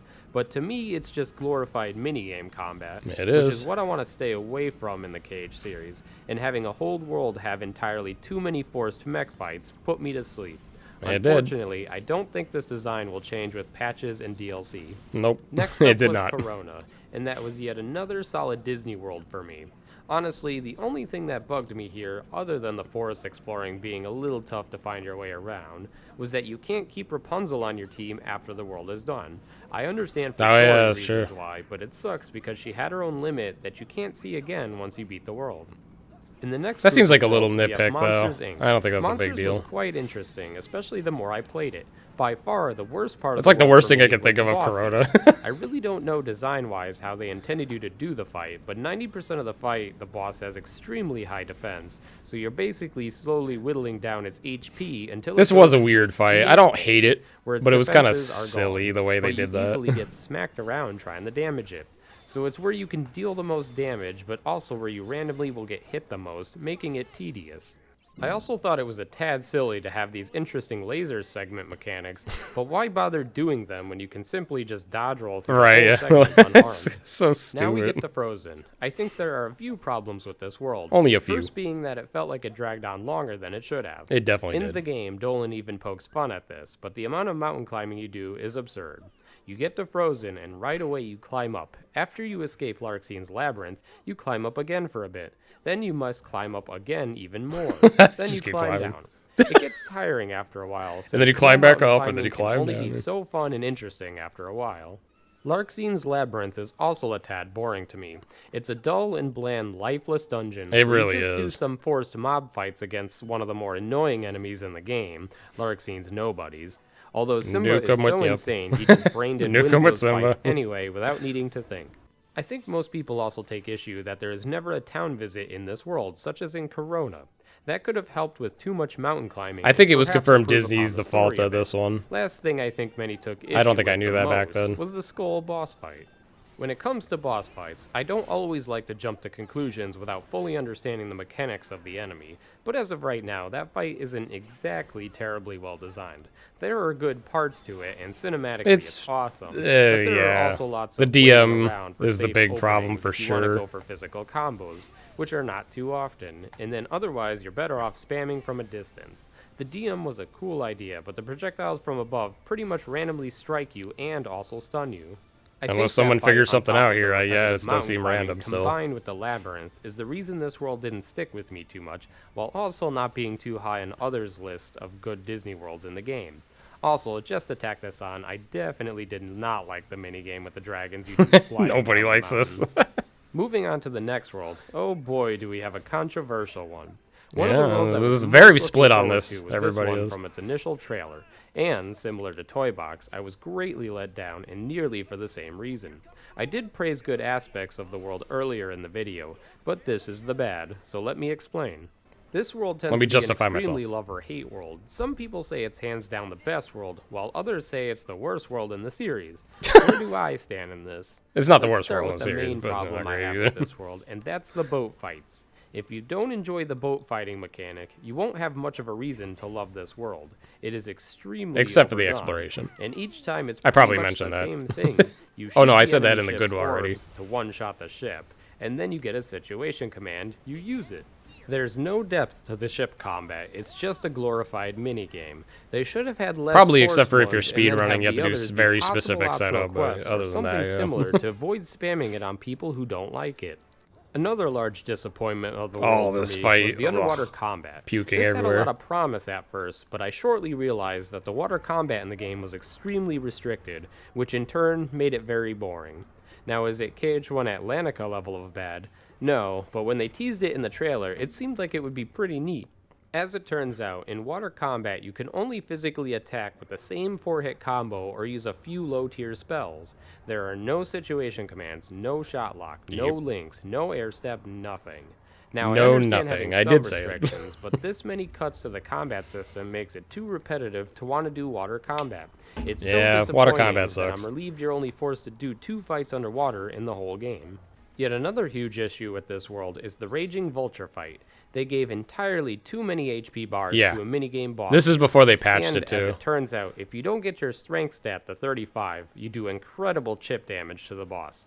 So in low level or level 1 playthroughs, you better Yeah, be they prepared to changed go out it. of your way to beef up your strength just for this fight, or you're going to spend 10 minutes trying to win this fight with chip damage. It's just all around an awful. It's like, how do they balance this It's fight but easy like to get nothing else in the randomly game? hit, too, during this as well from behind occasionally. I don't see why it was a good idea to give this minigame boss so much HP. It was yet another bad gimmick fight that's more annoying than fun. I do also consider 300 crab collecting a bit stupid. It was an obvious attempt to force you to explore the town That area is just to give you a true. reason to be there. Otherwise, the town area You is can't use pointless. aerial underground. When I first Or, I mean, got underwater. there, I felt a bit frustrated because in the first area of the town there are barely any crabs, so I had the feeling it would take forever. As it turns out, there are a couple hot spots of crabs, and one is at the very end of the area, so most players won't come across the easy crabs too fast, which is why on a first playthrough, this seems pretty awful. I really don't know how they can fix this, though, other than just Yeah, they fixed toss more low-level crabs Vulture to sooner not be into the worst thing area in the to game. At least hint to the player that it won't be nearly as bad. Either It's still way, not great, it but it's felt not the sloppily worst, no. executed on an otherwise already messy world. Last problem I'd point out in this world Frame is that rate. the frame rate in Yeah. town is just plain garbage. This is something I think they can fix with patching, and hopefully will. But PC as of right version, now, I it don't know. strains my eyes trying to move around in town when the frame rate dips so hard. It does, The yeah. rest of the world has similar issues, but in town it seems far worse. For reference, I'm running PS4 Pro at 1080p 60 FPS, which is considered optimal way The to limit beastly frame drops in the PS4 game. Pro. Adding all these world's issues together, I greatly disliked this place and was heavily disappointed by it. Yeah. I can't see them trying to fix most of these issues, but like I said, if you enjoy Too many ship boat combat, fights out you of will 10. probably still love this world.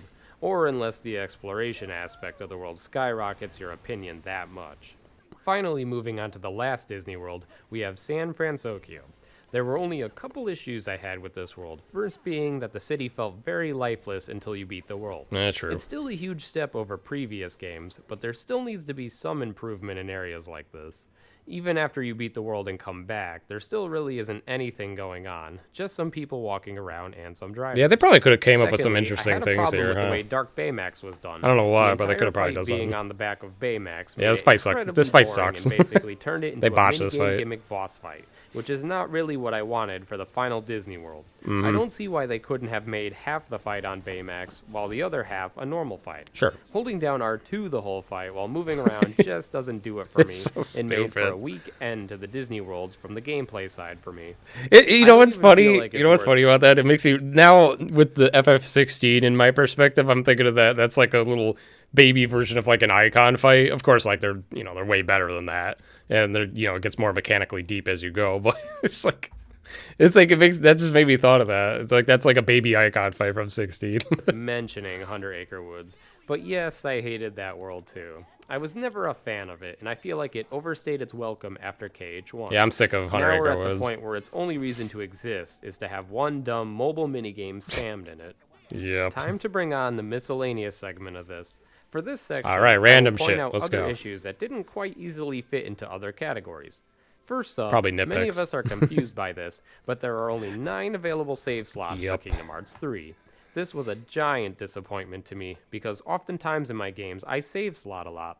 For example, if I'm playing a Final Fantasy, I love to save slot areas or before intense bosses. In KH3, having only 9 slots doesn't leave you with much room to save slot each world, and also won't help you if you want to have multiple playthroughs. It makes little Yep. sense to me why this is the way it is, because in 0.2 we had 99 save slots. I think the and that lore game was behind this 2 was hours of gameplay. the In KH1 photo and mode is the KH2, reason we because had it takes up 99 too much save slots memory as because well each each to me, this save is file unacceptable. is I allocated have a to certain abuse amount of multiple PS4 profiles memory, to make save slots for playthroughs like as or placeholder. USB drive abuse.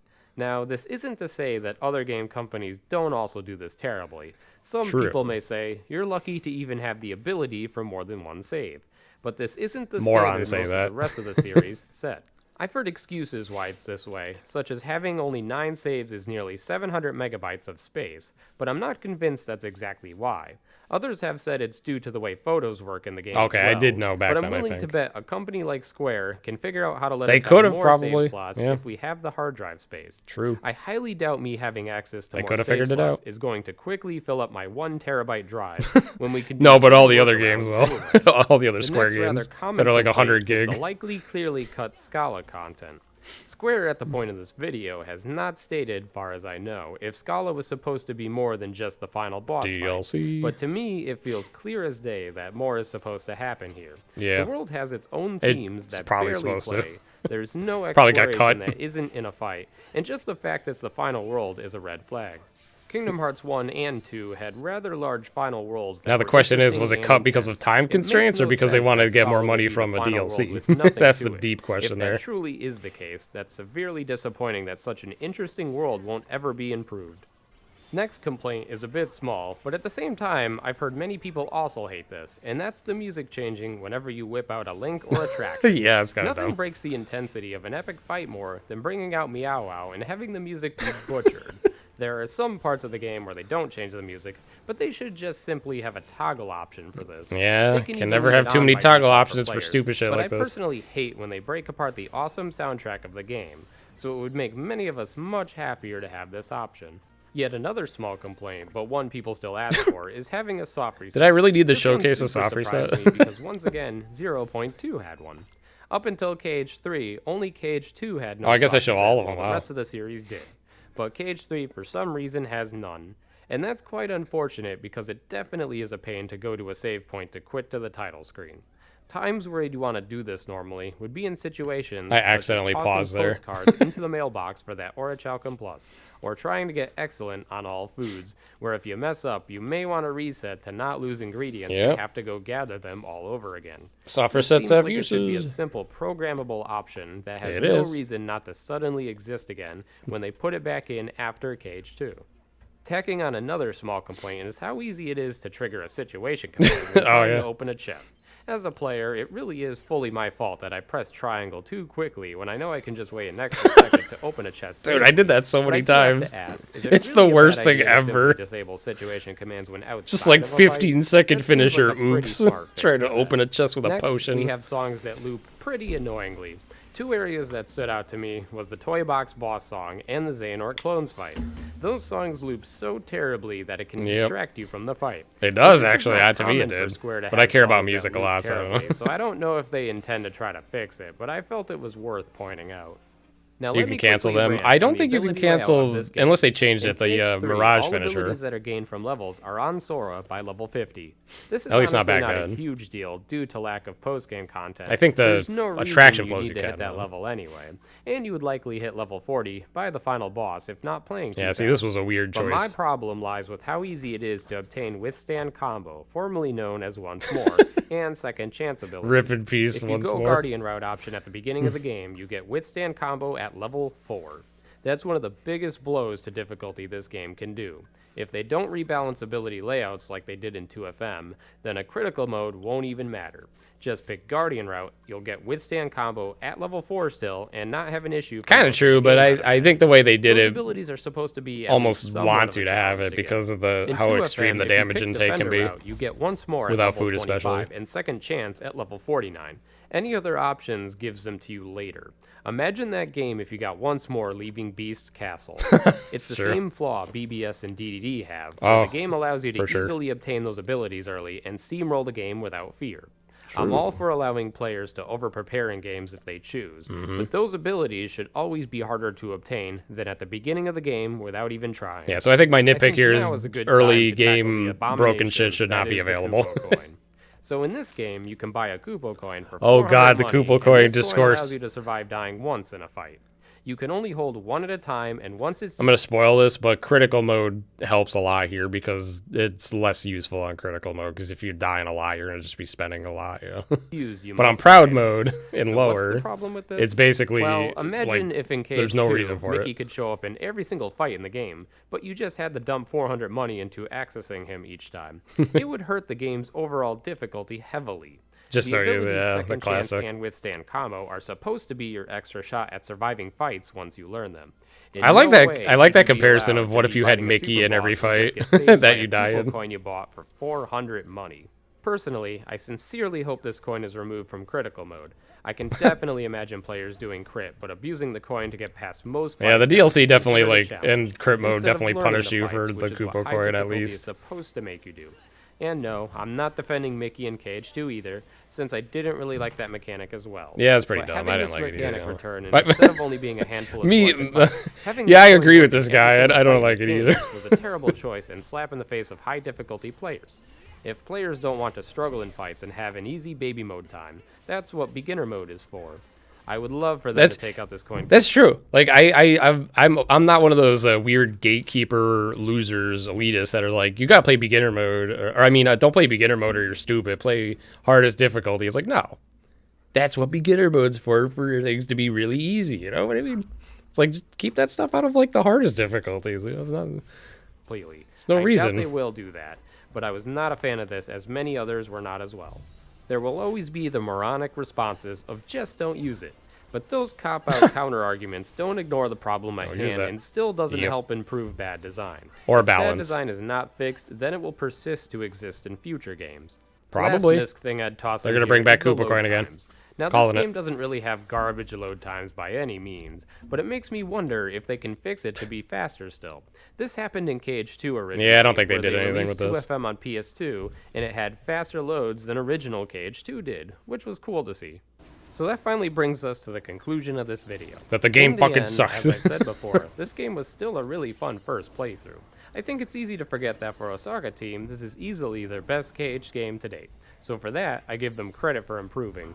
I do, however, hope they continue to remove many of the flaws that their design tends to bring to the table. Yeah. Some of this stuff likely won't be changed, but just getting it out there is better than saying nothing or just saying you didn't like parts I of would the say- game because they weren't good. I would say most really of this do video wish we still, would get I mean, more on the obviously development minus side of this DLC game, fixes, because some still of the holds more up pretty interesting well. things I've heard is Tai Yasue talking about dev choices and design for KH3, and it's easy to see how passionate he is about the game succeeding. He does So I seem hope like he's this video passionate, helps yeah. get things noticed to be fixed, as well as point out things they did well. I feel as if we're on the right track, but just barely missing solid design in some aspects. If I need to clarify points in this video some more, I may do so in other videos, so don't worry if something isn't clear. I don't think As I. always, thanks Oh, for okay. I mean, so I got a couple more interesting ones coming up. So this next one might be out of order. Hold on. How did that happen? 2019. What? Apparently, I have a trailer analysis from Tokyo Game Show 2018. I probably was supposed to play that earlier, I think, but I'm gonna skip it because now it doesn't matter. So now we got the Remind trailer analysis. Now we're finally getting into DLC territory. Hey everyone, I'm going to do a quick analysis of the just recently Disney. released Remind DLC trailer. It's not going to be super in-depth or anything. So I'm Disney, just or the gonna company put some known as overall Disney thoughts in it, Pixar. so let's play it a bit. Owned by Disney. So first thing we pretty much get revealed is that Final Fantasy characters are indeed returning, even though it might just be for the Remind stuff and not the actual story editions of anything. My thoughts there is that we don't really know if he did that in response to people complaining about. Was I sick in this video? Probably. Did I say that in the description? No. Final Fantasy characters, or if it was already planned and he kind of just played along with it. It could be either or, so I'm not going to jump to any conclusions. It is kind of nice to see them again because they. I sound really like I important have a stuffy in- nose. Well, not really important in the series, but they've been a big staple Super since the first sick. game to just be in the game and kind of talk a bit with Sora and even have some fights with them and whatnot. So that's kind of neat to see again. I think I Moving on, remember a being new sick for Dark this. Inferno type enemy. I think a lot of people missed this from the journal entry, but the Dark Inferno enemies seem to be just kind of normal, heartless. They're not like Also, I obviously didn't script this specific either. people, you know. So this looks like it might be a new version of it. I don't know if it's like a super boss or just some cutscene little fight or something. I don't know. It's just Dark Inferno, but easy. The I'm already gonna easy stay a super little bit boss away from the easy. story stuff because obviously I'm more gameplay oriented. But it was really good trailer regardless, even with the story stuff. And here we finally get to see some more combat from the DLC. We haven't really seen. Yeah, I don't know why I didn't wait to recover So we before know talking that we about can play this. as other To be characters. honest, So we have I don't know Riku why I here rushed it. attacking them. We have Ven, Roxas, and then a group. Obviously, something important to note here. Group of before randos. You start jumping to conclusions, if you notice. Whoever these idiots are. Commands on the left. There's not really anything there. You see Reflega attack.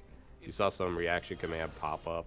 I can't really see it. Hold on. Twisting counter. I don't know how this is gonna work exactly, but it It's is a kinda mini neat game that fight. You're gonna have a fight like Spectacle mini game fight. this. Woohoo. We'll see how it plays out in the actual DLC. Yeah, this fight does drag on a bit long, I guess. It's like, I don't know. more Lucius The and Lex cool side, aspect of it, I think, is like story, I could guess. become cut in half, and then it would probably been more Get some manageable. more story. Maybe Yeah, it's like it's a some neat more at first, but it does like the answers same on, thing a lot. That's Super what Boss. my issue. All right, with it. so obviously I'm big on this. I want the super bosses to be good. And, Oh, I was so hyped so far for what this. they've shown us is pretty hype. You know, Pretty hype. There's. Can I get some this- poggers in the chat? That looks Dark Riku, Ansem. You got Larxene with basically a hyped up version of her regular desperation move, and then you have the laser dome with Sora here. Hopefully, guard is fixed. They make it look good there, but you won't know until you play. It is fixed for that. So going back,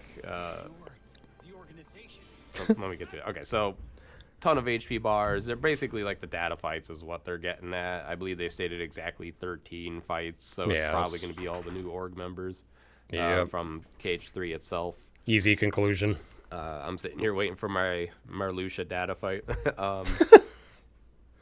There's a Okay. There's one little concern I have, and that's basically it about this, is that it looks like you can still use links in this, and as we know, they haven't touched any kind of balance in this game.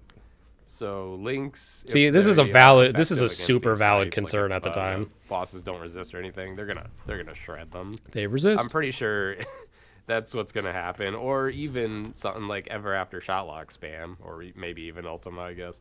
That could also shred the fights, and that would be a little unfortunate if you could just do that. Nah, instead we just AoE fire them. Yeah. Hopefully they do some rebalancing with, especially with the links. Some people don't think they should ever balance single-player games, but I think that's stupidity to say something like that, especially when you're gonna have super bosses like this. We haven't seen. Ever since I agree. BBS and DD, we haven't really seen good super bosses until Phantom Aqua. And Dark Inferno was decent too, just a little on the easier side, no desperation move or anything. But they were good signs of what they're trying to get at. These fights don't, none of the clips here look like anything that's bad. I think it's pretty funny they show Sora kind of getting shit on during this. That's pretty neat. Pretty funny. Wow, they really did do that intentionally. And there's not really much to go on here in terms of if they're well designed, but I'll explain exactly how I feel super bosses should be. I think Lingering Will and some of the data fights, if not maybe half or something in 2FM, are good examples of what you want from your super bosses. They're a challenge. Fair, yeah. You have to learn them to win them on higher difficulties, especially if you're low level. They reward you for learning them too. That's the big thing. You usually don't randomly die in most of those fights, so that's important to me that they design their bosses like that. A couple instances in some we of don't them, want it to be just you randomly live or die if the game feels like it. I liked the way they did it in 2FM, where it rewarded the player for learning the attacks, how to dodge, how to counter. It's like eventually down the line, once you fully learn the fights, they're gonna be easier. That's the way usually gaming works in general, and that's fine to me because I don't need it to be like a random experience every time where something just happens and you couldn't do anything about it. I think what I'm getting at here is I didn't want the fights to be like mysterious figure from BBS as Terra. I didn't want that experience to be these data fights. So that's important. 13 And versions of obviously that, balance, so you can't just spam one thing to take them out. Otherwise, the challenge kind of goes away, and then you have to start restricting yourself. And it's also going to be interesting to see with this new menu they're talking about where you can customize the difficulty, how that's going to play out. The only thing that would concern me about that is the chip damage problem. I don't want silly chip damage to make the fights supposedly Another harder. valid concern, I but want it to fortunately be we know the where outcome of that. It's like 2FM where they have proper damage scaling even if you're level 1, but you still die really easily. So it's like the challenge is still there, but you can still fight them without it taking like 20. I got 2 more videos after this, by the way, but they're not like super long. Just so you know, in case some of you are planning stuff. At the end of the day, I just want them to be fun. I want them to be fights where you can, learn and master them, and they're still fun to do. You can learn and master BBS fights and DDD fights and whatnot, but they're not, for the most to part, me, very fun and well designed. So at the end of the day, I'm like, well, I don't really want to play them that much. But I always find myself going back to 2FM, and I don't mind doing Phantom Aqua. Dark Inferno is, like I said, a little easy, but let's move on. Well, I was really going off on a tangent there. Yeah, more story stuff. There was one thing I definitely wanted to touch upon. I don't remember what part of the trailer it's in. Fucking cutscenes. But some of these cutscenes will be kind of neat to see, I guess. Oh yeah, that's right. I don't know exactly what this is supposed to be, but obviously you have Kyrie and Sora fighting some sort of Xehanort thingy. Goatnort, I guess, in general. Some sort of Xehanort thingy. Yeah. Let me Whoever go that quickly is. back here. I did want to mention this, though. So everyone's excited at being able to play as other characters. It's neat. It's okay to me. I'm a little worried it might be boring in the sense... I was right. Like, if these are fights you can redo over and over or something At least like I think that, I was. then I think I'm right. I'm a little bit unsure because Sora's a completely fleshed out mechanical character. He has, like, Keyblade transformations, magic, shotlock, links, and limits and whatnot. These characters probably are not going to have that, so it might make the combat a little monotone. It's linear. With them. That's see the problem. how that plays out. But to me, that's not playing as other characters is not the selling point of this, but to many others, I notice it is. It really was. Out exactly, but a lot of other people like this made because you Kyrie, could play as other playable characters. like this, or The DLC those is a response or not to the criticism. You know, it could have been coincidence or planned. Who knows? I don't want to be the first idiot to assume that. So we're gonna move on because the next part we have Scala. Scala being explorable is pretty hype, to be honest. But they didn't really. Here's the thing: the only thing in the trailer they didn't really show or confirm in any way is this just going to be on rails, or are we actually going to be able to explore? I don't think there was anything there. I didn't do this. Isn't it weird that now the way I'm talking in these videos is a lot different than when I earlier on in the stream during my analysis is where I'm just sitting there like I sound bored, even though I'm not bored. It's like I sound like I'm bored and I don't care. But in this one, I'm like way more into it. I don't know if that's just because of like the data fights making me hype or something. I don't know. It's weird. Implies we can just jump off that and like glide around or something. It's like a big smack in the face out of nowhere. One of the biggest disappointments for the final world in general in Kingdom Hearts 3 is that Scala is just the final boss fights. You think it's just no? This is unscripted, and so were the earlier ones where I was analyzing a trailer. Those are unscripted. Only my reviews are scripted generally. You have End of the World, fully explorable. Or my like concern videos. The World That Never Was, fully explorable. And in this game, it felt like the final world was really Keyblade Graveyard, of which we've already seen in BBS. So to me, it wasn't, that was a big issue. And we were like, okay, maybe eventually, maybe they cut the content or something. We don't know. They haven't confirmed it. But this trailer shows that we can move around Scala, but I'm hoping it's not just on rails. I mean, like, obviously at the beginning of this, you see there's like, there's some sort of free movement thing going on here. We just don't know the scale of it yet. And I really hope it is actually fully explorable and that it actually is a benefit to do, Because if nothing's happening there, then what's the point? So that's how I think I'll save my review video on how I feel about this. I'm sure it's still the same. Now. But it's, Insight is like fine, you know what I mean? Yeah, a pretty neat trio battle they'll have, I guess, here with Syx. I'm not sure exactly how this is going to work. Are you sure about this? I don't know why Riku talks so slow in KH3. It's really weird, but that's fine. And then they end on this note where you see Yozoro walking over to I hate to sometimes shit on voice actors too, because for example, Riku's voice actor has done fine in other games. It's just for some reason in KH, we got to blame the voice direction, I think, more than the voice actor. But it's just I hate doing that where I blame the voice actor. I'm like, they suck. But it sucks when it stands out so badly. Dialogue Sora said in the opening of Kingdom Hearts 1. A lot of people were hype over that, and it's a pretty cool throwback. I wish they didn't show this in the trailer. Out in terms of story and whatnot. So anyway, another big spoiler. The DLC in general looks potentially pretty promising. I'm pretty excited about the super bosses. I hope everything's well done. They didn't state this for the patch, the free patch. There's nothing about bug fixes or balancing, so I'm a little bit worried. Rep balance. Like I said, Kingdom Hearts 3 combat is a little. You saw it coming though. Yeah. I mean, you see it coming because it's in the trailer. You know he's going to be the super boss. Because if links are still broken, then what's the point of trying to learn the fights if you could just rally? Otherwise, a lot of people were assuming Master of Masters was going to be the super boss. We'll see how that plays out. Because he was the one that you would have thought would have been next as a super boss. For the moment, I kind of want to. I might do another video on what I really want fixed in the game with that. Hopefully, comes with this. But I kind of did that video next, just a little different. Super bosses. I can't wait to tackle them at level 1 as well. See if they're truly a challenge or if it's going to be more on the Dark Inferno side. We'll see. They did look like single surprised. Fights, so the people who complained about having double or triple org fights. We knew Yozoro would be the super boss one exactly without this trailer. No, this trailer I think is what made it obvious. To where it's warranted. Anyway, I think even though they didn't show it, they just showed this. All right. Anyway, next video is called "How to Fix the Combat for KH3." So I'm interested in this one. In this video, I will be discussing how I would attempt to fix. We'll see if anything's changed. Combat. As of this video, we still have not heard if there is a gameplay fix or balance patch This is coming before with the final Remind DLC. Yeah, okay. Many are assuming that the DLC But after the trailer. will definitely come with patching and balancing, as 1FM and 2FM are good examples of patched up games.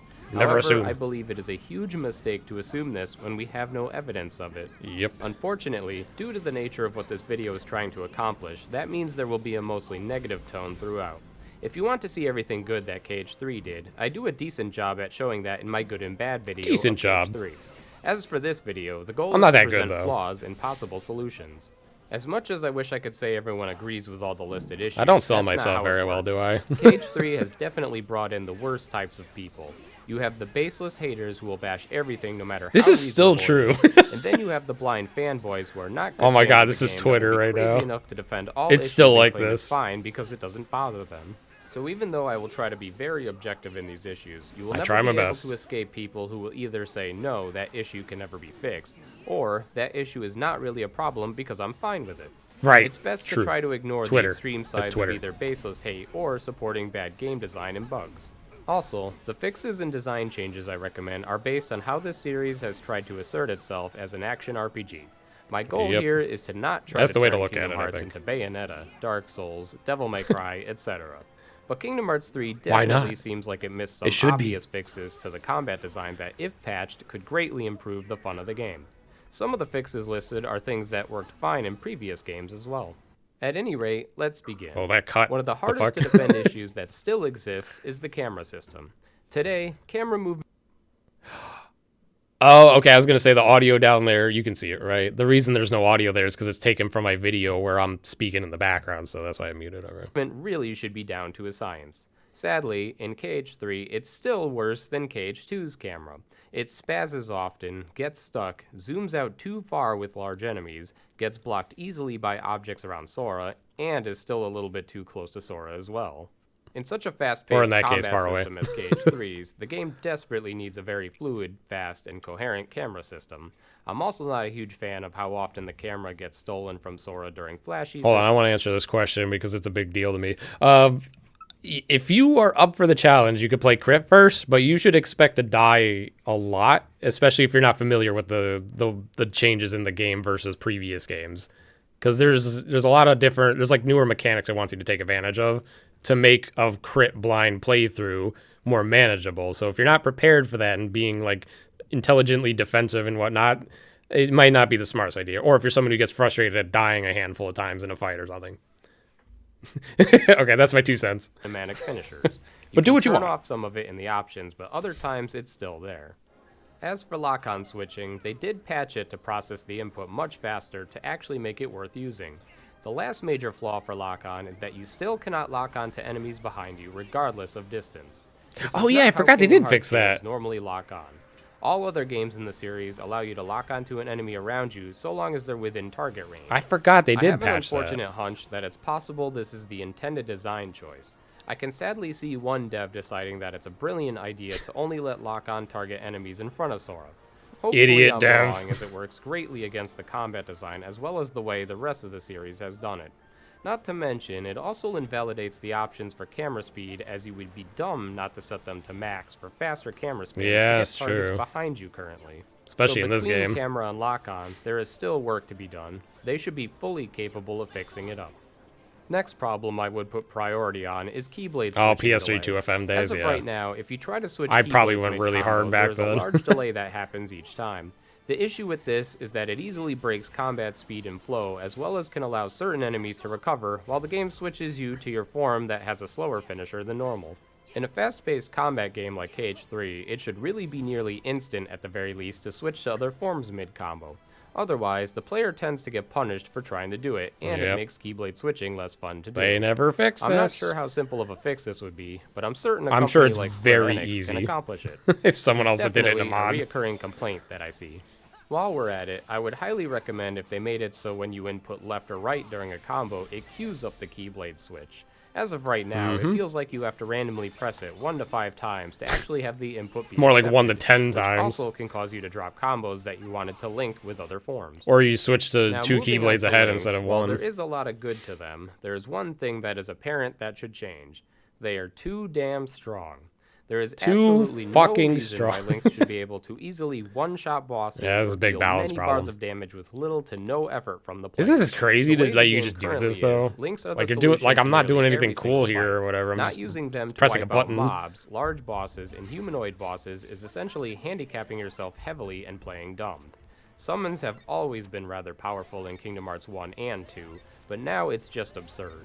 A damage reduction is required for any semblance of combat balance. However, before we beg Oh for my nerf god, I may forgot turn that them one into being shots. useless, I've always had the idea that they should make them work like KH2's limits do. As of right now, there is little Just reason to want I to use obviously magic. included that in there to really hammer it in case someone tried to say like, no, they're not that broken. It's just one shotting Critical mode a over a crazy world AoE boss Link. with a KH2's link. combat flow works really well for that game. Yeah, because it Ariel lets you here chain eats health many bars too. different Yeah, options together this is one of the big fluidly. aerial In fights. KH3, when it comes to your MP bar, you only have one choice. You can't use Ralph Could here use a link, effectively. which I requires don't full think, MP, unless someone or figured use it out for something. magic So instead fully. Ariel's the answer. There is no mixing in both. On crit, due to the MP bar nerf, there is no reason to use magic most of the playthrough when you can just use links to do Yeah. the job better. See, I would this highly crit fixed the fire spam problem generally for most people by just making you use links instead. recommend that not only they nerf the damage links are capable of overall, but perhaps implementing it the same as KH2's limits, which means any amount of MP left can summon a link. Yep. This would entice players to want to do perhaps a physical combo with magic mixed in, similar to what you'd try to do in KH2, and then before your MP is gone, lead into a link. This adds better combat flow. In KH2, you'd do physical with magic into finally a limit, and then have drives and summons to fall back on for other attacks and go from there. See, that would have been In so cool if they KH3, did it like restrict that. this capability for no real reason I can come up with. Perhaps there are even better Other than links are solutions, but broken. if they insist on not having links be That's why. passive helpers as they are in KH2, they can't keep doing god damage while making the player not really even want to Almost sound like I said, God damn it. which is a shame because magic is still fun to do. I don't see enough people bring this issue up, and while it could truly be intended design, I am extremely against the idea that situation commands are random. Yeah, it I've does brought suck. up in previous videos how I consider this terrible, but let me reiterate it. A perfect example of why this is a mess is when you try to do multiple magic and combos while building situation gauge. Let's say you do fire, blizzard, and thunder all mixed in during a few combos. Then you finally fill up your situation gauge, only to get screwed out of any grand magic finishers and instead get either nothing or a form change. This obviously punishes the player for coming up with innovative magic combos that Sure aren't does. just spam a single type of magic. Get It's to the lucky, point loser. where That's what they're sometimes saying. You don't get grand magic just because you did a couple physical hits during the combo. To properly reward the player, you should always get situation Yeah, commands Stitch based Rex on how saying, you or play. so does Ralph. If They you both mix up do, magic depending on how during you your use them. combos, why not allow those grand magics? They're really Of course, situational to tweaking use the there, damage though. They're hard to output of use them would correctly, I possibly think, in have to that be fight. included with this, but that's obvious Especially and easy Ralph. for anyone to test. At the very least, they could even change it so that you need to at least use that type of magic 2 times or more to get the grand magic rather than just one. Either way, something really should change to make them less random. They It didn't doesn't take an care. experienced They were game like, dev to fix "Get this lucky." issue. Not to mention, we still have the randomness of limits and attractions plaguing the system. Yeah. Essentially, what I'm getting at here is that the situation gauge design should be fixed to reward good players that care about having full control over their combat strategies. I would still Yeah. love being able to select attractions or limits from a menu as you Like, could did in they think we KH2, weren't but I intelligent don't know enough if to, we can like, get them do to change things that. well or something? I don't One know. of our fears for this issue came true, which was sadly predictable. Uh-oh. Just like in What's that? 0.2, on critical mode you have little MP Oh, to use yeah. compared to proud or lower difficulties. KH3 appears to be a game where you can choose to pick strength, magic, or mixed builds between the two styles. Unfortunately, due to this poor crit MP design choice, mage builds are gutted on critical mode. Yeah, you And need due food to the make bad it even balancing, remotely work. Physical builds are also pretty poor to excel with a fair amount of the time. This leads to the obvious go-to spam option of using links always. Unless They you are want a tied to challenge. magic stat, and since they use Self-imposed MP, challenge. there's no reason to want to use regular magic when you can nuke better and safer with links. Mm-hmm. It is possible to help this problem a bit by utilizing food fully. With food, you can get about 1 to 3 more casts of magic usually before it runs out. Unfortunately, this still isn't that great. Once again, I bring up that 2FM did this pretty well. 4 It still thunders did nerf your MP with on critical food. mode, but not enough to where there's not much reason to use magic. Yeah, I just suspect don't they do the nerfed broken the MP thing. bar that hard due to how broken magic spam can be in KH3. You can't expect But these instead game of devs taking to the time balance their rebalance single-player magic game. damage output, they just restricted the use of your magic instead and made you want to spam links as a smarter alternative. This is a tricky problem to fix due to magic spam being an issue on other difficulties. Yeah, look at, I but mean, it look is at that, though. It's like, you see, that's a lot of fire I'm using, but it's not doing, like, a bar of damage. still possible to increase your MP But it's still amount doing on crit with damage. magic balancing to You know what I have mean? a fix that helps the combat be more fun again. Once again, I will mention this problem. Whenever you do arrow in this game, if you're anywhere near where it hits, you get stuck into a flow motion jump that launches you into the air. This completely hurts much of the potential arrow has in comparison to the way magnet worked in previous games. For example, in Yeah, KH2, the Dark Souls, using I don't like that either, personally, but because they don't have a difficulty mode at all, it makes sense. Because otherwise, because that's our go-to when people are like, why isn't there a difficulty setting in Soulsborne? It's like, well, because you can easy mode it by doing a summon, because they're never going to add difficulty mode, so that your only difficulty option to make the game easier is to have to use a summon or a co-op. I guess that's the other problem, is they have to do that with co-op. I don't think it's a into co-op. I fun think it aerial makes sense. combos that damages all enemies pulled If into it. Soulsborne had In this game, difficulty you'd be settings, better off generally doing then on the arrows hardest and then nuking difficulty, them they with shouldn't, either more magic or shot makes locking sense. from Then they far wouldn't. away. Then I don't think they should A include super that. simple fix for this problem is to simply have it be a Sora ability that can be turned off, just like most flow motion. I think the better way to look at it too is like, I wouldn't care about the balancing on like beginner mode, for example, in Kingdom Hearts. I mean, speedrunners probably would be like feeling dumb if something like just auto one-shotted, but like when you get to the hard difficulties, though, that's where like it's a big deal, because there's no challenge if you're spamming stuff, you know. There's no real reason this should be forced. Well, yeah, The build only way I choices can see obviously to matter avoid it too, is yeah. to air step into the arrow with buzzsaw ability. You can make, you know, But that's the only option that's a seems little bit of reasonable to difficulty do. selection, I guess, if you This know what you're next doing. segment is something I wanted to touch upon. A lot of times you got to look that stuff up, though. As many players already damage figured scaling out, again. if you do a low level It's about or level the 1 playthrough of this same game, you are situation as essentially before. required to utilize food, keyblade upgrades, accessories, and sometimes stat boost items. This is because if you are under the damage floor in this game, I don't know if I say this in this video, but I actually, like, I agree with the way food and keyblade upgrades and all that shit work. It's fine to boost your damage. I just think the low part of the damage floor is too low. you deal near chip damage. This game clearly wasn't designed with chip damage being the method of play, due to how many HP bars bosses get as you progress. My theory is that they inflated the HP of bosses so much because of their damage calculations being so off that if you're a decent level, you shred through their HP bars so fast that bosses would die too quick if they did it like 2FM. Now, of course, this brings up the counter-argument of you're supposed to use all these tools to not do chip damage. And of course, while in a Keyblade transformation, hidden potential also helps a fair amount, but still not really enough for most of the game. While I support food, Keyblade upgrades, and equipping Oh, I do say accessories, it, okay. I also support people being able to have a fun, hard challenge. I wasn't instead of a sure if I boring, hard mentioned it or challenge. not. As usual, I bring up 2FM's damage scaling as an example. In that game, if you do a level 1 or low level playthrough, the Regular first few worlds will be Roxas. rough due to your stats being really close around the damage floor, so it feels pretty chippy. What am I doing But here? as you progress, if you're still heavily understated, the game starts accommodating it and allows you to deal real I'm just like damage. casually doing the This fight. creates fun, hard challenges where enemies are still hard to take out without learning them, but they also don't take 10 to 15 minutes per boss attempt. Most true. bosses in that game also don't have enormous HP bars. So in 2FM, you can do heavy restricted playthroughs such as no stat boost, no accessories, kingdom key only, etc., and still have a good hard challenge, but not be as boring. Right. Technically, some people may enjoy 10 to 15 minute boss fights with heavy restrictions. I mentioned but this from earlier. what I see, the majority is against that. Yeah, So I think most recommend people they are. fix up their damage Nobody wants to do calculations that. to help out the damage. The floor losers a bit. wanna. From what I've heard, the damage calculations people with too are much free essentially time. the same as 2FM, but their numbers are not done the same way. So if it's that simple to fix, I very much hope they fix it. The next issue I will bring up is one that not many people tend to either notice or care to bring up. In KH3, Yeah, this if you is do an not- aerial people don't combo mention on an this enemy enough, even that's though on it's the ground, annoying. the game auto-snaps you to the ground, to the point where it almost looks completely glitched, and then you're stuck doing a ground combo. On the upside, That's it so continues the combo crazy for that you, turned but into on a the heavy ground combo. downside, you very well may have wanted to do that aerial finisher. For example, in a mob fight with second form transformation, you would want Magnet Burst to be triggered by doing an aerial finisher, But if the game decides to auto-snap Sora to the ground, it becomes a ground finisher instead, which is not nearly as good for mob fights. In Kingdom Hearts 1 and 2, you were able to fully control which type of combo you wanted to do. If you wanted to do an aerial combo on a ground enemy, you were completely able to do it. But in KH3, No, I'm definitely you'll right. almost Only always end up losers doing a like chip grounded damage. combo. This is something that I greatly prefer to be changed due to it just causing combat to be even more limited than it should be. Next issue to take on would be the guard issue.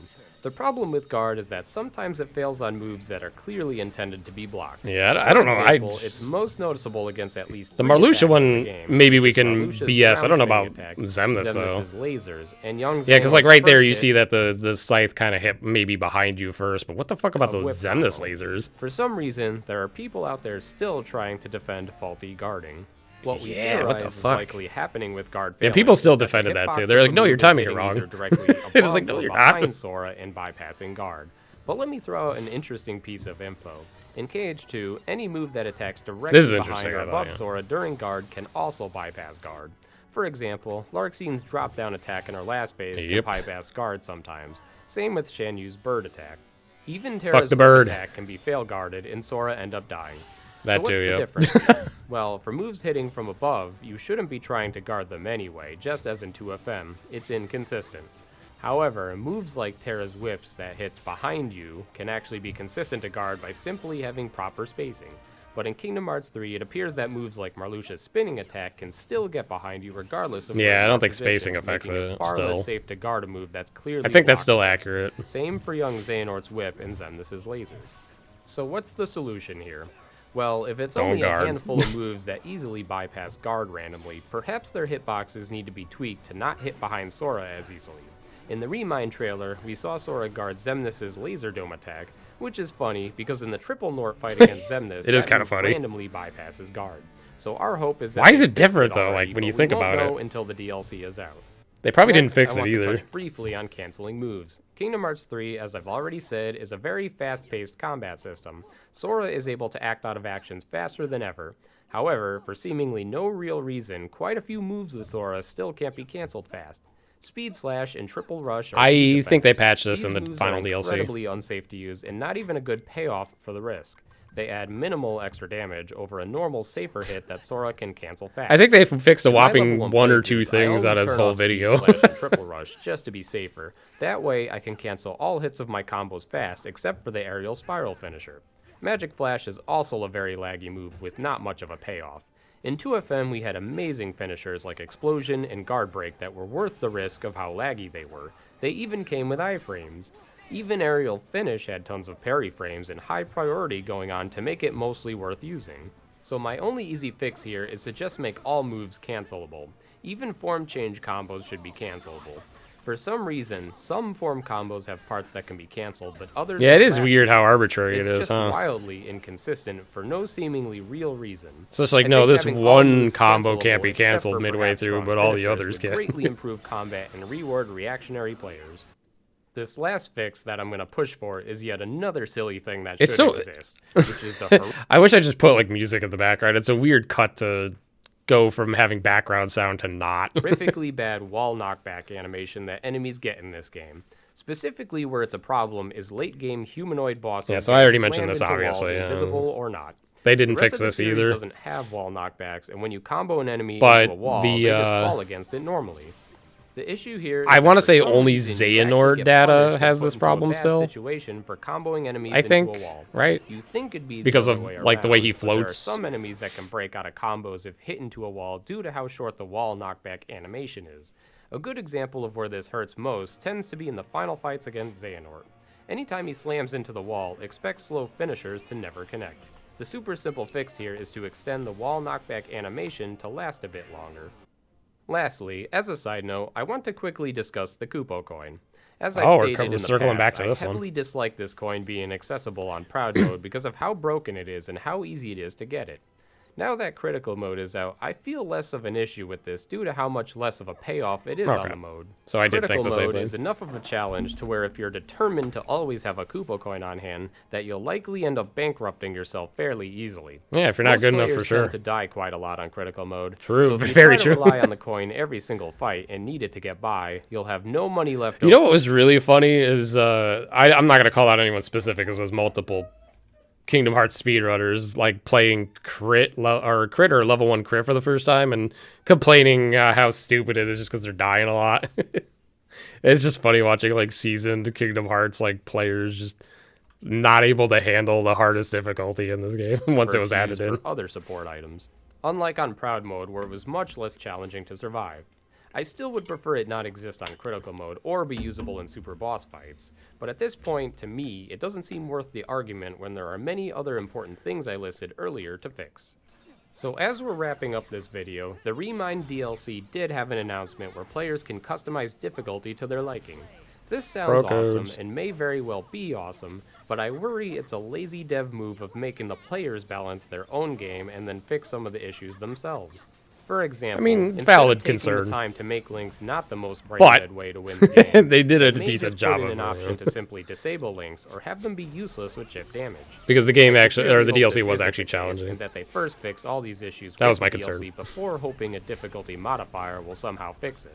Because while I always welcome a harder challenge in the series, they are not nearly as fun if the combat is heavily flawed in the first place.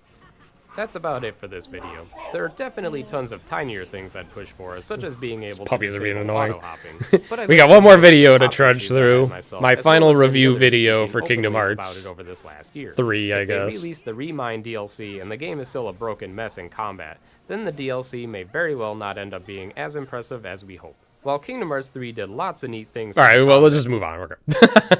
Hey everyone, we know in where this I'm getting video, at there. I will be reviewing the Kingdom Hearts All 3 right. DLC. My most called up-to-date Remind. Kingdom Hearts 3 The video DLC came out review, a I year guess. after the game released, think. and also was accompanied by a free patch that fixed some issues. So I will break up this review into 6 parts, because many forgot what actually comes with the DLC. That is true. I A won't lot does waste come any with it. time, so first I'll start with the Remind episode. This scenario promised extra story elements, explorable Scala, and playing as alternate party members. To access this episode, you need to select a file that has completed the game. However, it can't be a file that already beat the episode. You're treated immediately to cutscenes that tease a lot of small amounts of information that expand the story. While somewhat interesting, I still feel as if they didn't add as much as I'd hoped. Yeah, that's Overall, true. it was very minimal to the story that these were included in the first place. Yeah, it didn't really Then, add much. you also get to see Sora planning to go save Kairi, which is what the main story is about in It's this like a patched episode. cutscene. After all these cutscenes, you're thrust into a palette-swapped Dark Inferno fight, where the only attacks it does is first phase attacks that Dark Inferno normally does. Probably not the most interesting fight they could have opened with for the DLC. It's a little I didn't stupid. care for it. After Maybe some somebody- more maybe some cutscenes, people you liked have it, to I don't fight know. Anti-Aqua again. Also not the most interesting way to begin the DLC is yet another refight. I think you know After where I'm even going more with this review cutscenes, already. We have a new small variation of the Terranort fight. Aside from some small differences, it plays about the same as the normal fight in Keyblade Graveyard. So yet again, we're getting pretty much rehashed fights in this episode. Lore-wise, they explain more about Lingering Will in these scenes, especially if you missed the cutscene with Naminé's star in Final World during the main game, before it was patched. Oh yeah, I forgot they patched After that. Terranort, you finally get free movement as Sora in Keyblade Graveyard. And this is where Remind heavily drags, in my opinion. You must refight all the Keyblade Graveyard organizations. I still fights, 100% even hate ones this. that don't let you play as another character. Not only that, but most of the cutscenes are exactly the same, so it ends up being a huge rehash. Like, why did they? Now, Why I did they do understand this? is Just probably add it to the only main way to game do or some something. of I these don't know. fights with alternate characters, but ones like the Maybe because they didn't want Monkey people to Star play the whole fight, game as well again, as I don't Triple know. Xehanort It's just so definitely did tedious need to be forced to go refought. through it. All they did was add in a new limit attack in these fights, which aren't really that exciting to me. But let's talk about the alternate characters, because So that cool. was a high Look at selling Mickey go. point of the DLC for quite a few. As you may already know, I didn't expect much from it. It was clear that these alternate characters were one-time gimmick uses like during the main game. They don't have many mechanics that they have access I love to. this. so Or most of it do I boils show down it? to Okay, you maybe attack not. with them with the occasional shot didn't show lock, it, I if they think. even have it, or use some magic. Riku, for example, is almost identical to his main game fights, except having a shot lock. Aqua is the same as her fight against Vanitas. The only new character to play as was Roxas against Sayax. Oh, They maybe I actually show it made here. it a bit more interesting. This time you had Xemnas participate in the second part of the fight. Roxas is strong and cool, but there was still not much to him, and a simple guard into reprisal Yeah. attack loop trivializes the fight. Yeah, pretty much. So after all the alternate characters, hard in for Keyblade Sykes to get past Graveyard, this. I didn't feel as if I really got that much out of them. It was nice, however, that your level didn't matter for them, as they appear to have fixed stats. True. So whether you're level 1 or level 99, they still deal the same damage. Which this in was this- good because of their lack of gameplay mechanics that, that yeah. made the fights drag on even Exactly. I longer was going to than say, they with should. Sora, it's different. So after the DLC I didn't know if I was gonna wastes cover your that. time doing the triple Nort fight again, as cool of a fight as it is, we finally get to the other highly anticipated part of the Remind episode, Scala. which is Explorable Scala. In the main game, Scala was just the battleground of the final fights, but the DLC promised it to have real exploration. First, you have to clear a large fight against all the game's nobodies. This is possibly a nod to KH2FM's Cavern of Remembrance nobody fights. Although the goal isn't to wipe out all the enemies, it's to take out the glowing shadow with 6 bars of HP. This is a rather challenging fight, and the terrain being in the way doesn't really help much, but Lynx and Ultima make quick work of this fight, of course. After that fight, you get to enter the next room of Scala, which was never in the main game. This is where I end up being slightly disappointed. Scala isn't really a full explorable world of any kind. They just added one large room. Pretty much. They filled it with a few low-level puzzles, and while there are enemies here, they aren't forced. On the plus side, the area looks amazing, and if you choose to fight does- mobs, it you is get to top hear tier, Scala's battle theme, which visual in the main world, game, I you had to guess, basically stand still at the for beginning of Kingdom the final Hearts. boss fights to hear it play for more than 5 seconds. Can expect Quadratum But to I'd probably be look really lying cool. if I didn't say I wasn't too impressed with this being the only extra room added into Scala. To make it worse, when you finish all the puzzles, your reward is a fight against Darkseid for the 75th time in the series. Ariel Happy makes the 75th inflated Darkseid HP less fight. obnoxious, but it's an odd way to close out Explorable Scala. After this point, you're on rails for the rest of the episode. After taking out Darkseid number 83, the game forces you to once again fight the Xehanort replicas. I can't imagine how annoying a lot Okay, of that's this kinda must funny. be for first-timers who just beat the I- game. I don't know only why to I'm have to making refight myself almost laugh. all of Endgame and basically rewatch half the cutscenes. It was an odd choice, possibly done to extend DLC length only. When you take out the replicas in Scala, you're eventually put into a big minigame fight against them again, but this time with all the Guardians of Light. I'm not big on minigames in the KH Yeah, I should have series, said especially 47 for minigame Ultimate fights, Meme. but it was cool to see this segment with all the Guardians of Light fighting together, as well as the banter and dialogue they say during it. The only downside to this is that it lasts a tad too long for what it really is, but when it finally ends, you're then forced to play as Mickey for another minigame. This one drags on about just as long. It's so I bad. definitely did not feel like this was some epic, intense moment. Because People of how like long this it dragged this on. part, by the way. It honestly came off as silly after a while. Now, as if I wasn't already sick of the minigame barrage, you have to do yet another one. This time, it's just a simple one, and while the game This tries minigame to broke make you my do it correctly brain by until selecting I the figured- correct until someone glowing told me I could keyholes just to mash end it after I'd faster, done it, As did it it. turns out, you can just mash it to do it even faster. Yeah. After a long stretch of minigames, Stupid we're minigame. finally at the boss of the episode, mash it. Goatnort. Not only that, but it's the long-awaited moment to actually play as Kairi finally for the first time in the series. Of course, it's optional, but who wouldn't use her? Well, True. as it turns out, she's definitely the most refined out of the bunch, similar to Aqua. Still she true, has a yeah. regular physical combo, magic, shot lock, a situation command finisher, and a limit with Sora. Goatnort fights similar to how most of his other fights work, but with some variations. It does appear actual thought went into this fight. He even has an interesting desperation move with a ton of meteors. Yeah, that he has are a meant to brutal move around desperation. dodging while also avoiding his For physical like a attacks. non-super boss. Overall, I thought it was actually a strong way to end the episode. When you win, you essentially get to rewatch the ending, but with some slight differences that show more context. Hooray, you get to explain rewatch some of the ending. outcomes. So how did I Happy overall DLC. enjoy the Remind episode? Well, I didn't hate it. It offered some Fair. great music, I great definitely didn't. visuals. Seeing Kairi finally do something was nice, and Scala being at least somewhat explorable was fun. Do one thing, However, I guess. where it fell off for me was how repetitive it was against the main game. We never should have replayed Yeah. as many fights and enemies as we did. It was so and silly. been forced to watch so many cutscenes with little to Here's easy fix for the DLC for that, for making us replay Keyblade Graveyard just for the extra characters. Let us choose to skip it if we already beat it in the main game, which you have to anyway, right? Then the complaint's gone. no changes from main game. The new cutscenes we did watch I were really think just that's a good fix, teases for right? future installments of the series. And If you don't nothing skip it, actually you play as substantial. your The optional minigame character. barrage near the end got stale a bit fast, and the extra playable characters, as I expected, were just neat one-time gimmicks. Not only that, but I want to quickly touch upon the awkward audio quality of the episode. Yeah. For some reason, the audio quality is very They inconsistent. fucked this up so For bad. example, listen to some of Terra's dialogue. No.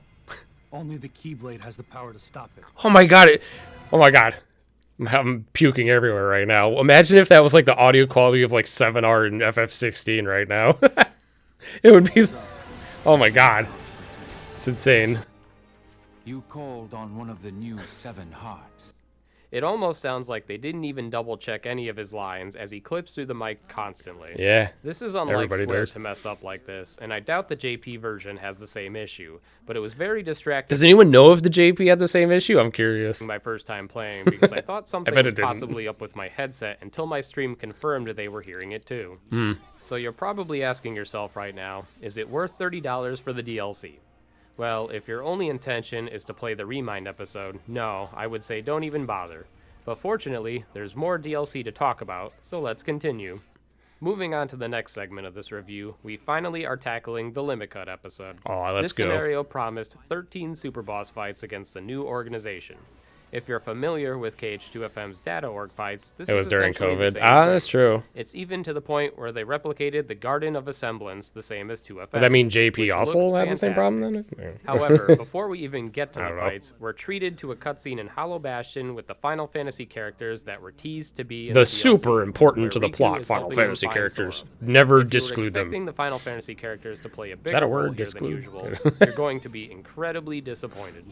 This was by far the laziest job they've ever done, including Exclude. The I don't know Final why I was Fantasy thinking FF characters never That's really what I'm drove good the at. plot by much in any way, but at this point, there really was no reason to include them, Yeah. and Nomura probably only did because of the backlash of no FF characters. I in the think base so. game. I think that's still Not true. only that, I but bet you this he did that cutscene because of also that. features some of the worst People voice bitch acting too much. Riku has in the entirety of Kingdom Hearts 3. Well, Mickey, Donald, and Goofy are searching for clues in every past world that Sora's been to. Terra, Ven, and Aqua went to the Realm of Darkness, and the Twilight Town gang are studying Roxas and Shion's memories. Yeah, I don't think I'm feeling this one. At least Yuffie and It's Sid so sound like they bad. want to be in the game, so props to them. Anyway, as for the data fights, a lot of us were really skeptical on how they'd turn out. Dark Inferno and Phantom Aqua were pretty decently designed super bosses for Osaka team, but Dark Inferno especially lacked the hard difficulty you'd expect from a super boss. So how did these data fights turn out?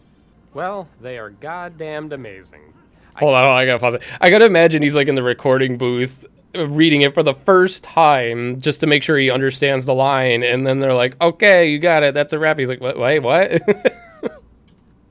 Can't reiterate enough how well designed and fun these fights are if you're looking for an actual challenging super boss fight.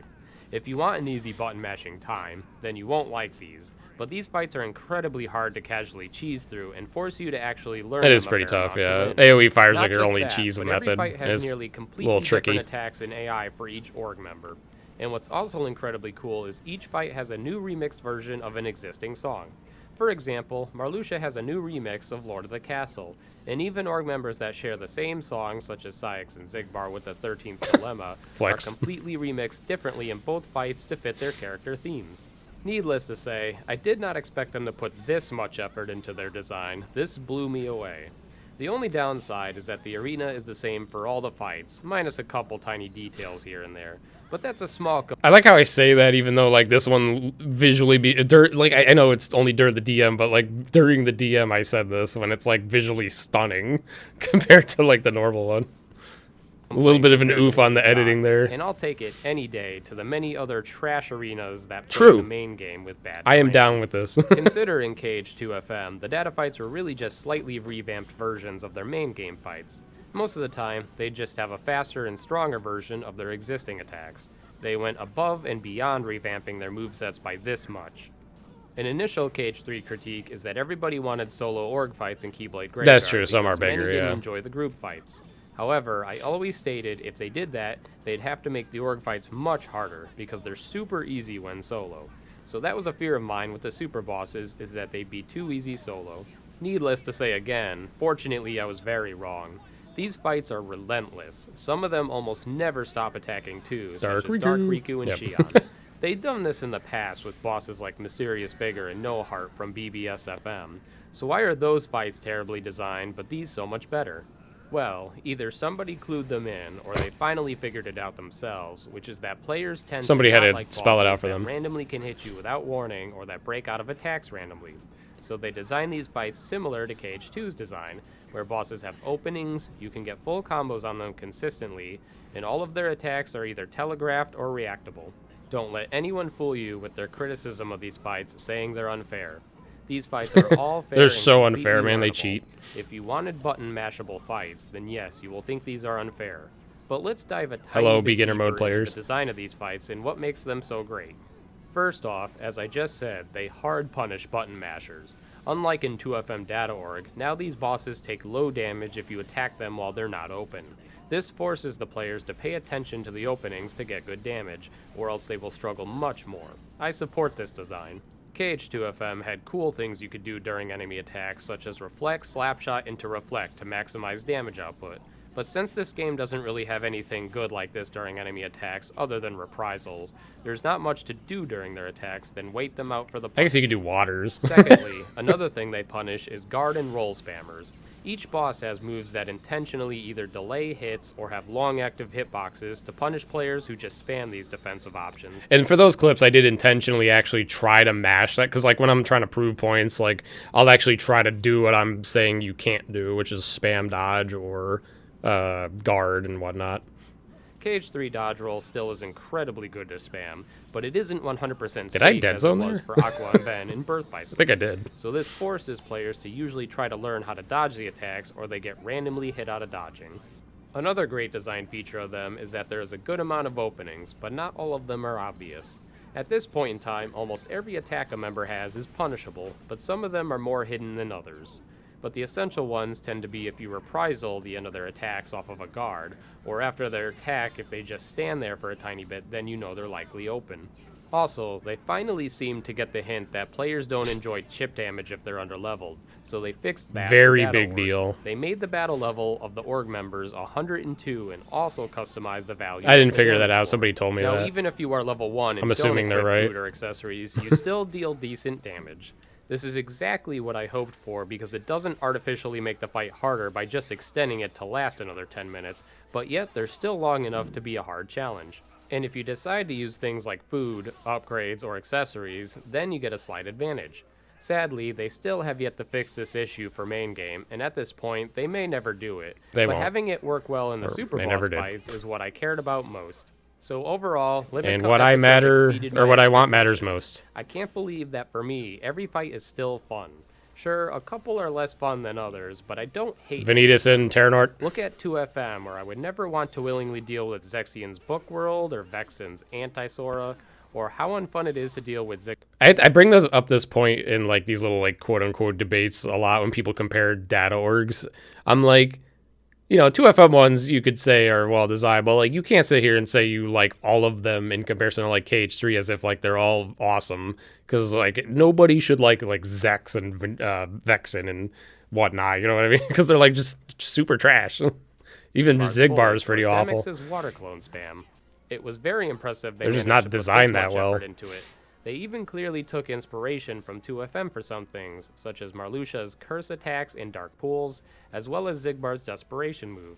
So at this point, the $30 price tag for the DLC is looking a bit more reasonable. But we're not done yet, so let's move on to the next part. This segment will be the secret episode. After you have completed Remind and Limit Cut episodes, Warning, guys, there's spoilers. you unlock the secret episode finally. This scenario has one cutscene into the secret boss fight. So how was it for me? I loved every minute of it. The opening cutscene leading into it was interesting and immediately made me get into who I was about to fight. Then the fight Definitely the itself best was one, yeah. incredibly well done. Their intention, stated in an interview, was to make a super boss that would make people cry in terms of difficulty. I'd say they've succeeded quite well. Trying to win this fight the first time on Proud or Crit can take hours of learning. He's aggressive, has many different attacks and patterns, hits extremely hard, and his openings are very intuitive and make you think outside of the box. Everything this boss does is fair and has ways to deal with it. So once again, don't listen to people saying it's unfair. They likely wanted to quickly button mash through the fight, and when they find out you can't, they think it's bad design. Also, the atmosphere and music are pretty stellar here. I like the arena a lot better than other secret boss battlefields as well. Everyone that does this fight the first time immediately dies usually, and then the cutscene plays after. Now, from a lore perspective, we don't know much about Yozora, but the ending of the secret episode plays out at one point exactly like one of the Final Fantasy XIII Versus trailers, which of course Nomura originally was working on. We still don't know what this will mean for the story, but between Master of Masters and Yozora's world now being part of the KH universe, as well as finally parting from Xehanort to an extent, Hopefully. I'm very interested to see where this takes us.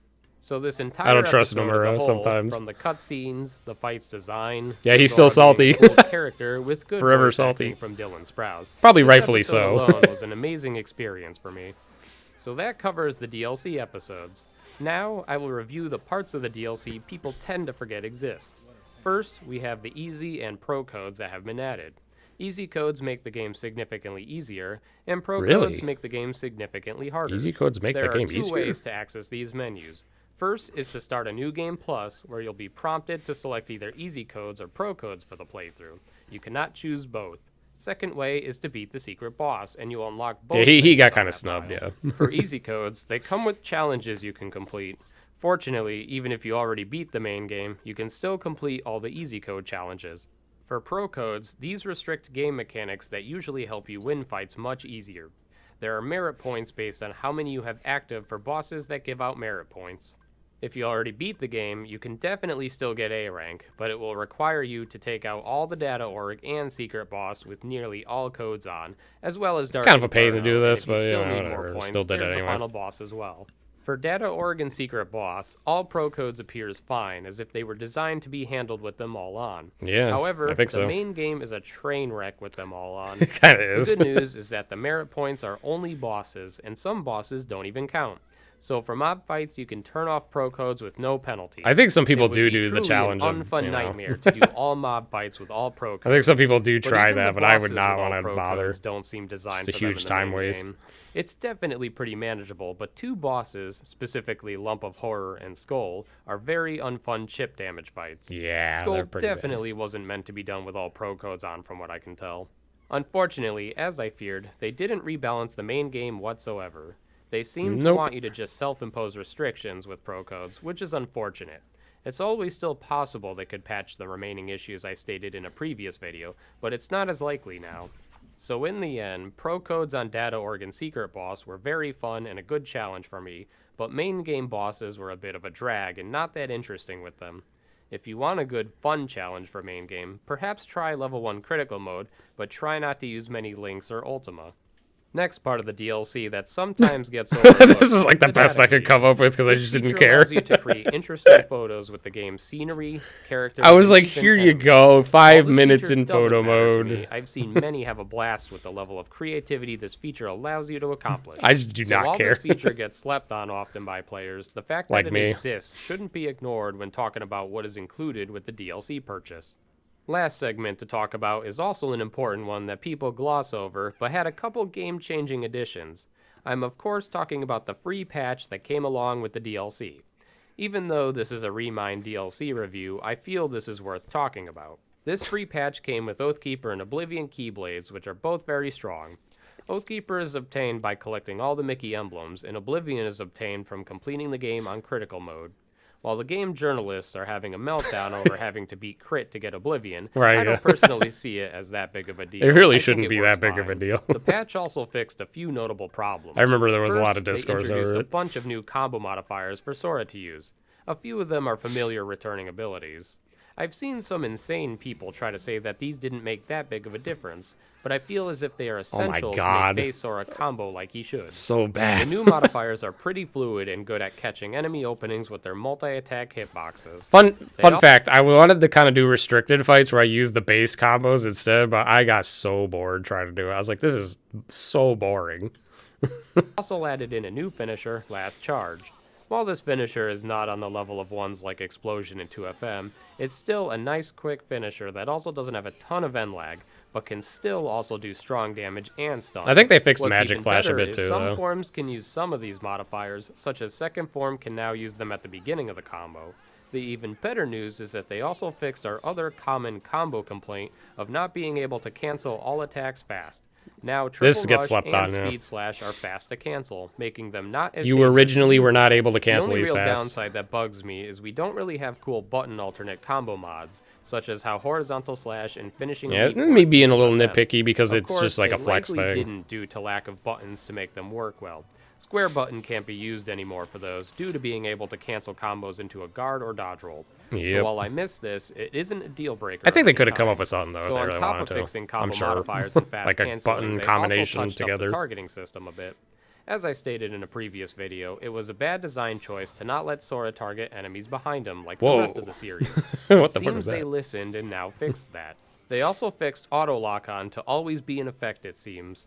This can work against you sometimes, but it does help if you need to guard quick teleport attacks that may be from behind. I suspect they fixed this because of that reason alone, due to the way the data battles and secret boss work. For other patched issues, they touched up some cutscenes a bit with new visuals and yeah. audio changes. I forgot the They skybox also is made the different. nominate cutscene impossible to avoid in the final world. This cutscene explained a little bit about how Lingering Will showed up against Terranort, where if you avoided the cutscene, you probably were a tad confused. Either way, And this was a shocked very more. welcome patch that does get overshadowed by the DLC contents, so I praise them for fixing some highly requested issues, but hope they continue to fix the rest.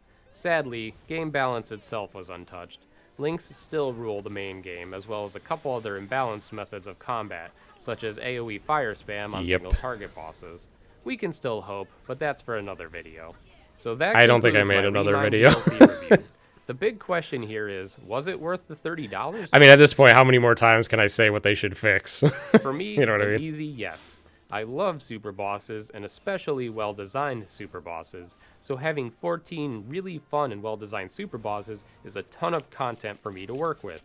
If you don't like super bosses or a hard challenge, then you're left with a much smaller reason to want to spend $30 for the DLC. The main Remind scenario to me was mostly a waste of time, minus a couple cool tiny parts. And if data greeting is also not your thing, then all you have left is super bosses. So whether or not this DLC is worth it for you depends on why you play Kingdom Hearts. Even if you play for story only, it may not be worth $30 due to the amount of story added being so minimal. As always, thanks for watching. Square probably hates me for that, but yeah, I'm just saying the truth. This is basically like the Super Boss DLC. If you hate Super Bosses, Remind is not for you. Okay, I think that's the last video I have analyzed. Well, I've analyzed KH4 trailer, but this is supposed to be KH3 and, comparing some combat. I think a lot of it held up well, and some of it obviously was changed in patching, but not a lot of it. Yeah, I mean, going back over this and the fact that they didn't fix a lot of easy fixable stuff does make me nervous for KH4, because they could just repeat the same mistakes again, I think, Yeah, I 100% get it. When it comes to game balance, it's a single-player game. You can self-impose challenge. But, if you're going to have, like, a critical mode, I feel like you shouldn't be able to super cheese it easily. Because that's like what beginner mode's for, It's just put a little effort into balancing, and better combat flow. That's all. That's easy, right? If you're going to do Keyblade switching, make it work right. Other nitpicks. There's so many nitpicks I had in this, but it's like they really add up. Do I still enjoy KH3 overall? Outside of the data fights, yeah, it's a little hard to go back now. But I mean, to be honest, it's not like I go play KH2 main game outside of speedrunning either. So I'm very Kingdom Hearts Super Boss oriented these days, where that's like my main focus. So I'm not gonna sit here and hyper analyze KH2 versus 3 like main game on which one I prefer to do for each part of it, But yeah, that's I don't know if Square actually ever looks at any of my stuff. I know some of the community social managers have come across my content, but they're not the devs. So I don't know how much it doesn't mean I'm not gonna put out stuff though, because like if there's a chance, there's one video I really want to do probably next, but it's probably like no one's probably gonna care, but I still want to do it, which is talk about what I wish would be fixed left in 2FM, that like patch from the original, not like new stuff that I wish modern gaming would do, not that kind of shit, stuff that should work as it did originally on PS2. I want to make a video because they patched a lot of stuff, but there's still like a couple pretty stupid things left, I think. Like some physics problems, sound problems. I think PC still crashes a fair amount. PS5 version seems pretty stable, or at least PS4 and 5, I guess. But yeah, I don't know. I'm definitely gonna nitpick still. I don't think that's gonna change for KH4. Oh, I should probably stop local recording now. If I upload just to YouTube, bye YouTube. Okay, so now I'm still streaming, but I was